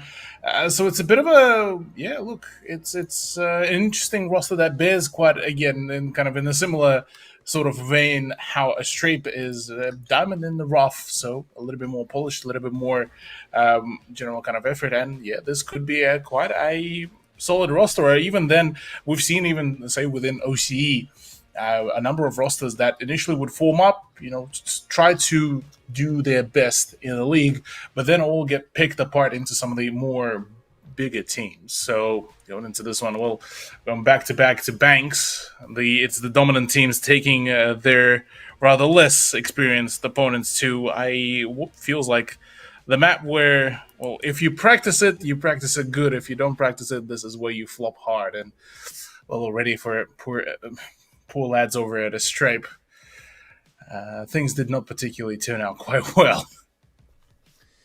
Yeah, it's going to be a repeat scene for, if anything, if things go the same way. I'd hate to see it, but I feel like it might just be the case. Bank, for a lot of teams, is the safe bet. Yeah? If you can make any kind of wiggle room work, it's probably on Bank or something else that's quite boring, like Oregon. But in saying that, you see our players here from Elevate getting ready for the game itself, but then we quickly realize that they're all in the same room. So they immediately have the in-person player buff. Yeah, that's the like, big the extra comms, man. Yeah, that was an extra kind of, big talking point. Apart from, I think it was Mark who was back at home playing from his place. The rest of the team was at the gaming house, and we're all jamming together. So it definitely shown that they could still perform. But yeah, look, we're not going to talk about the fact how things really took a turn for the uglier part during playday number 2, but. Straight off the bat, we're going to go into the ban phase without wasting a whole lot of time. Good luck, have fun, elevate to ban first, then, well, they will be getting the crutch out of the way. The Thinker, the one and only, the operator that so many teams pick and basically rely on to negate some of the early damage. And we see that consistently as well. Whenever a Thinker gets taken off the board early, it immediately becomes harder for any attacking team to actually make their way onto site. Of course, that is not to say that it completely dictates whether an attacking team is successful or not, but it definitely, like you said, acts as a crutch. Thatcher is one of those crutches as well for the attacking team. Yeah, well, with Thatcher now gone, things will take a little bit of a more different turn for the events. Cade out of the equation as well once again. We'll not be seeing the light of the day on the bank, given that he could and he can be a very impactful operator, but without him, things will be a little bit more kind of basic, a little bit more rudimentary. So is Valkyrie out of the equation. We'll get back to basically normality after a shocking, one could even say, ban phase of Direwolves versus Astray, but it was more so, I suppose, for the whole fun of it. Elevate now sporting as well the backgrounds, the player backgrounds are very, very solid, by the way. The bundle is also available for anyone who wants to pick it all up. And on the side of champion roster, look, straight off the bat, an Osa and a Ying pre-picked, which begs for a question as to which one does get 6th pick, because for those two, it's rather difficult to kind of imagine them playing in tandem, but maybe the idea is for them to play in 2 different positions. So I suppose we'll have to wait and see. Yeah, that might change around as we speak, but love seeing Azami being picked up here. Does and has been seen, as we can tell, to actually change up a lot of the ways a lot of these sites are defended. So Mark should be bringing something quite interesting here, quite something standard to see with Mr. Punch trying to punch his way through some of these broomsticks. Unfortunately not successful this time around, but I'm sure he'll get those pesky broomsticks out of the way, putting some barricades up there to act as sound cues so that he knows exactly when and where the enemies are coming from. But now that Wattmelon and co pushing in from the back alley, they'll be making quick work of that, if not bypassing them so he doesn't bother with that, and in fact, if anything, sends different signals down to the enemy team. Cthulhu, this is an interesting one. This one's cool. It's dirty. I like that angle, but it's cool. Look at this guy. Kitted up. Kitted out, yeah. Got the black eyes, got everything. Mark here. Look at this. Playing the absolutely vile angles that now Azami has allowed, and honestly, even I have fallen quite plentifully to those kind of angles. Rather frustrating to die to them because, well, they get to see your whole body, you get to see just a single pixel or just a single beam popping out, just angrily staring at you. But for Champion Squad, I'm liking the idea that they are taking this relatively steadily. Mark trying to, innovate on the go. Won't really get that sort of satisfaction on the stairs, as unfortunately the keyboard barriers did not work on any of the steps, as I've tested it myself as well. Rather unfortunate, because otherwise that could have been actually a really cool way to set yourself up for the defense. But for now, combo for the storm is probably the only way to really describe this, Ian. Yep, they're going to try to get to work on some of those barbed wires. Kiba Fang goes out. Very nice how it animates and how it comes to life. And saying that, I think if it did work on the stairs, I think it would be a bit broken. I think they would be able to buy way too much time on these blue stairs. If anything, force them down other things like the hatches or whatnot. But as concussions and flashbangs go through, all the ADSs in the world will not be enough. Somehow, he's still alive.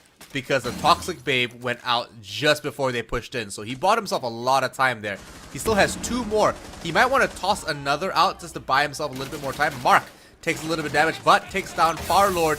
Another Toxic Babe goes out. Mark gets taken out through the hatch, but it might just be enough. Mr. Punch with the shotgun, point blank from garage. 1 more being taken down as well. Karlotic gets taken out as Onigiri starts pushing all the way through. All these names we know and love so much. Candela's pushed through. Powerit comes in just in time, right before the Candelas, and now they're pushing right onto the side. Sapper's gonna have to make something work. Him and Onigiri are the only ones left. 2 on 2 right now as they try to push in right into the surveillance room. You know what? Saria gates and reinforcements are still up. Yeah, all the Syria reinforcements are still there, still good to go, so there's still plenty of opportunities, and yeah, look, once again, already rather quickly, in a rather striking manner, and it's actually the champion squad that actually managed to score themselves, oh, not the champion, pardon me, Elevate, was for a brief moment, I for some reason was thinking that they were on the defense, but no, it's Elevate to shut it all down, say, well, enough of this kind of tomfoolery around, and well, we managed to end up receiving the result there. But now into staff room open area, the side that we kind of talked a little bit about. This time, introducing Azami. Look, I've been kind of frothing at the idea of how impactful Azami could be, and now seeing her slowly but surely start, you know, getting more and more prominent in some of the picks definitely does promise a lot of really cool things. Plus the ACS 12, plus the you know, the choice between the barbed wire or the impact, I believe, and the keeper barriers. Look, you got it all.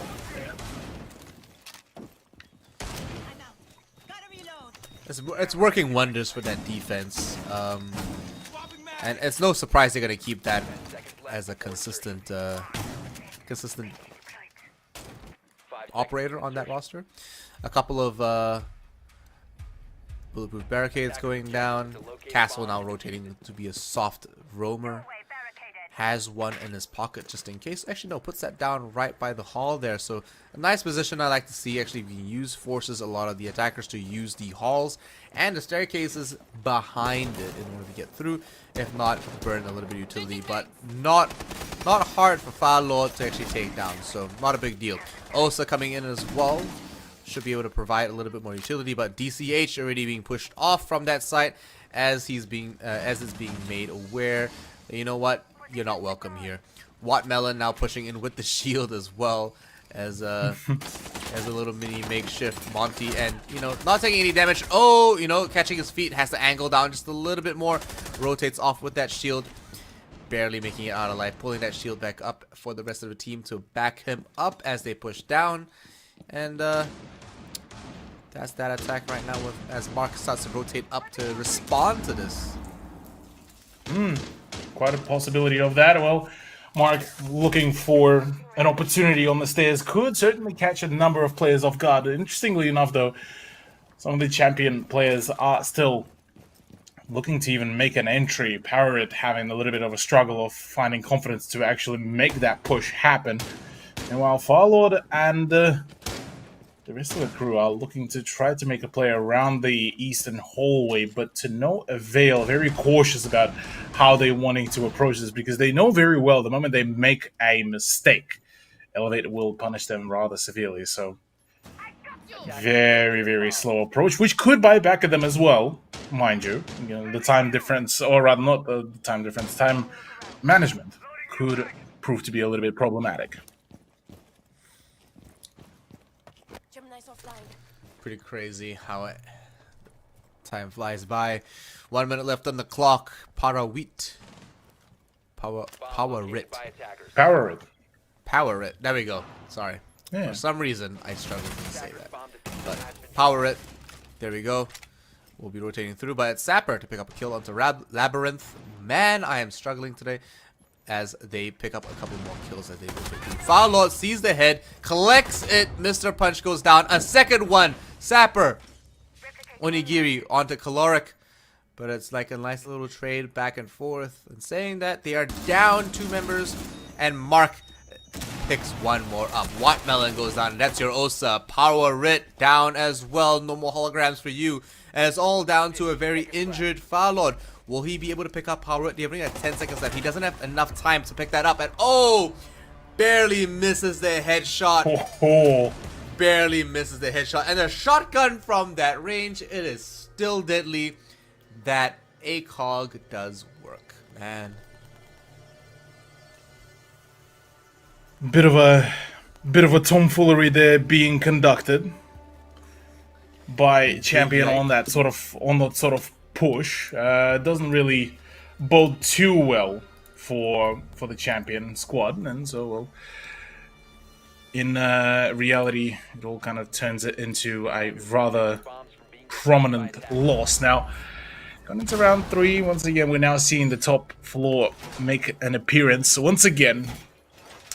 Onigiri, well, not Onigiri, this time it's Sapper deciding to take the reins off the Azami, and whether it will be used in the, or rather her utility will be used in the same manner as before, well, remains to be seen. But that's the beauty of the Cuba barriers. You could use them to kind of have that sort of a ghost reinforcement of the soft wall, where technically you don't have to, breach it or reinforce it, and you still can keep it rather bulletproof free. But the moment the breaches obviously go down, that's where the Cuba barrier falls.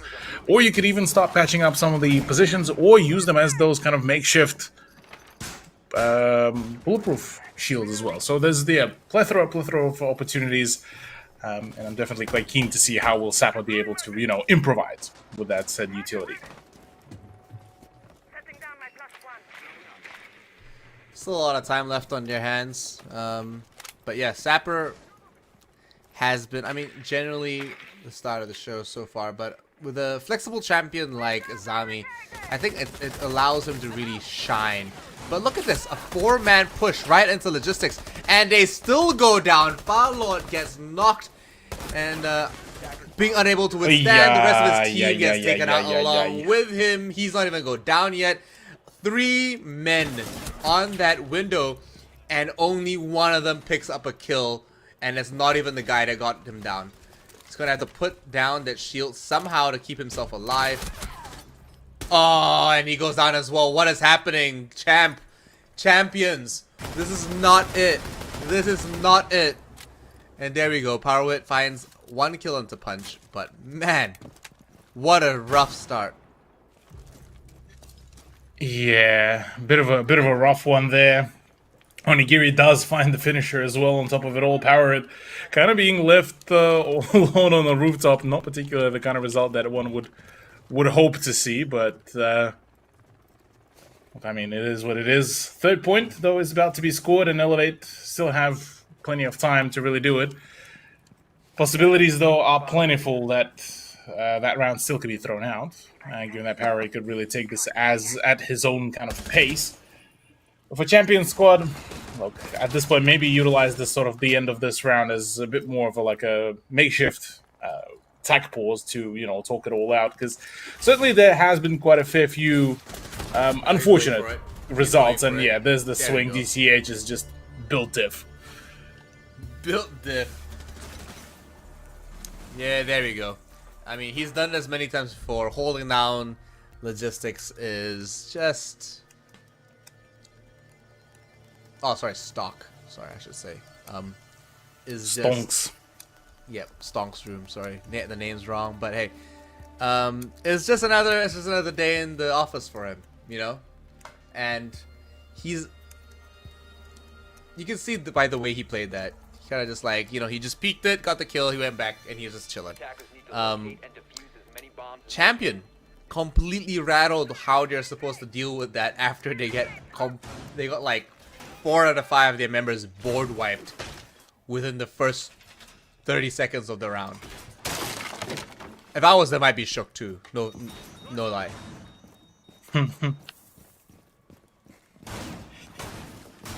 Oh man. Just look at that. It's been a bit of a roller coaster, honestly.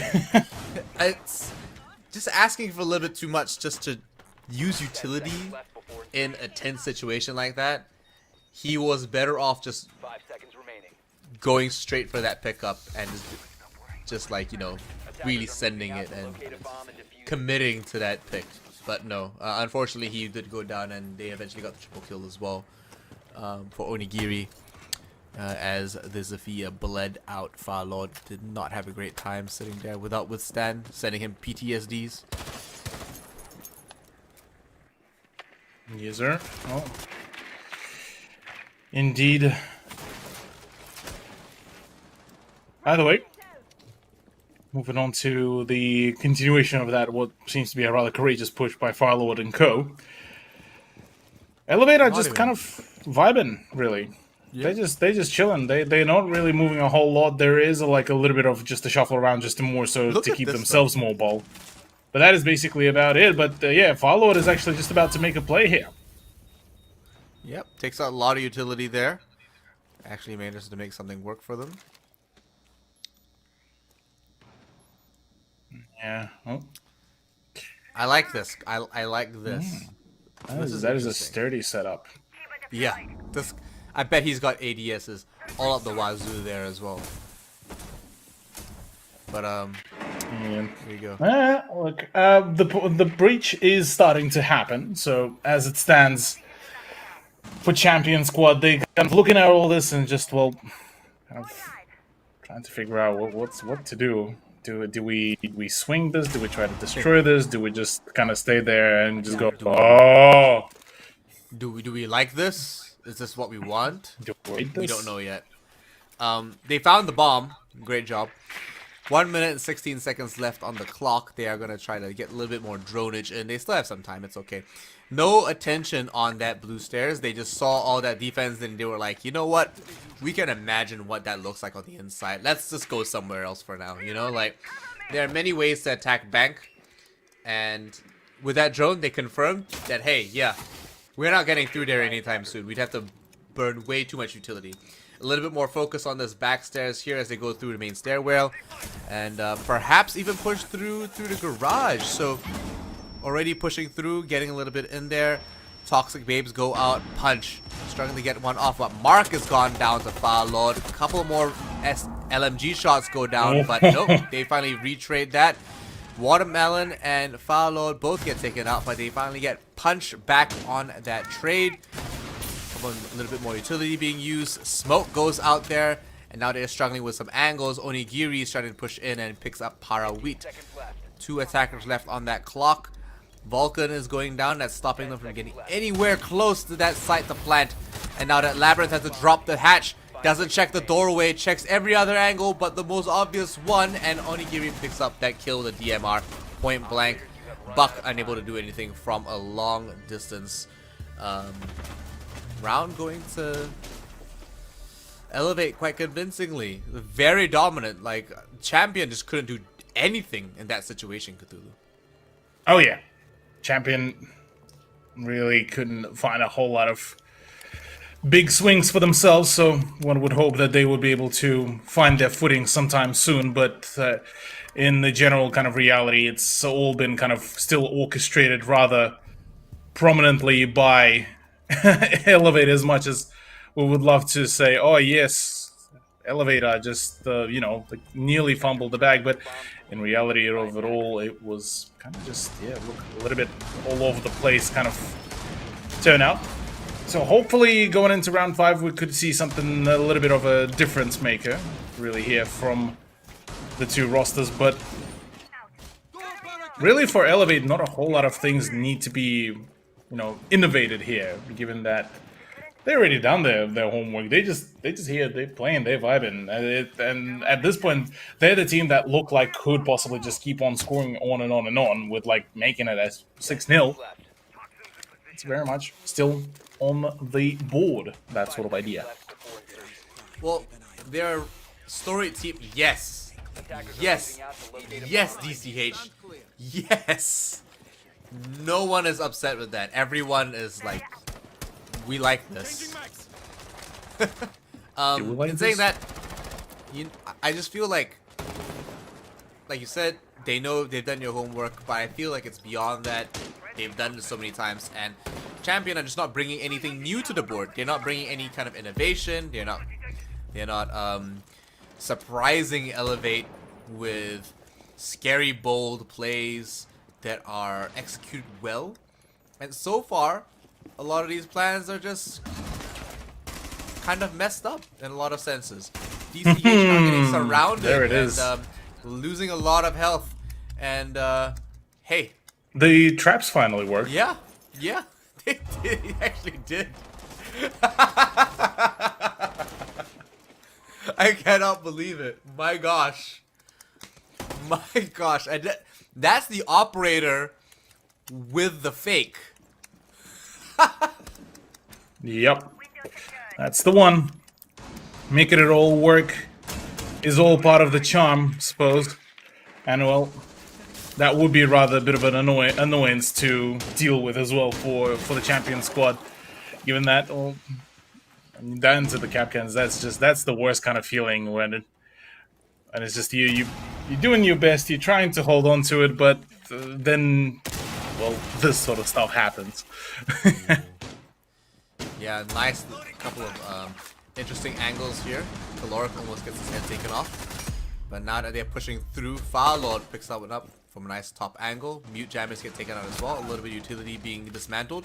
But Sapper with a T5 will come in and pick up a nice kill onto Caloric. As what? He barely survives, literally on the skin of his teeth. Now surrounded on all sides, finally gets picked up, but Labyrinth has something to say as he tries to duel out the last 3 members of the enemy team with the AKM. Might be able to pick one up as they push through. Won't be able to find that kill just yet. But he's got 42 seconds to regroup, try to make something work out of this. And I just hope he doesn't. Okay, he's just Oh drop. boy. Okay. Yep. I mean, at this point, what else can you do, really? Given that, well, majority of your team fallen. At this point, it's the scoreline. Might as well just kind of say, go next. Let's wrap it up. We already got the VOD for ourselves.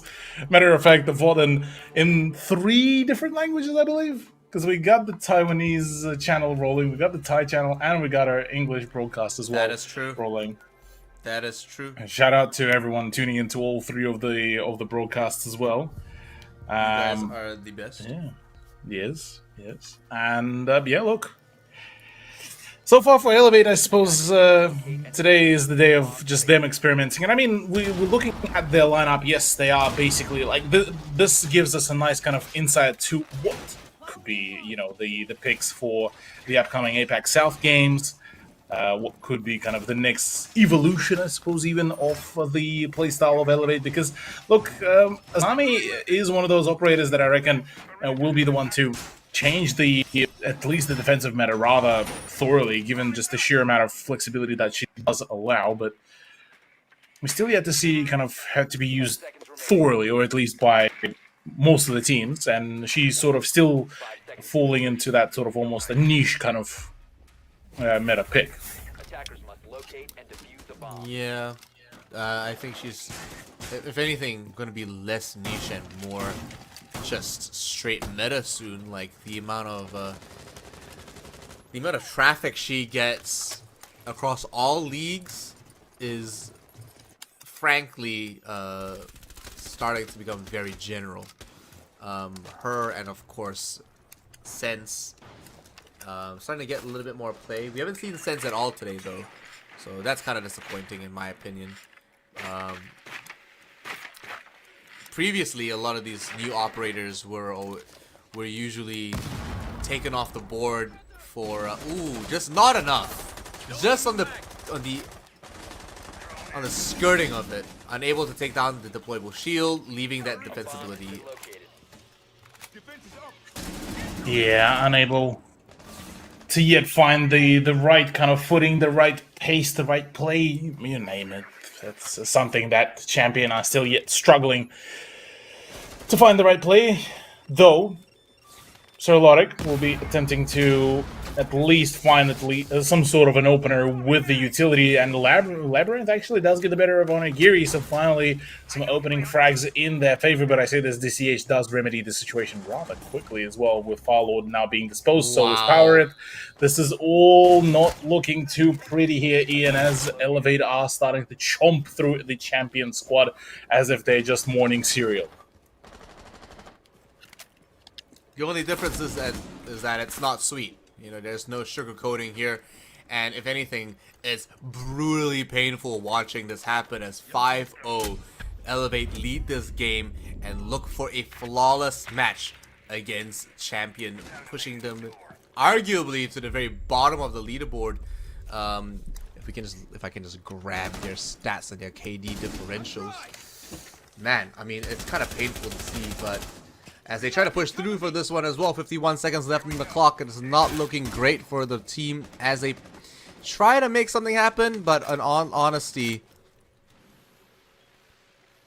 they're going to be at the very bottom of the leaderboard at this rate, and it's kind of sad. Yeah, a little bit of a grim kind of situation here for Champion Squad, and honestly, it's rather bit of a depressing kind of picture here for Champion Squad, albeit again, gotta pay respects where the respect's due. They are playing against some of the higher caliber teams in form of Elevate, although this is the possibility for finally to get on board, at least points wise, but Sapper could very much just take this away. Nice spray, Watermelon down, Labyrinth and Plantic, it's only down to Serlotic. Serlotic takes a lot of damage as well. Mark unable to do it, but Mark does it actually with the Echo Drone, and oh no, yet another tragedy as they were so close, yet so far away. My gosh, you can see that thing floating in the corner as well. Barely noticed, out of sight, and now we are on match point for Elevate as they look to make this a flawless victory. Execute Champions and just completely put them out of their misery at this rate. Jeez. I mean, Elevate, they're just chilling. They're just chilling. That they do, Ian. That they do. Oh, hey, look, it's possibly Ash. The final. Possibly the final round. Before we wrap it all up, both with the very play day and the matchup at hand. Elevate so far going to be boasting the best scoreline out of so far the whole of the Operation League start. Even that after 3 play days, they'll be the only ones to actually finish up the matchup with a 7-0 scoreline. Rather rapid one whilst at it as well. Whereas on the side of Champion, look,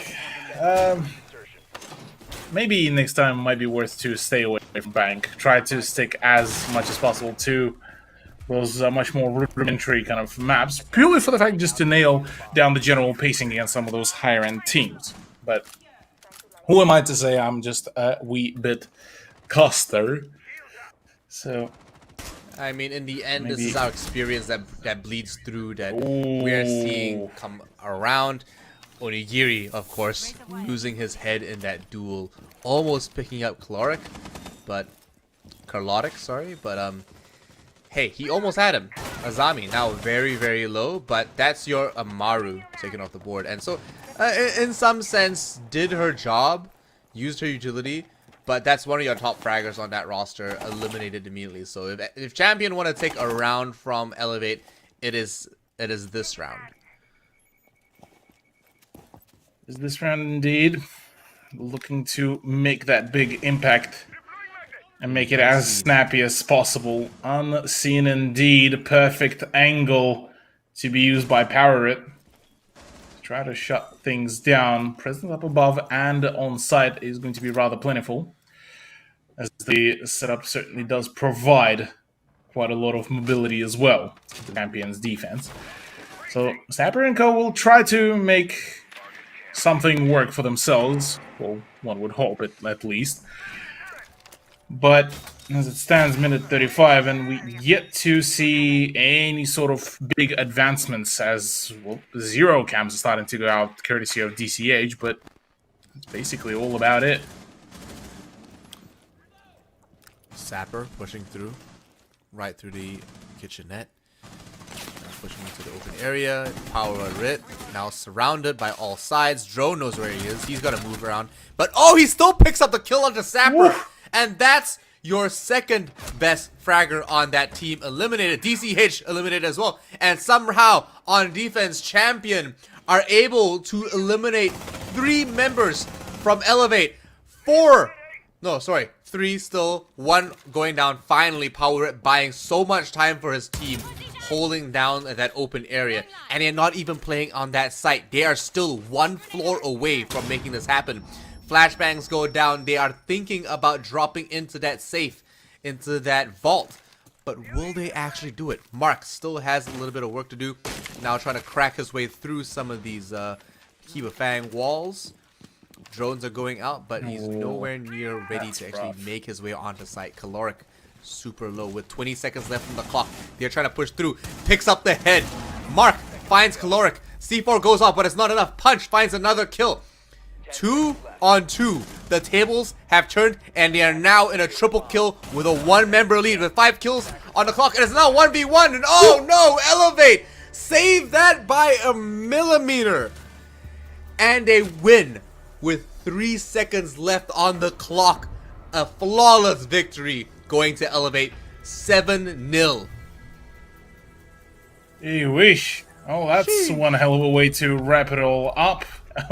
To end the round with 3 seconds remaining on the actual timer certainly does serve us quite well, and well, Elevate scoring themselves a nice snappy victory. 3-pointer as well, and doesn't look like it even phased them really, albeit probably shook them a tiny bit that they nearly lost that 1 round, but it was off the back of just a mild amount of tomfoolery.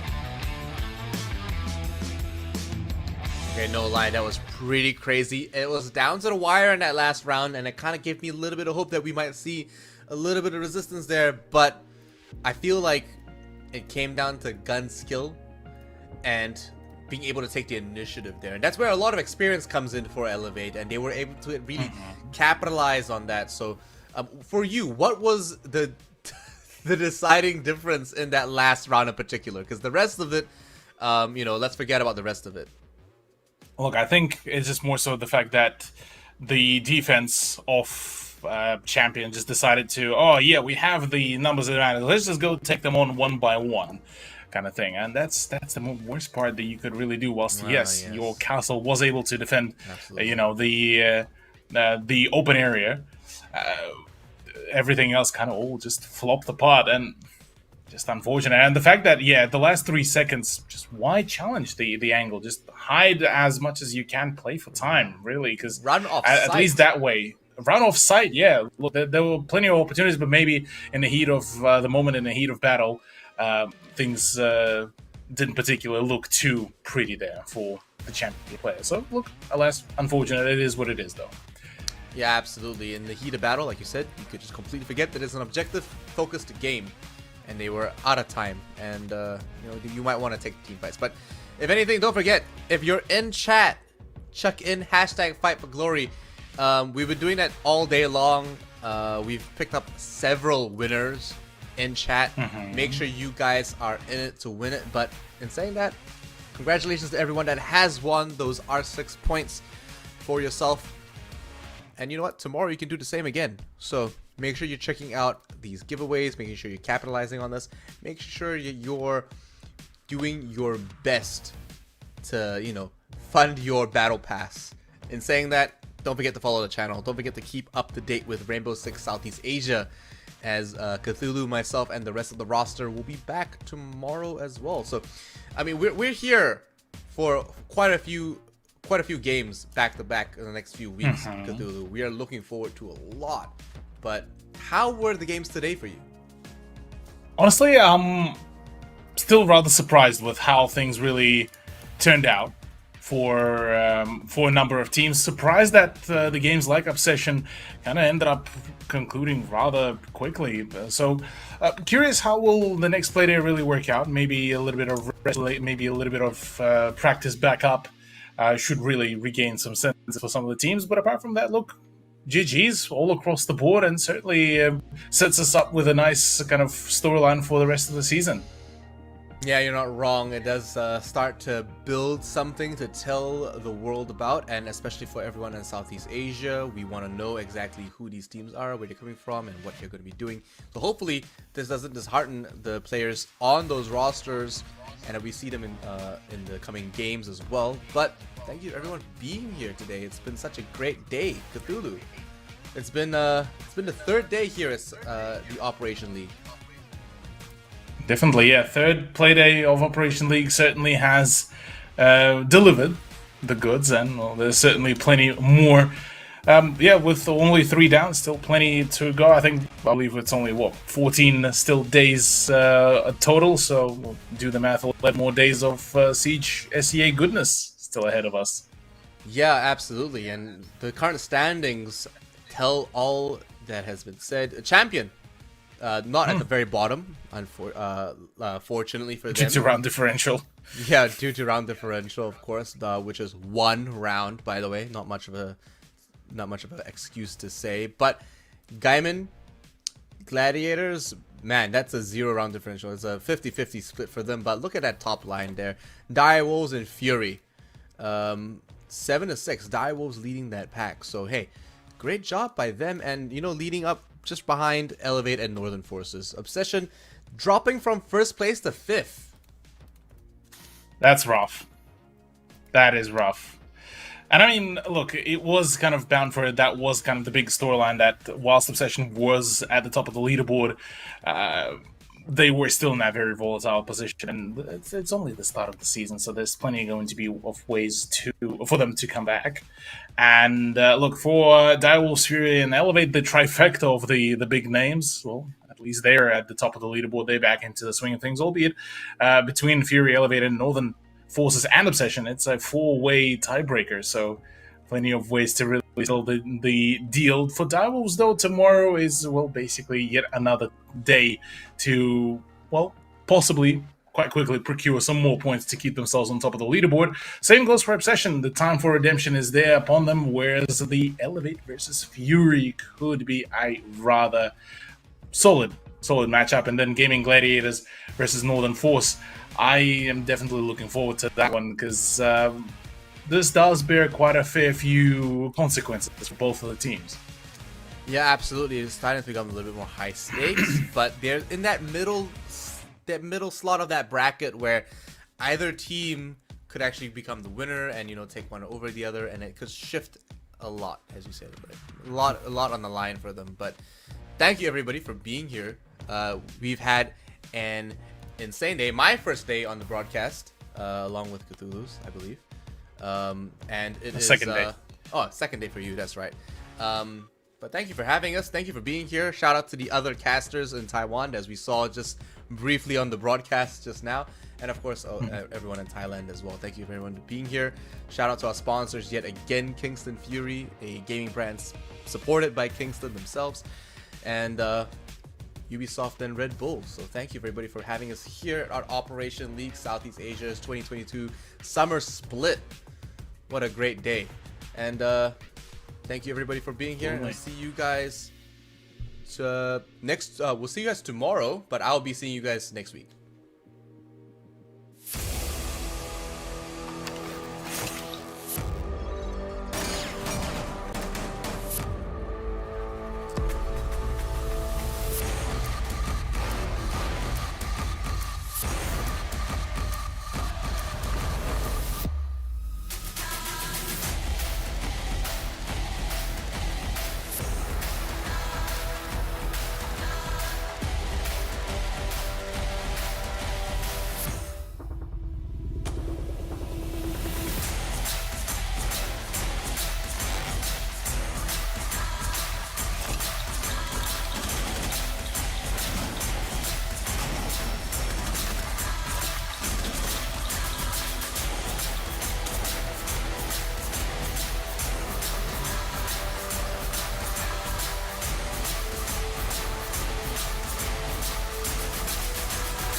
Fighting hostiles is like solving a puzzle.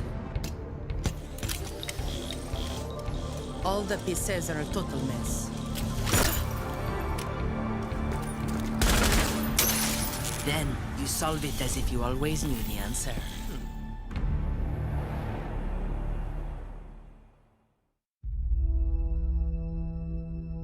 There are civilians out there who need us. They can't fight back. They can't escape. And they can't heal their own wounds. That's our job. And we're the best at it. By being careful and compassionate, we can make the world a safer place for everyone. We do this to be of service. And we can't afford to be complacent.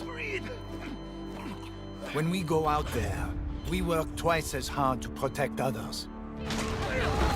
Whatever we have to do, we put the people first. Get them out of here! That will be our focus. With unwavering diligence, we defend. And we get to say that when Wolfguard is on the field, things will be different.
Get your squad back together in Rainbow Six Siege to earn free operators and an exotic weapon skin with the Squad Up reactivation program.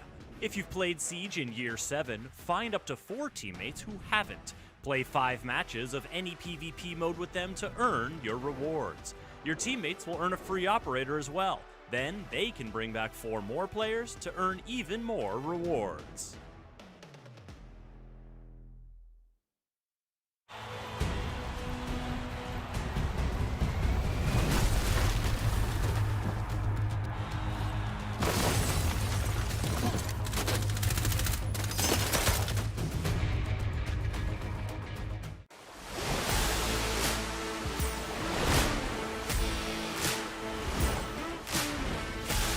We should say. So it'll be interesting. See how it plays out. Mark, great shots from him and no trade. He's still alive somehow in the pantry. The Nitro as well. And for a second, ED. He was nowhere near it, but it doesn't matter. Sapper's. There's angles that need to be covered. Sneaks his way on through. That's a big kill. Looking for more. What can he do? He's going to find the spray down a triple. He's on for the ace. He's on for the ace. And Bar with the reinforcement, they're threatening. I believe that is Hajime just ducking around with the MX4. Can he find? Well, okay, so. Oh no, come on, guys. You know he's there. What are you doing? Has here 30 seconds remain, and they don't have a lot to work with, especially with Hajime finding his third for a triple kill. Can he make it 4? Swinging on from Split. No, it's going to be Hajime. Just be the clutch factor they need. The smoke's going to cover him just now. Spots a player running through, knows that there's one close by, swings it. He finds the kill. It might be the clutch up. Sapper and Souffle. Sapper! Another banging shot onto ED, walking up wide. Yi will find one. Shadow will get one. A triple for him. He needs the quad. Yi. It's all that stands between him and a win. He doesn't. Direwolves, what's going on? He's insane. Much That's like a headshot.